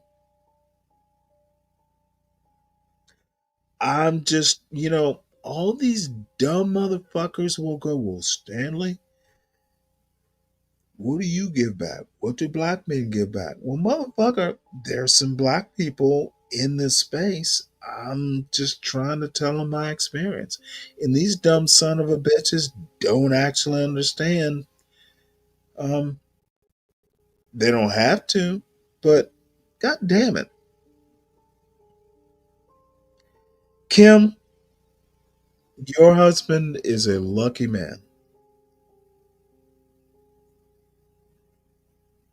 You understand shit. So good for him. I hear that a lot. I don't Oh know. I'm very analytical on things, and I like. I don't know. It's like sometimes I'm so zoomed out. I can see how everything's happening, and you're not 100% wrong. You know what I mean? no, no. You're not wrong. And I We're don't like when people try to make you out to be wrong when this you're not. this is one of those things where I'm 100% right. I'm not going to even yield the 1%. Um, I don't really care what people think. I often say I don't care. I often say I don't If care. I could say anything, you're just dealing with Yes. someone from a different generation, and in their generation they do things different. They operate a little differently. You know what I mean? Well, then they need to look. If you can't read a book or pronounce a word, I don't think it's I that deep. I'm just, oh, it I is just think that like deep. just in terms of In fact, communication, I was talking about. I often go, parenting is America's worst problem. Do I not? And yeah, I mean, I get what you're saying because I've been on this panel with younger people, and I'll say a word, and you can clearly see that they don't know what it means, and it's basic vocabulary, and I'm just like, okay, but then I have to realize that if I'm going to be in a space where people, come from different, varying backgrounds, different cultures, we don't know. There might be adults here who probably didn't know how to read like that. Like Mayor Adams said, he didn't know he was dyslexic until he went to college. Like it's so many different types of learners in a diverse group of people that I sometimes have to like not really water myself down, but maybe say things in a way that everyone gets Right. it. I don't know if that makes sense. And I think sometimes as a leader you have the power. You have to do that, especially when you're the person with age and experience. You have to do that. Our young people don't listen. That's what I've noticed a lot about this generation. And I've been counseling people through the ages. I started being a counselor working with clients who were my age, which was a little crazy, but real. And I've seen throughout time how like the younger they get, the less they know, the less experience they have, but the more resistant that they are. And I don't know where it comes from. Maybe we've done that as the people that came before them. I don't know. Something to think about and reflect on, but like my grandmother used to say, if you can't hear, you feel. People will learn. People will learn. But I just think that you bring value. I think in some ways this show brings value when it does have something valuable to share. And I think the whole like shutting it down part, I didn't like that part. Well, I don't care. I didn't like Uh, that part you didn't because think I I feel was like it robs people of an opportunity. Like I wanted to see what Coretta Scott King was yeah, going to say about I women. I was thinking like, is she you going know, to have a very feminist approach? Like I was forming my own thoughts I around it, don't and then care boom, about it's see, gone. It's gone. Kim, look, I think we tend to not understand that feminism is just a thing. It's an idea, it's a philosophy, it's a book. You I just get to want read the book and decide whether you like it or not, or do something with the idea or not. People. Stanley, when you shut it down, like we didn't even, I didn't even I didn't even get to have those thoughts. That's what I'm saying. I was trying to see like where she was going with it, like, and if what she was saying is where we are now as women. I don't know. Okay, I'm We gonna probably will tell you never right know. now. Okay, Just saying. well, I'm gonna be very blunt. Portia has much to learn. Her ideas on No, I feminism, was talking about Coretta Scott King. dude, it was like 1970. So I wanted to see like where she was going with her thoughts to see like, Okay, do we well, measure up as women? Do we measure up today as did you women not see with the that clip vision? I showed a while ago about how sex got included into the 1964 Civil Rights Bill? I didn't see it, but I've So, heard you talk about it extensively. oh yeah. Okay. Well, we'll put it back up. Damn it, Kimmy. I'm Yeah, I really wanted to see. I gonna wanted bring to out see the best like, no matter what. was she like the founding sister of the extreme feminist movement? Was this like, Coretta Scott King? I don't know. That's why I wanted to see it. This is my Oh, early. I'm just did sharing with you you my early know? thoughts that I Have was you having. heard of My Jonathan? premature thoughts. These are just my premature thoughts, having no information. And then I Okay, was thinking, all right, let me listen say some more and is see I've if talked about on I this wanted show. to see if like what Okay, she's you're saying. gonna overtalk too. What I'm Oh, trying to sorry, say is I've I didn't hear talked you. about Jonathan I, Hmm. the latest Martin Luther King biography. There's a bunch of this stuff. Why aren't people reading this? Well, I just kind of wanted to see specifically when she's Okay, talking about women. Is it also what we're living up to today? Like, she was the wife of a great did leader. you make? Ugh. She had a What? vision of what women could Okay. be. Well, you're And just are we that today? So, but I don't know. I didn't get to hear her out because you shut it down. no. I didn't. Don't fuck with me when I want to do something. And damn it, I didn't like the comment. Don't do that. If you are on a chat and you have a comment, be willing to say it on the panel. Whatever you put in the chat, say it on the panel. I don't care who you are, what your age or your condition. Um,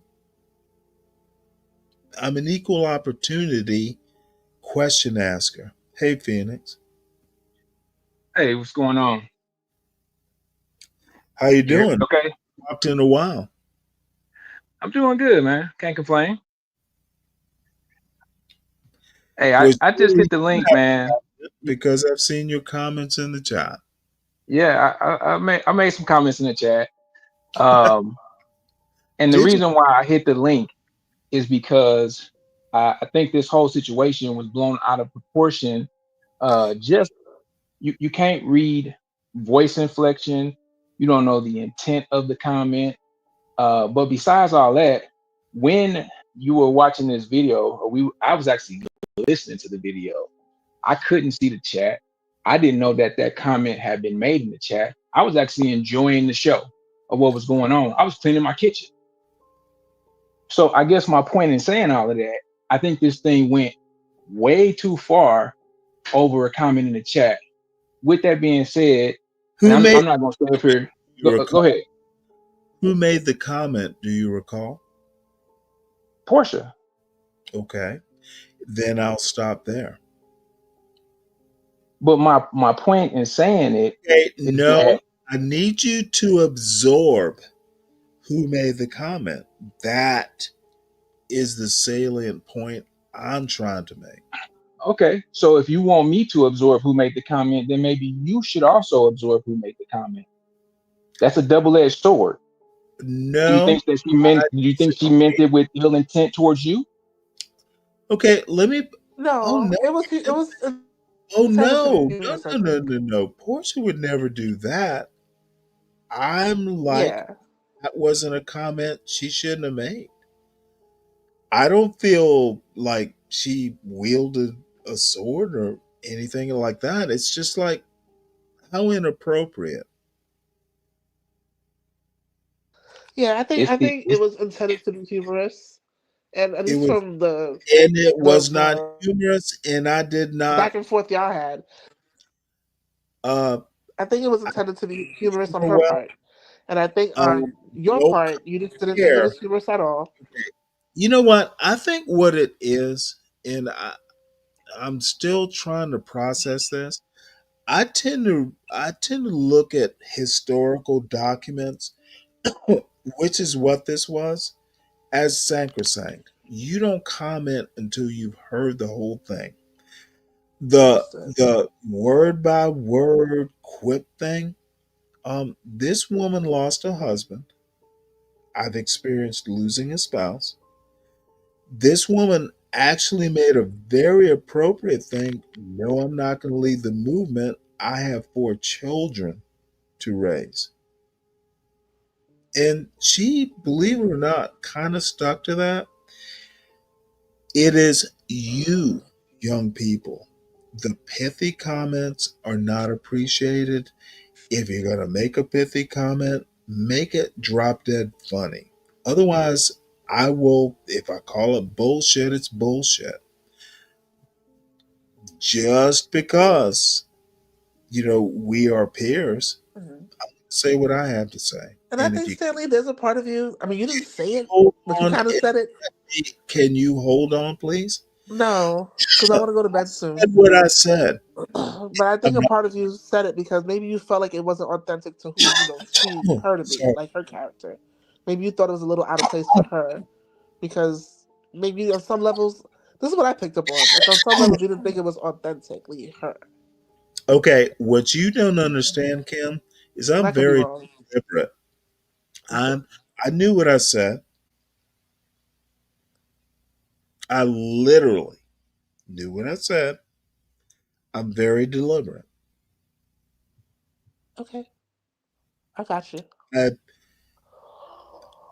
Ooh, sorry. all right, well, you may yawn.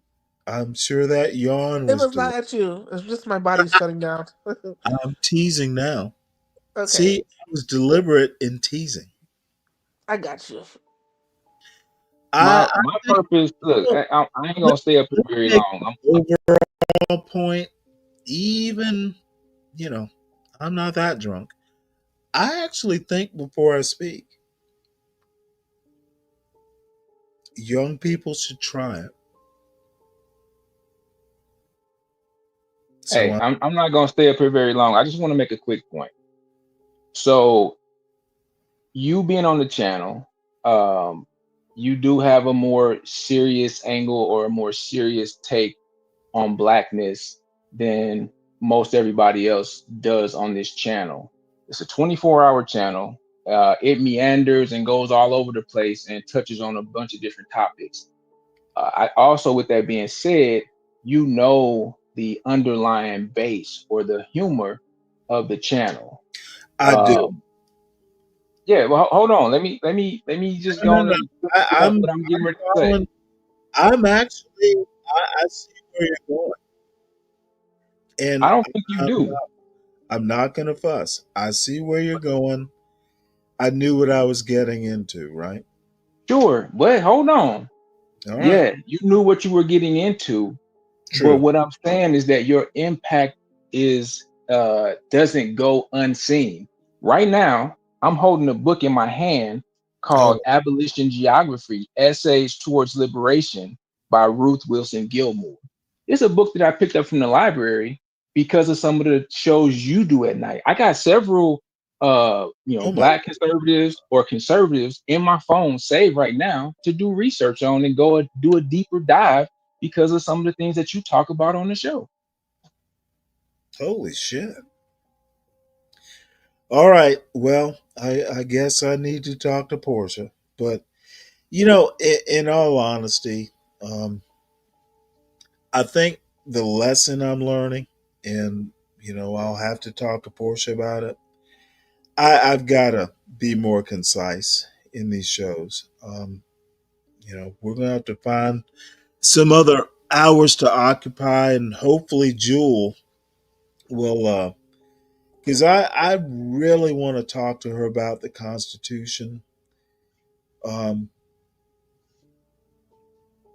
I'll talk to Portia, but I'm not going to apologize. I have folks behind the scenes as dude.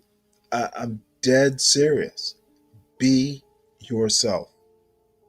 I don't I don't do the oh I meant this or when that.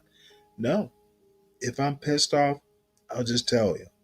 It's much more constructive. Sometimes funnier. So Phoenix, I do have to say this. You don't know how much I appreciate you saying that. That man, my lord. And that's genuine, man. I'm dead serious. I'm literally I picked this book up from the library just a few days ago. And like I said, it's all on your behalf, honestly. Well, you should also send. You should also give me the link to that book. No, I'm dead serious. You know I am. But you know what? I have you coming up here and saying that because you're one of my best roasters. You're full of so. But that's why I'm saying don't I take don't the have to comment teach that that. serious. I just be in the chat talking shit. But honestly, I pick up on some of the stuff you're saying. Right. But I'm gonna have to kind of, you know, and I'm gonna play this Coretta Scott thing again. Shit, I didn't know she was that cute. And no disrespect to Coretta Scott King, but man, I'm from Georgia. Um, you know, first time I've ever seen this.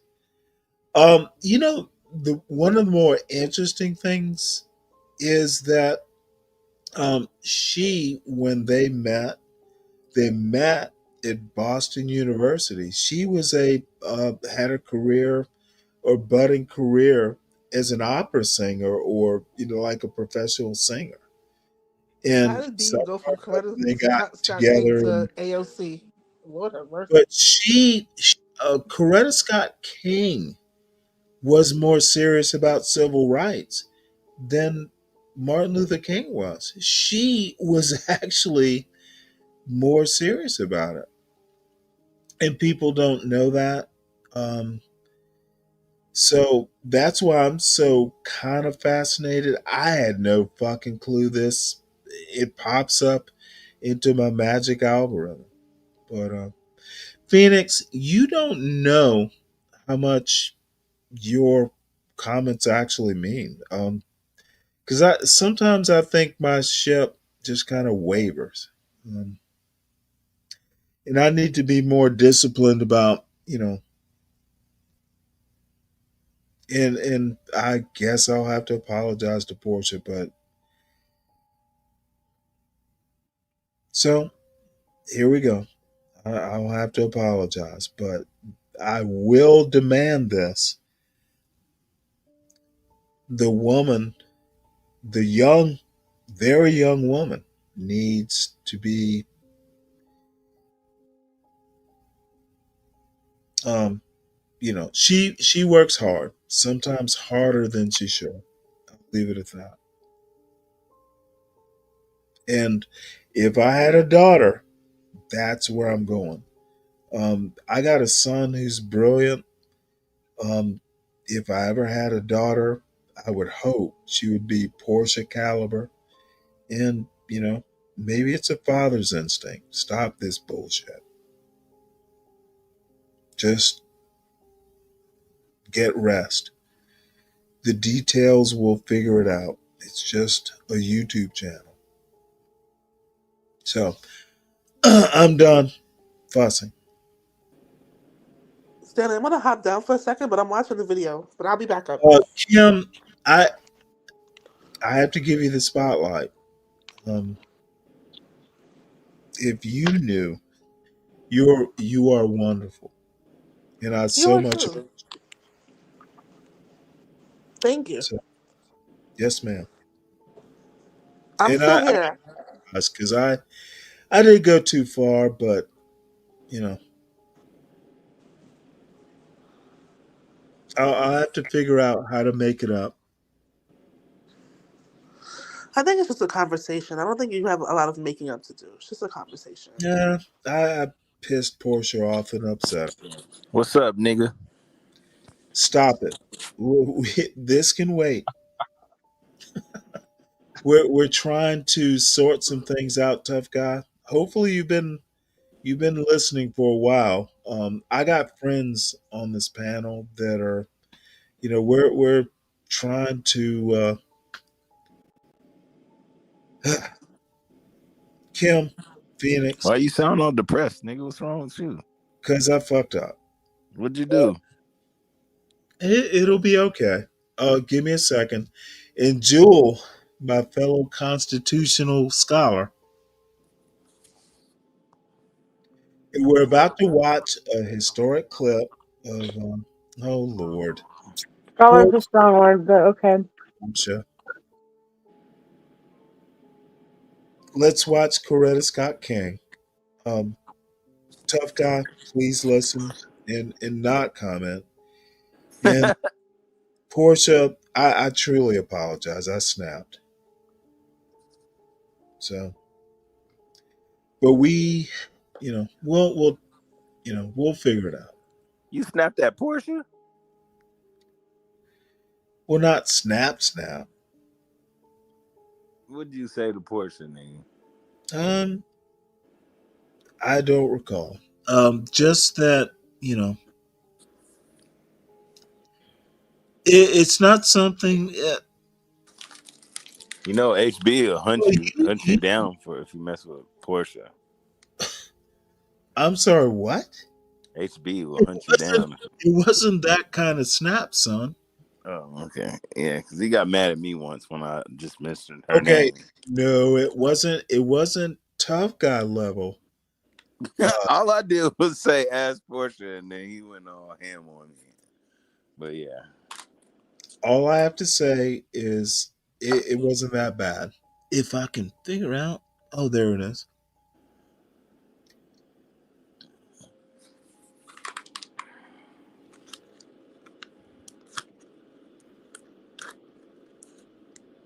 Now my question is, do I need to start over or can we continue? Do you believe that what they I said about believe Martin Luther King? that Coretta Scott King was a great woman. How about Do, that?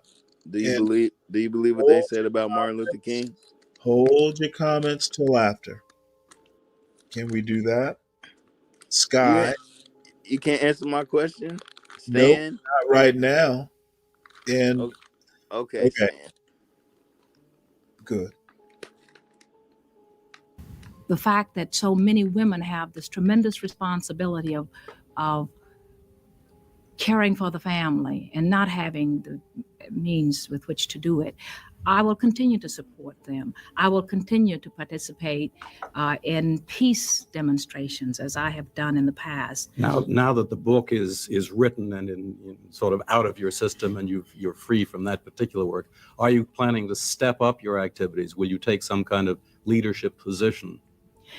I am, first of all, I want to say that I have my 4 children, and I think that with that being my first responsibility and a top priority as far as my own programming is concerned, I will spend as much time as possible working, stepping up my activities, as you have said, in support of poor people, hospital workers, other poor people, getting people into the building trades and the construction crafts and so on, and also in the peace movement. I am serving as one of the chairmen for the mobilization on November the 13th, 14th, and 15th And also I will be speaking and participating in the October 15th mobilization of students calling for a moratorium on the Vietnam War. Mrs. King, we've been told that after you finished your book, that there was the possibility that you and Mrs. Robert F. Kennedy might form a women's peace organization. Is that likely? Well, at the moment, there is no plan for this, but I would hope that Mrs. Robert Kennedy would join with me in efforts that I will be making. I definitely will be involved very much because I feel very strongly that this is a war that has to come to an end. Will this be a separate organization? I am not involved in organizing anything separate at the moment, but I would hope to appeal to all women because I think women have a special role to play because the war affects them more poignantly than almost any other group. Their children, their sons, their husbands, and bringing up your family, you have a responsibility, I think, to instill in your children a sense of values. And one of the things that I think we are taught in a Christian democratic nation is that you do not kill other people. You know, I think the moral issue is a very strong one with me. And I feel that until women come to the point where they feel strongly enough against the kind of brutality, the kind of killing that's been going on, then we will perhaps continue this. I think they have a very strong role to play, and I would encourage women everywhere. Mrs. King, in a recent press conference, South Carolina Senator Strom Thurmond said that for the first time now in modern history, the South has a voice in Washington, and that voice is being heard. Senator Thurmond was speaking of himself. You are a Southerner. Does Senator Thurmond speak for you, and what kind of influence do you think he has in Washington?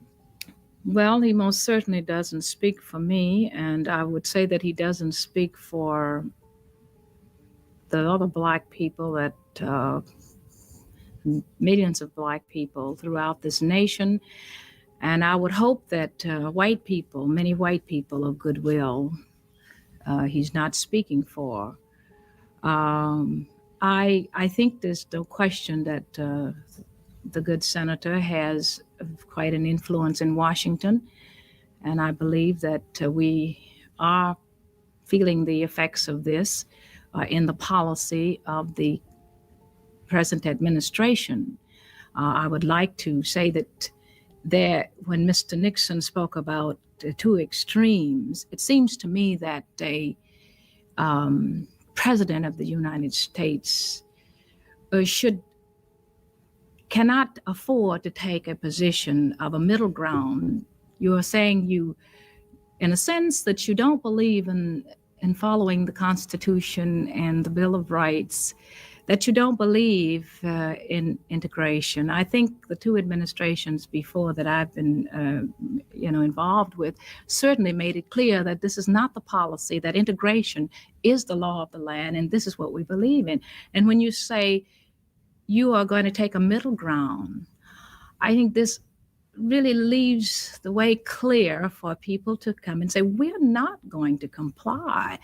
And I think he is obligated, it seems to me, to this nation to take a strong moral position on this question. There's no middle ground between right and wrong. There's no middle ground between integration and segregation. Do you give him any points for perhaps cooling off the white backlash in certain segments of the country? You know, we've had a long cooling off period. And I think that in all fairness, I think we've had long enough. I think, what about these other people, the Black people and the other minorities at this point? I think it's time. I only ask because, Mrs. King, as you know, it's very popular these days to talk about the worries of polarization of the nation. Is that a worry to you, or do you think that this is a good way of, or at least a way of achieving what you think should be achieved? Well, I think what has happened is that the polarization Hey, Crown.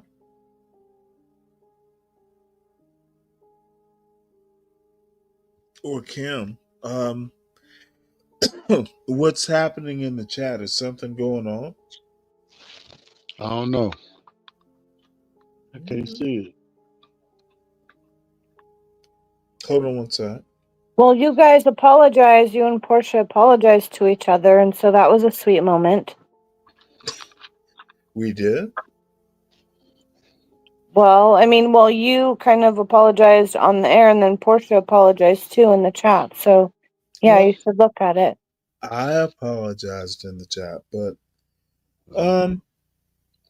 what I no, told you to do from the first stuff, some, right? When I I'm came sorry, up here, what? that's the first thing I told you to do, right? You did. Yes, sir. But all right, well, you were right. But I hope I made my point, and quite frankly, one of these shows is going to be called Phoenix Fish. It just, dude, hearing Phoenix Fish just fucking, that's, yep. Um, you know,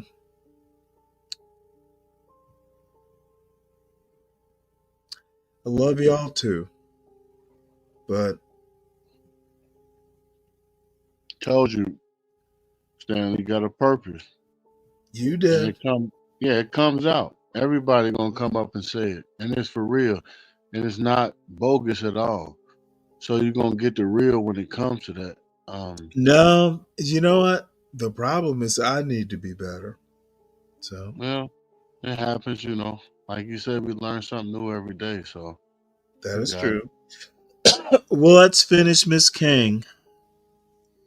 And to be honest, once again, I literally, now I know I've heard her like, when she was older, like in the 80s.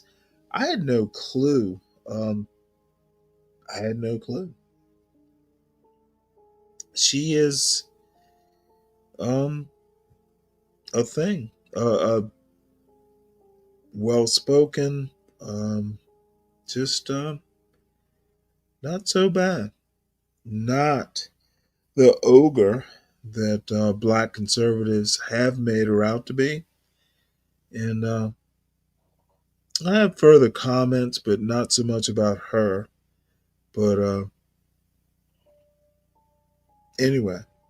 Has been encouraged because of the policy of this administration. Of course, I think there was this tendency before this administration came into office, but I think that it has been encouraged, and this administration is continuing to encourage this polarization. And I think that it's so important at this point, if this nation is going to be a nation which really can set an example to, and we pride ourselves in being the kind that, we believe in all of these things. We believe in love and justice and mercy. We believe in brotherhood. But we have not practiced this. And I think that there is just, at this time in our history, it's just shameful that we cannot come to the point where we as a nation, that we will not tolerate any form of injustice, any form of inequality, and that all people right now must have the basic rights of life, liberty, and equality. Mrs. King, in view of what you've just said and the failure of the dream to be realized at present, I found remarkable in your book the lack of very much unpleasant commentary about individuals or events.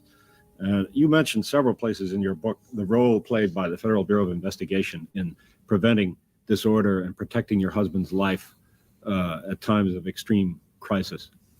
Were you ever aware that at least certain agents of the FBI were spreading scurrilous stories about your husband among newsmen and others? Well, I must say that there was um, kind of, we knew that they were there to give protection, but we never felt that that this was, we never took it seriously, let me say, because we realized that many of the agents in the South were Southerners and products of their environment. And we could not take seriously the fact that they really were concerned about my husband's welfare. Although I must say that it did make us feel a little bit better that there were some persons who were supposed to enforce the law on the scene. I must say that I had an awareness that in as much as he was being followed all the time, that there must have been an effort to be involved in all that he was doing. And I wasn't always sure that this effort was an effort that would serve the purposes of our movement.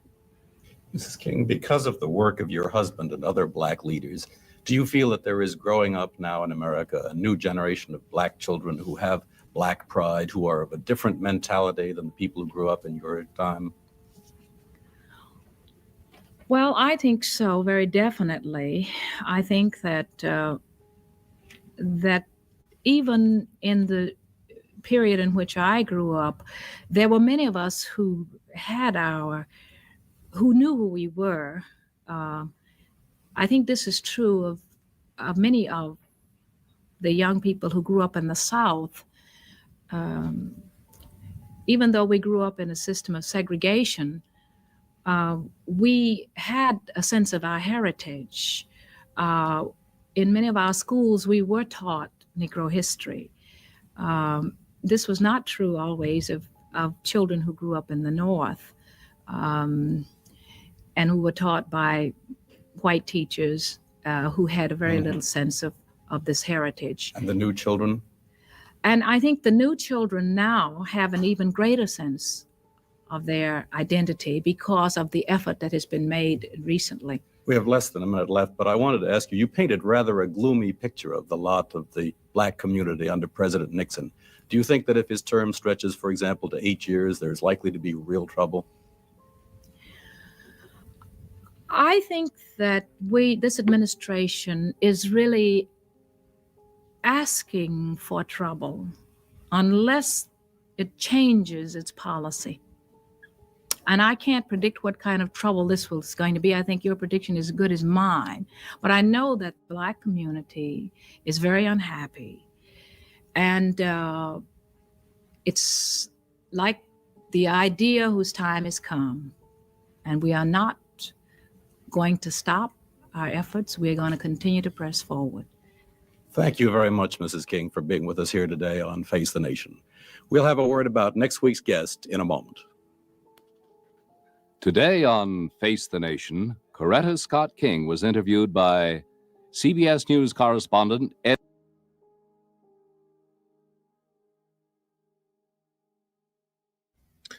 Well, we didn't get taken down. Any thoughts, Jewel, or with Jewel especially, and Portia? Please come back. I'd like to hear your thoughts too. But I've literally never seen this interview before. She seemed cogent. She seemed good woman. So, Jewel. Yeah, I thought she had a nice candor. She was saying all great things. You know, people need to know their history, where they came from. She has strong family values. She's also speaking up for women. I don't. But see, that's the weird thing. To me, that's kind of a fundamental thing from 50 years ago.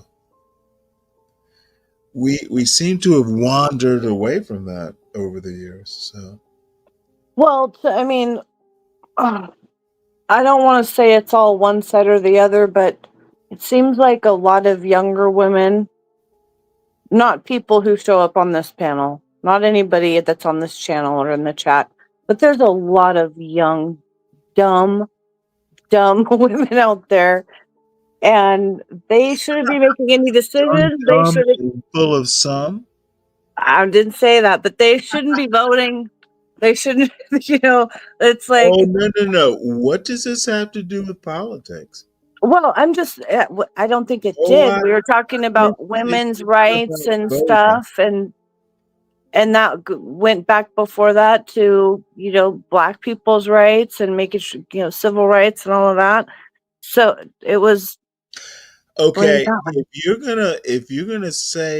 gonna tie this to some sort of who you vote for, I no, I'm thought, not trying to do that at all. well, I'm no, just I saying was gonna make a good. I'm glad to hear you weren't going to.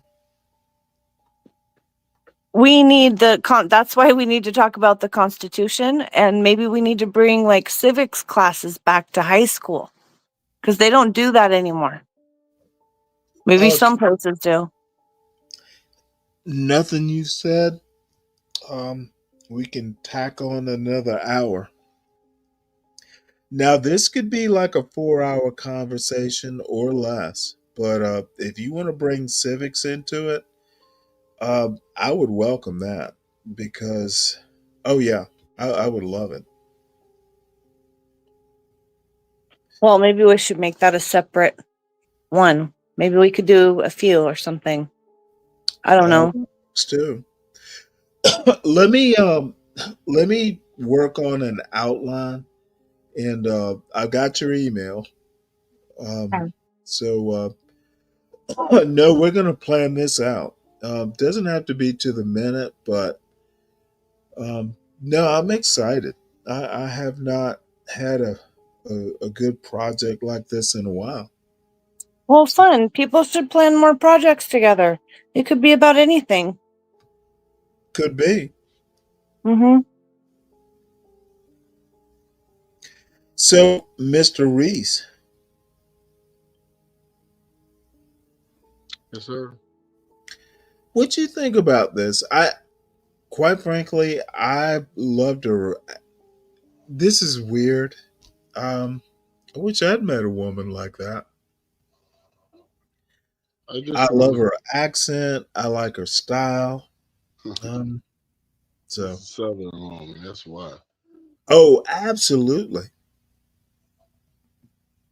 And I just want to say this. Around about this time, I was partially almost coming into life to be born. But I just don't understand how a woman can collaborate the same exact people that assassinated her husband. I just don't know. It just baffles me. Well, you think the people on the panel were collaborating? Oh, the FBI. Oh, here we go. Isn't that what she was referring to? Was more like the FBI? Well, I'm just saying this. Her Yeah. husband was assassinated, and the first thing I hear somebody say, "Oh, she was up there talking about women's rights." Man, fuck somebody's rights. What's wrong with your husband? Why was your husband murdered? And at this time, it was not even concealed that what really happened to him. We know what happened to him now. What really happened? No, I'm very curious. Yeah, that's a different conversation. Okay. One you're not Everybody willing that to have now. well, I'm gonna just put it like this: Martin Luther King, Malcolm X. Well, Malcolm X was first. Malcolm X, Martin Luther King, the Black Panthers. Seem like all the same people have the coexistence of the same people who was involved.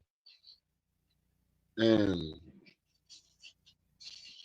to hear a lady just get on TV and the same people that talk in her face say so many things about what she needs to do and what rally she's doing, and they just killed her husband, Dude, she was surviving. a black man. They killed a black Yeah, man, took I him away from saw a his couple kids. of those moments. Man, they took a black man and took him away from his kids. I'm gonna tell you what my grandmama said that she would not do, and she is a black woman with a black husband. They've been married for 64 years, and she would never get on no white man's TV because the people then they was killing us like it was crazy, and she would never get on there and talk about nobody's rights. It'd be about her family's rights, about why these people didn't kill her husband, and that's white Well, folk. here is where I'm gonna cut you off. Um, Coretta Scott King chose differently. So what your grandmother would have done is not what um, Coretta Scott King didn't do. Can we stop Just there? like right, just Yeah, like Emmett Till's uncle. hold on, Crown Reese. Just like We Emmett Till's uncle let him do what he did with his now, his nephew. you gonna tell us what you would have done? Your grandmother has spoken. Coretta Scott King has spoken. Can we move on now, sir? Oh yeah, he called my name. I didn't call Well, you. thank goodness. Here we go.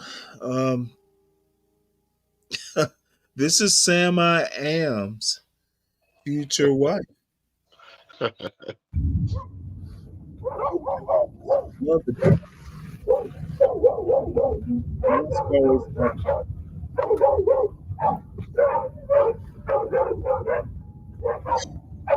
In fact,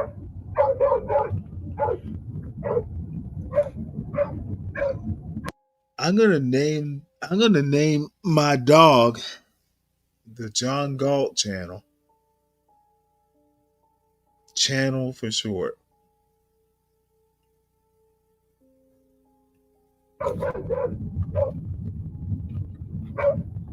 Oh, get out of the way, dog.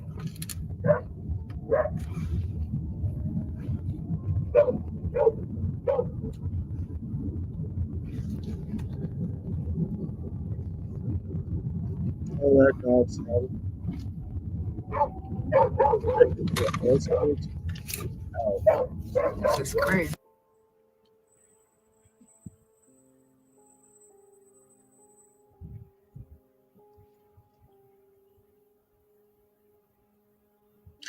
You know the funny thing, it isn't even cold.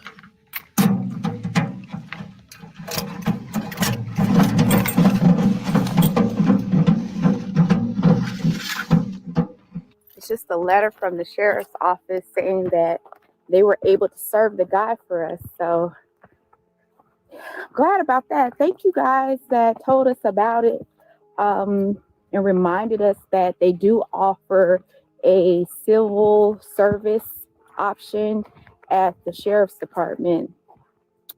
So I was Gonna have to ask a question. Um, Jewel, you meant um, Coretta Scott King took it to women's rights? Yeah, like towards the end of what she was talking about, she went into Do women's you rights. recall Like, what she said? pardon? Do you recall what she said? Not exactly word for word, but that's the only reason I said something speaking to it, because she said something about it. I wasn't pulling it out of thin air, but that's no big deal. She Well, was no, I'm not calling that saying you did, welfare. but at that point in time, there really weren't women's rights, not the way we understand them now. Yeah. She was calling That out welfare. that interview was literally like in the middle of maybe where second wave feminism, or this was pre Phyllis Schlafly. It was pre-ERA. So I'm curious to know what women's rights you might be talking about. Well, That's she what was she was pre-dawn of Literally welfare, family. pre-ERA. and I don't know if like everything was necessarily what we would think of as rights, but also Okay, responsibilities because now, she was talking about raising good people, I doing want to stuff in the reorient community. the way you said that. It's not what we would deem. I'm literally gonna sound kind of condescending. It's It's what usual. it's what you know. Back then, what you're talking about now, you would have to evolve your criticism. Okay, what you're talking about now about women's rights, that's not what she was talking about because it was pre what you're talking about. Yeah, I'm not saying anything other than what she was talking about, though, Stanley. Like, And what I'm saying is you used the term women's rights, didn't exist. She didn't say it, she didn't know about it. okay, I'll go back and rewatch it tomorrow morning. But I Oh, am probably going to fall please. asleep soon. But I will. I'll re-listen to it. Thank God. Crown Reese, you have a comment? Yes, sir. I was just saying that stuff started. It was like you said, it wasn't no women's rights, but that came um, women Is getting on this going to be welfare. very long? No, it was women getting on welfare. That's where it started, right there. No. Uh, Yeah. oh, my Lord. We're going to have to do a show on what you think about welfare.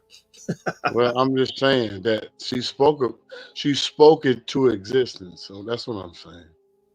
Okay. Oh, that's a bold statement. So, in that interview, Coretta Scott King spoke welfare into existence?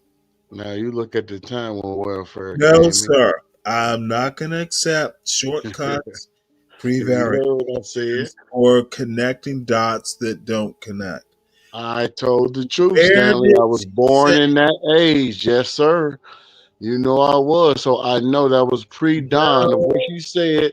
They Okay, took that. well, you were that age, and I'm going to have to tell you, she said nothing about Johnson or the Great Society. You might want to watch it again, too. She didn't have to. They Of killed her course, she husband. didn't have to. They She killed didn't her have husband and no they told her crown. what needs to be Crown done. Reese. She didn't have to because she has you to say it for her, right? Okay, Stanley. If she didn't say it, Crown Reese is going to tell us she said it. She will. Not a good way to make a point. Come on now, Crown Reese. I have another Bud Light for you if you need one. Nah, you know what? You know what I made? Um, you got Georgia roots. I literally made a pot of okra, tomatoes, and rice. Wow. I just had You okra remember that? yesterday. They Yes, don't make sir. it up this way, but it's a Savannah thing. No, I Okra, already know. I tomatoes, just had rice. okra yesterday. Yep. Oh yeah. Damn, that's good eating right there. No, motherfucker. I was thinking of my grandmother and my mother's mother, and I did not put bacon in it or No, any sir. of that stuff. But I've got to slow cook something.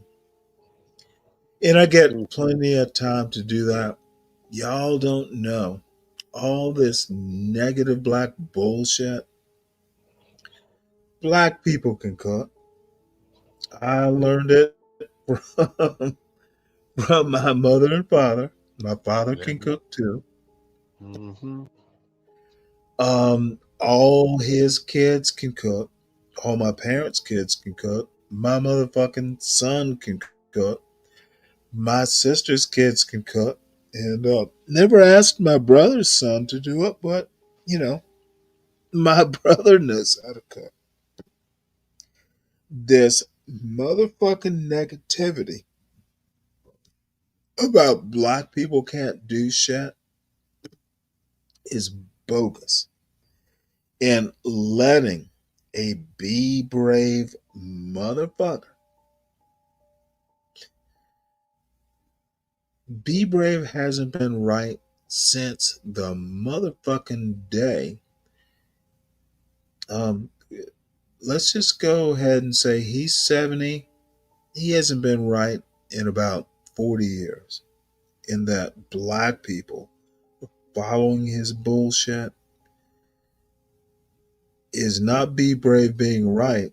It's about motherfuckers being wrong. It's disgusting to me. So I'll go on from there because be brave is fucking why America is failing. The bravado, you know, be brave if he has ancestors. They were the one about Yankee Doodle Dandy and macaroni in his hat, whatever that bullshit was. They called it macaroni. Oh, that is some bullshit. That's that's the white America be brave is from. Hell no. Stuck a feather in his hat and they called it macaroni. Yeah. Way A down there in the macaroni north. a macaroni hat with a feather in it. This motherfucker. I'm goddamn tired of this be brave mediocrity that black people the this is be brave. Stuck a feather in his ass and shat macaroni. So sorry, Crown Reeves. What were you gonna say? Damn, that was harsh. Oh, motherfucker, I should be harsher. Oh my god. Fucking what be brave got you uptight. Well, let's Macaroni see if Be Tony. Brave can fucking. I want him to quote that shit. Macaroni Tony.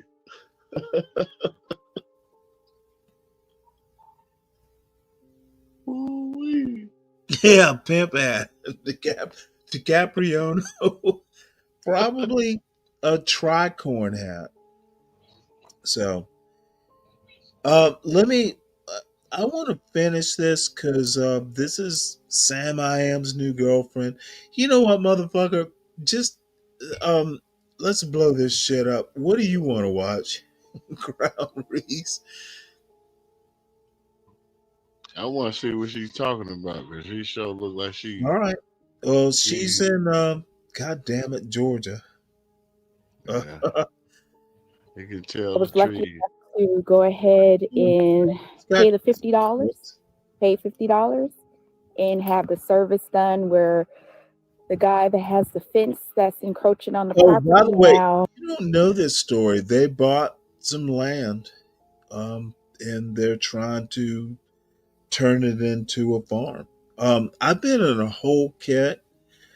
Like I got tons of videos now, but black people, black farmers. Um, Crown Reese, my father has a farm. I grew up, I wasn't always as sophisticated, but no, black people must be Renaissance people, and I think we do it rather well. We're not all fucking shopping at Walmart for that matter, and we're certainly not stealing shit. So it pains me to see some of this Thomas Sowell bullshit. All black people don't have culture. And then the sauce on top is we get to be brave to tell us, and some of these motherfuckers agree with it. Be Brave is like Be Brave is a no. We should fucking put him back. We should have put him back in, as the Hobbit he is. No, do better, black people. Officially has been served. Now, if you remember from the last video about the fence encroachment, we had sent a total, I think, of 7 letters now. 7 letters. 3 letters was to the Georgia address for the guy, and then the other 4 letters was sent up to Michigan. And we never got a response, and we have been waiting. My contractor had been waiting in order for us to do the fence installation in the back so that we can get the goats. But thank God the sheriff's office had a service available here in my county, and we went ahead and we paid the $50 fee in order to get the guy served. So this is the notice. They had put it in the mailbox for me. So Dad is in the back, y'all. He's doing something. He done took over my role. I was supposed to be trying something that I saw on YouTube. Y'all don't understand. You guys sometimes, like, some viewers be like, oh, your dad is doing everything. Your dad is doing everything. Dad doesn't like me to do projects sometimes. If he thinks, especially if he thinks it's something fun, he's going to step in and do the project himself. So what he's doing in the back, I didn't want to go ahead and purchase a jackhammer. So Dad went ahead and, I went ahead and purchased the drill bit that we needed to drill holes in the rocks in order to start breaking up those large boulders that's in the way for us to do our farming. So we got a lot of rocks out here. And so we had to kind of like get these rocks out the way in order for us to expand the growing area. But yeah, Dad took over my job, y'all. Let me show you what he's up to.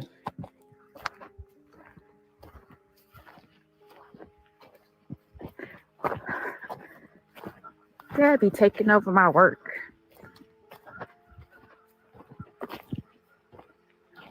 He's funny. Let's go check on him. See what he's up to. I think, let's see how many boulders. There's actually about 1, 2, 3, 4, 5, 6, 7 huge rocks that we cannot pick up ourselves. So he's actually back here doing the work to drill holes in them. Let me show you Dad. Let me show you Dad, y'all.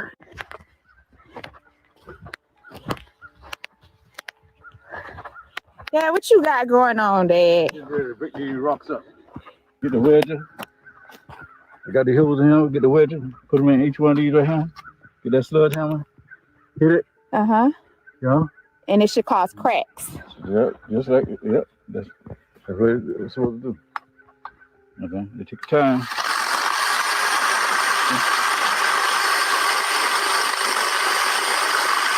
So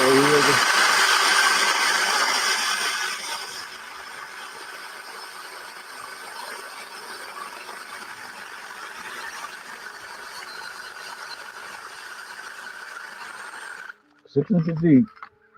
About 6 inches deep. Yeah, 6 inches deep. And what's the bid again? That's a 5. It's a 5/8. A 5/8. Yeah, 5/8. Okay. Yep. So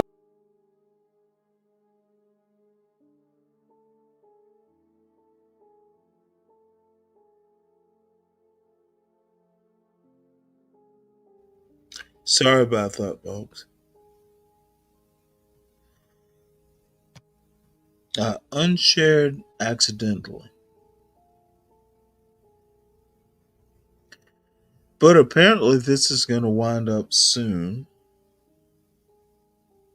We didn't want to bring a huge jackhammer back here. Yeah. So we're going to try to break it up old school. A bit was only like $20.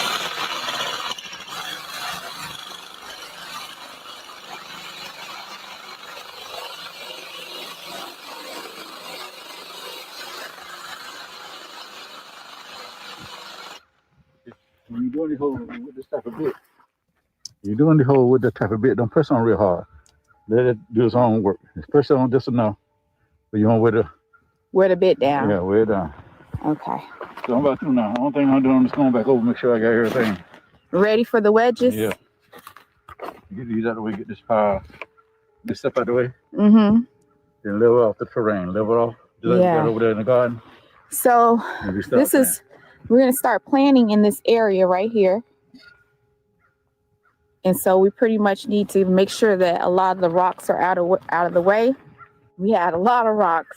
And what we're doing with the rocks, as in the previous videos, is using the rocks to line the creek bed.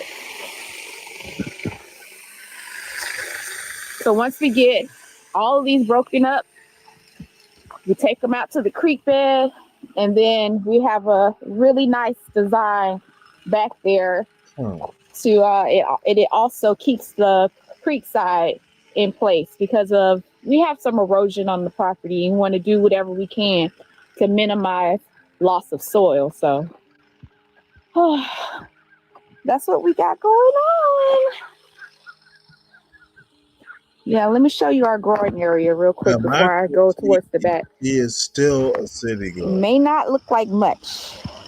This is where we plan to put up more fencing and expand our growing area.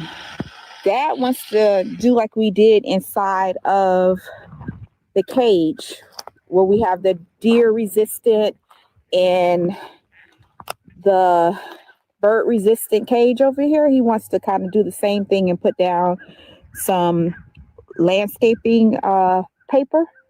But I want to try no-till in this particular area. That's my goal. And I just have to get Dad to be on board with me, and let's try it out. All right. Let's see. We will go till 2. Then I'm done. Folks can come up if they want.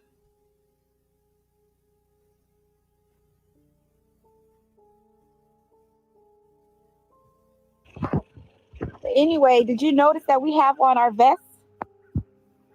A couple of you recommended before we go towards the back that we make sure that we have on our vests so that we don't become victimized, I guess. And it brings awareness, even on our own property, I guess. It took us a minute for us to kind of like accept the idea that we have to wear a vest on our own property, but it's wooded back there and bullets don't have eyes. So it was in our best interest to go ahead and purchase the vest. We got them for like $21. Oh, they got nice pockets. They have like 10 pockets. I love me some pockets. So we got the vest in order to be able to walk in the back where it's heavily wooded. And also, you'll be surprised, but I went ahead and got some walkie-talkies too. Let me show you real quick, because y'all said we need some walkie-talkies while we're out here in order to get our safety together. So I did purchase some walkie-talkies, and they had pretty good reviews. Let me show you our walkie-talkies. So here's the walkie-talkie that I purchased from Walmart. It was $24, and it only needs, let's see, I'll get on board. AA batteries. So I'm actually going to see if we can work on it today. Put some batteries in it and see how it works. But it covers up to 16 miles. And this is just something simple. It's exactly what Dad and I needed. Like I said, the vest that we got that you guys recommended that we go ahead and purchase for ourselves actually has pockets. So we could just put the walkie-talkies right in there. And that's going to work out perfectly. So thank you for the recommendation. We're getting ourselves together. It's coming along slowly but surely. But I'm so happy that we have a community that's helping us with our journey so that we can be successful. We all cheer each other on and be successful together. I really love it. So let me go ahead and put the batteries in, and then I'm going to give Dad his walkie-talkie, and we'll see how good it works. Oh, look, they're so cute. They're really tiny. They're actually smaller than I expected them to be. Let's see what's in this real quick. Oh, okay. So this is what comes in the package. So it takes 3 batteries per walkie-talkie, 3 AA batteries.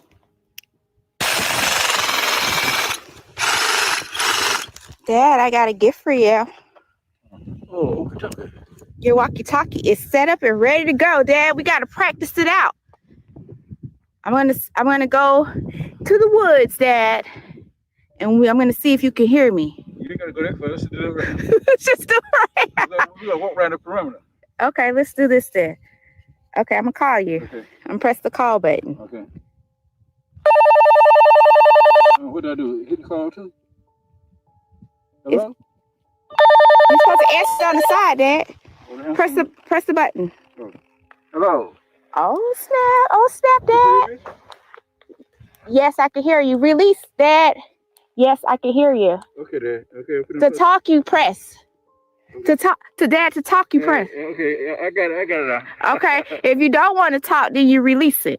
Okay, now you hit your. Hey, Dad. Can you hear me? Yes. Okay, hold on. Yes. You hear me? 1 2 1 2. Yes, I do. Okay, Dad, I got you. You got it, Dad? Yeah, I got it now. You sure? Yeah. Okay, then. I'm going up to the side over there, inside the woods to check out the fence line. I'm finna walk back down with you. Are you? Okay, then. All right. I'm gonna leave these right here behind the thing. Ain't nobody gonna get it. Right here. Dad, I can walk it and put it in the car real quick. No, right here. We'll be right. Nah, Dad, I don't trust that junk. Not around here. Okay. Let me walk this. I can walk with you. No, I catch up with you. Okay, then.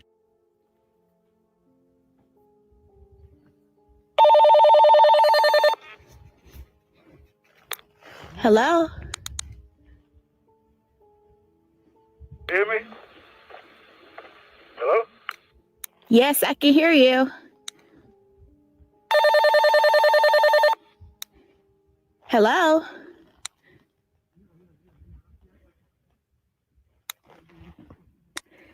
Dad, you have to press the button to talk. I gotta get used to the button, okay? All right. I've had enough of this bullshit. Okay. They can't figure out how to use a phone? Interesting.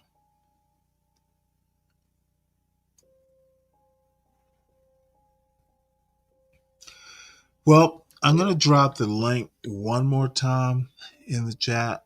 If no one wants to come up, we will end the show rather quickly. We can only deal with so much of Dad.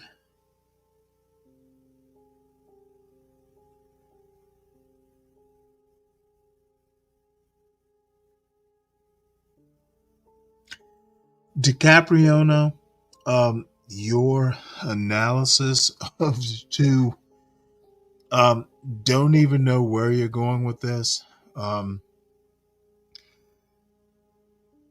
Your interpretation of the two national anthems is unique. I'll leave it at that.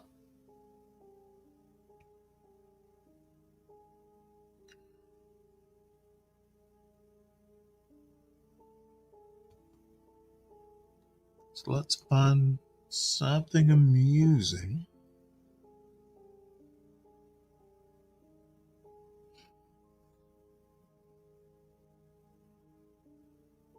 Oh, this is cute. DiCapriono. Let me put this up here.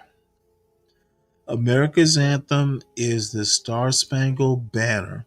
That is my national anthem. Our nation doesn't have two anthems. Um, you're right. Yet, subtlety doesn't seem to be your strong point today. No one looks to replace the U.S. national anthem. Good luck with that. You'll discover subtlety one day.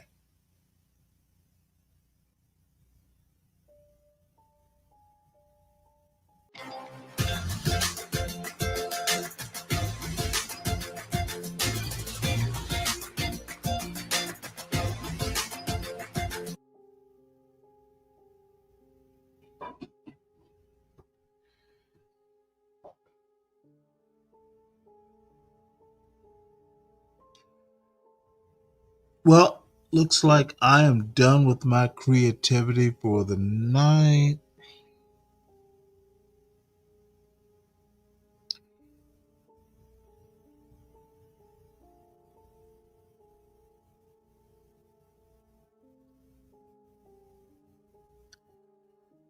Think I'm going to say goodnight, folks, unless someone can come up here and convince me otherwise.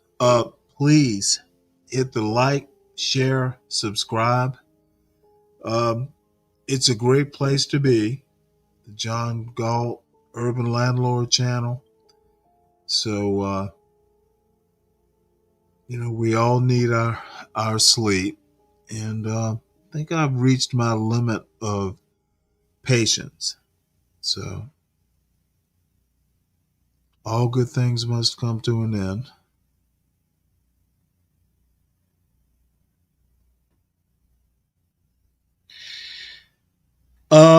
Not interested in your analysis of. I think you made it very clear, DiCapriono. One national anthem. Don't know why you're fussing against it. I'm not saying the Black national anthem is the United States national anthem. Literally, different words with some common words. Subtlety is not your best argument with this. Uh, you know what, folks in the chat, put a one if this show should end. I encourage you to put a lot of ones in the chat. I'll take the hint and move on.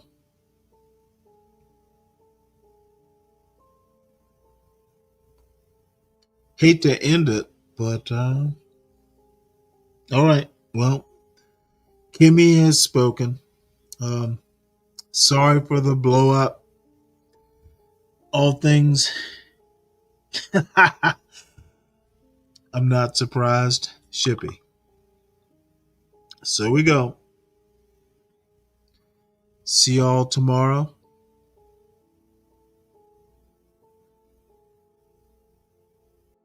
Feel like that shit, feel like that shit, feel like that shit, feel like that shit, go. Go. Feel like that shit, go. Feel like that shit, feel like that shit, feel like that shit, feel like that shit, go. Feel like that shit, go.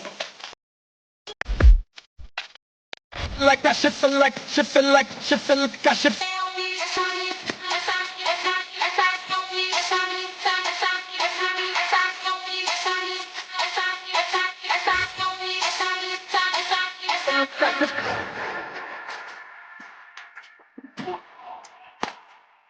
Like that shit.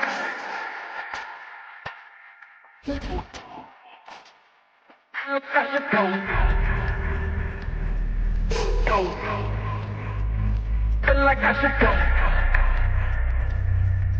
Go. Feel like that shit, go. Go. Feel like that shit, go. shit feel like that shit feel like that shit feel like